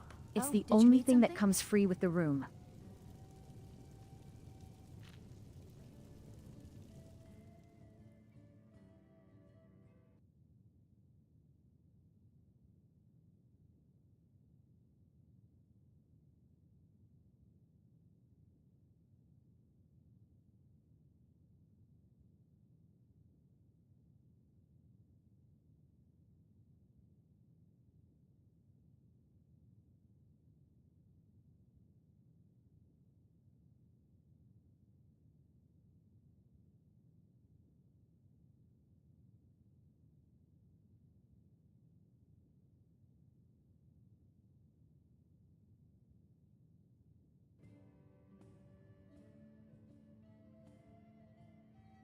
Yes.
You want a drink? Of course.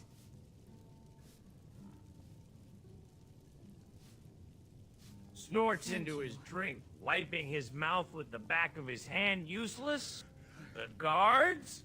Nah, they're perfectly useful. For standing around looking tough while the Forsworn pick off our caravans. For hassling a drunk who's minding his own business. For taking a donation to look the other way. They're experts at that. Just don't expect them to actually protect anything that ain't already behind a Silverblood's locked door. An expert assessment from a man who sees the city from the bottom of a bottle. It's a clearer view than most get from the top of the keep. The bottle gives you honesty. The keep gives you lies wrapped in silver and promises that'll turn to rust in your hands. I'll take the bottle every time. Honesty. The bottle gives you a headache and an empty purse. If you spent less time philosophizing about rust and more time actually working, you wouldn't need to drown your sorrows in my ale every night. Now pay for your drinks or take your honesty back to the Warrens.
My lady, might this be the sort of hospitality from the Nords here in Skyrim that a noble Breton should expect in his travels? The sort that Froggy, or whatever her name is, it gives me and my companions, and the rest of the tavern for the reef for that matter. If you're expecting the refined hospitality of High Rock, you've taken a wrong turn at the Girral Mountains. This is Nord hospitality, which mostly consists of blunt honesty, Strong ale, and the understanding that if you can't hold your own, you'll be holding a bucket for the smelter by morning. As for Frabbi, consider her the welcoming committee. Her charm is as subtle as a war hammer.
Froggy!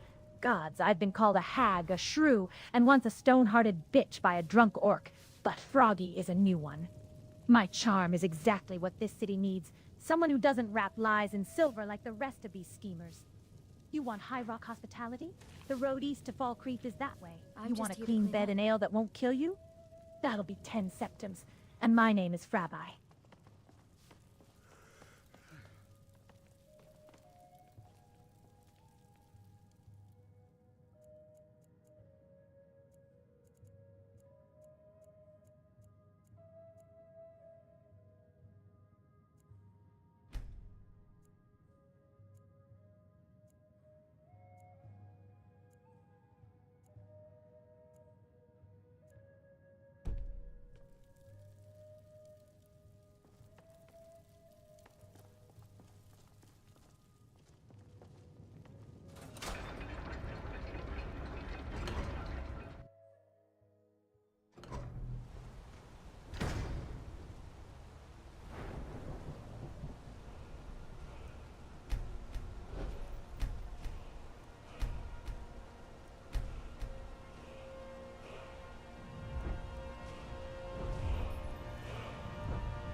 Forsworn agent, a suspicious house, and a dead vigilant.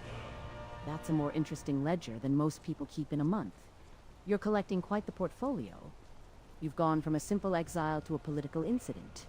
The Forsworn, the Silverbloods, the Vigilants. You're not just collecting scars, you're collecting enemies with official stationery. It's funny how experience works. You start with a basic skill, say dodging a punch, and before you know it, you're applying the same principle to dodging political blame, Daedric suspicion, and the business end of a Reachman's dagger. You're not just...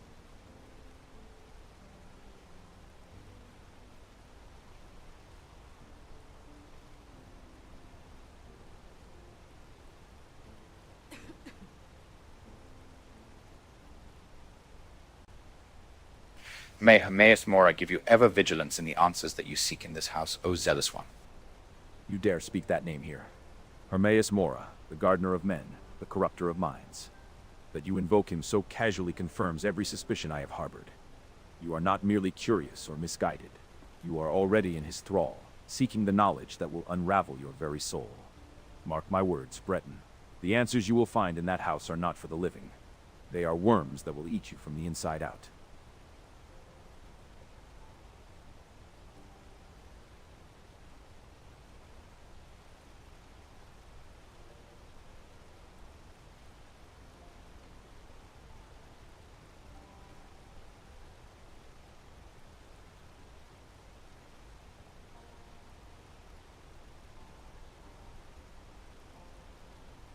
Well, thankfully for the both of us, I have no intentions of stepping foot in this house, so be gone with you, sir. Well, at least I shall be gone from this shithole city. Flee then. Run to your family's estate, your contracts, your petty mortal concerns. But the corruption you carry with you will not stay confined to this shithole city. It spreads like a rot, and I have seen its pattern. When it blooms in your new home, and you find yourself whispering to shadows that whisper back, remember this moment. Remember that Stendarr's servant offered you a chance to face the darkness, and you chose to turn your back.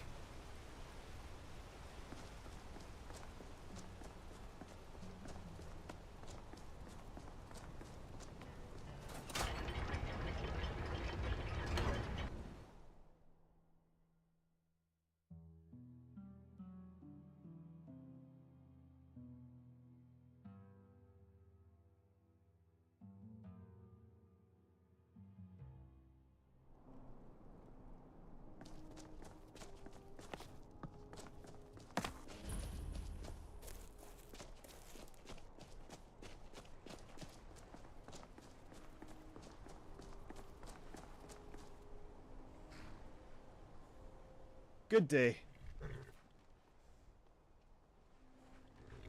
Traveling to High Rock. What gave it away? This rugged face or my tired gaze? Crossing those valleys will give you both.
All right, y'all. Let me know what you guys are thinking so far. Liking Dorian's story? I mean, there's so many places that this is going to go yet. Hell, even tonight, where I want to stop tonight, is going to be pretty damn awesome. So, I don't know. While I'm here for, while the game comes back, yeah, stuffs things and words. Just if you're around, let me know. Let me hear you.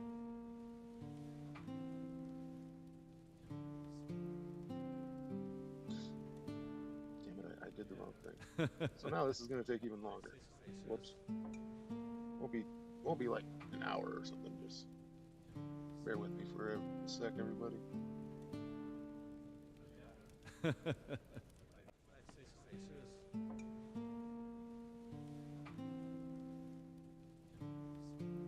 it's co-pilot running. Shut up, Prime.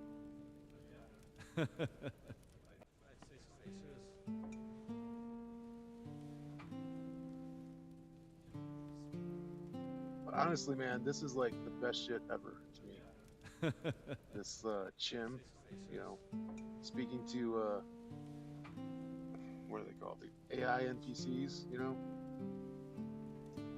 It's like this is what, my 4th or 5th attempted playthrough, just because I've been just like so damn into this shit, man. It's awesome. So good. And also I know that I'm like barely scratching the surface as far as Chim goes and stuff. Like it's crazy how deep this AI stuff can go. And yet people are still like, oh gross, I don't ever want to look at AI. Like, come on, bro, this is awesome. What is wrong with you?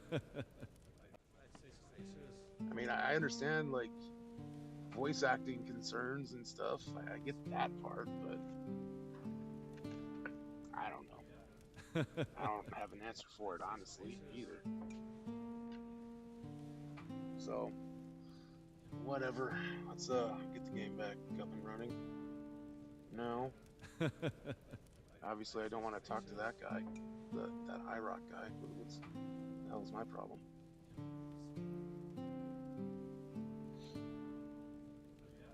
I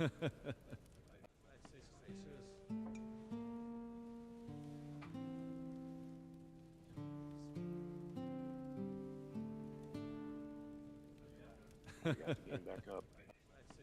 Just gotta load back in and we'll start, yeah.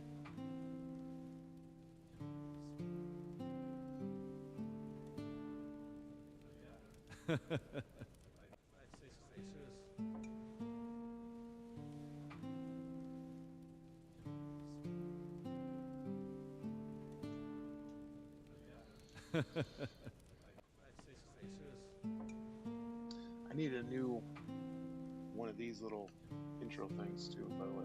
Not intro, but you know, the video that's playing right now. I'm gonna need at least, I don't know, a few more. I don't know how many, but a few more for sure. Oh, girls, that's on YouTube's done with that. That's dumb.